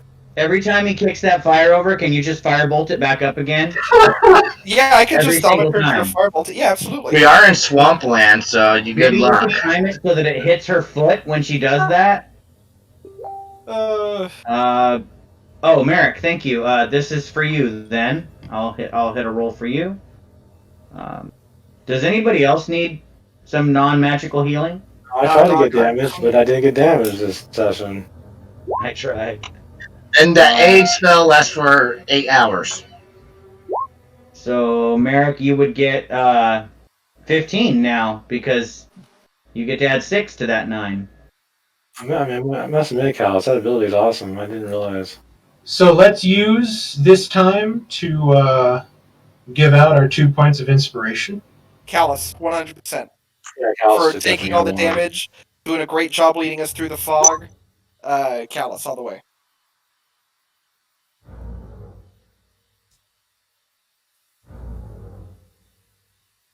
I would also like Toro for his blinding radiant wings. That was fun to do. Even though I didn't really do much damage while I was flying above. Just the imagery of this forest area just like glowing in this bright ball of radiance. I was hoping that Mark was going to ask me to make an intimidation check on the orcs when I did that, but that's okay. It didn't happen. I was trying to scare them off. Like, how dare you come to our camp? It's a freaking god here. Back off. You were up in the air. They didn't have to worry about you. Well, the radiant fire from heaven was raining down on them. Anyway, it was a good. It kind of reminiscent of your cleric there for a moment. I was enjoying it.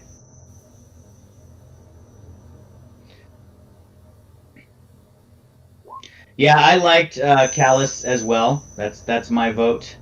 Okay, that's one Callus. And I believe Toro has been voted for the other one by Callus.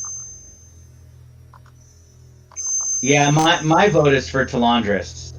He did some role play in the beginning of the session that I was really impressed with. So that's my vote. I don't want to vote for myself, but I appreciate the vote for me. Yeah, I got a vote. I like you did some role play in the beginning. You kind of opened and you did some role play with Lily. The two of you kind of did some back and forth, and it was very in character, and I was very impressed with it. You asked all the right questions. Yeah, And I I'm know trying you- to keep you Talandris to what I initially wanted him to be, which was more like that. Soon it'll be easier for me to talk with the mics and everything when the new computer arrives. This crappy one just keeps giving out, and that's why I keep having issues. Well, I liked that the questions that you had for Lily didn't take Talandris out of character. Like, you both have the same hatred for the Greenskins, essentially, but Lily's is more obtuse, and you were trying to get to the bottom of that. And I thought that was really good roleplay. Like you're Mine's more reaching out, towards. trying to understand her, but she's just like even more ferocious than you're used to, which was a neat. Don't explain Talandris, because through the roleplay, Toril right now believes that you two hate the green skin with as much fervor, though. Yeah, so hold on to that.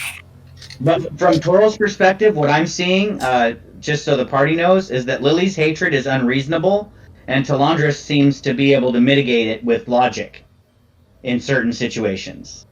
So that's how I'm interpreting that roleplay from Toril's point of view. Talandris is Spock. Yeah, good one. So that's my vote. Oh, very logical.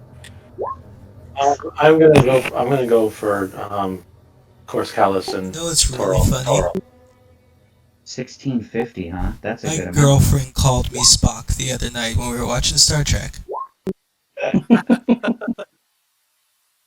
She's not wrong, Doug. Sorry. It's just I've known you a how long you, time. it's how you carry yourself and how you speak. Yep. You have a very measured way of how you are. As long as they don't say Neelix, you're good. Those are my two votes, and I need to go to bed though. It's like 2:42. So Yeah. All right, man. That's Good what night, I'm trying everybody. to. Thank you. Thank you, Chris. You're welcome. Have a good night, everybody. Good night. Yeah, but this was a good litmus test for me. Wait, you know how far you can push us before we die?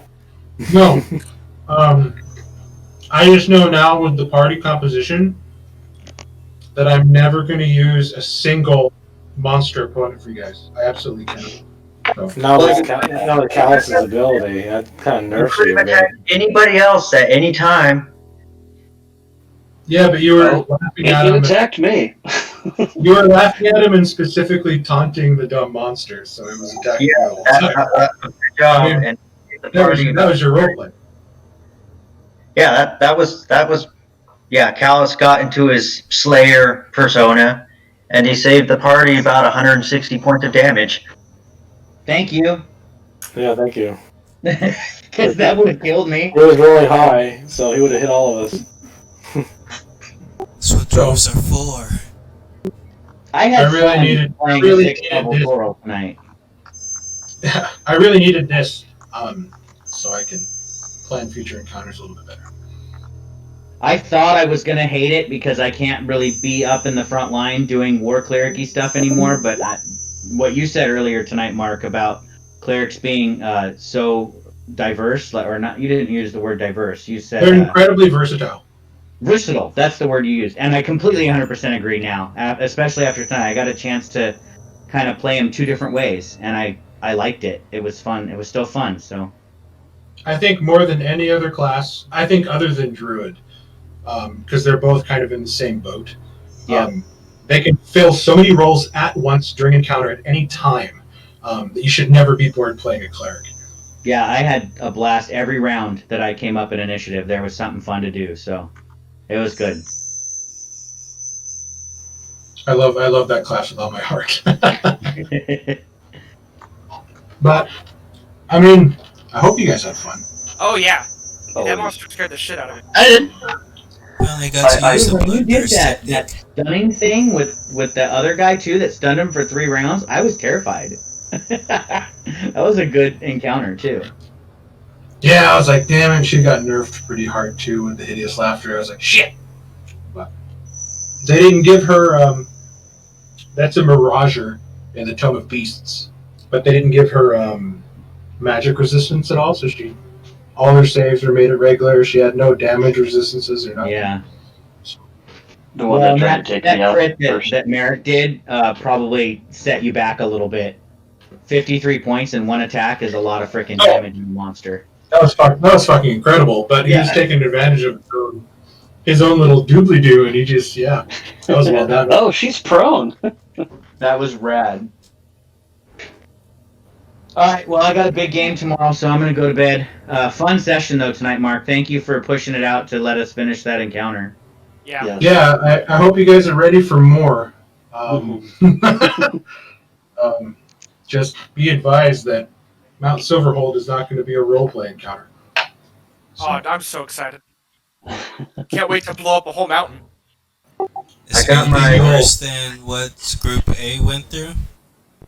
This is going to be Hey, we somewhat, got turtles here. it's going to be somewhat the equivalent for you guys because you're about the same level. But hopefully, Yeah, well, in Group A, we tried to stealth it, but this one we could just blast through. yeah. Yeah, I think we have a pretty I good got party some- I got composition some- here. I got some surprises. I think it should be fun. I got my giant strength potion and my sticks of dynamite. Let's do this. Paladins, we have a lot of DPS. We have healing. We got some sneak. We got some good tanks. I'm liking it. We have good chances. And we fought all these battles tonight with no frickin' armor, Mark. That's the other good thing that was fun. Mhm. I had a 12 AC in this fight. I thought it would be fun. It was fun. Okay, to put you in there, and I love the fact that Lily's going to start next session with 2 levels of exhaustion. Oh no. Oh God. So, yeah. That's Should be yeah. fun. Don't let her make any skill checks, guys. And make sure her horse does all the walking. Yeah. Or Cal is driving. Well, Yeah, bye, I hope- everybody. I gotta go. Yeah, good All right. night. Yeah, I hope you guys are a little curious about why the landscape is like this. I am. Oh, yeah, Whoever's heard of a fucking Inches. swamp at the top of a mountain. But, yeah, Yeah, it's not should good. be fun. Awesome, guys. Thank you so much. Thank Alright, good night. Good night, all.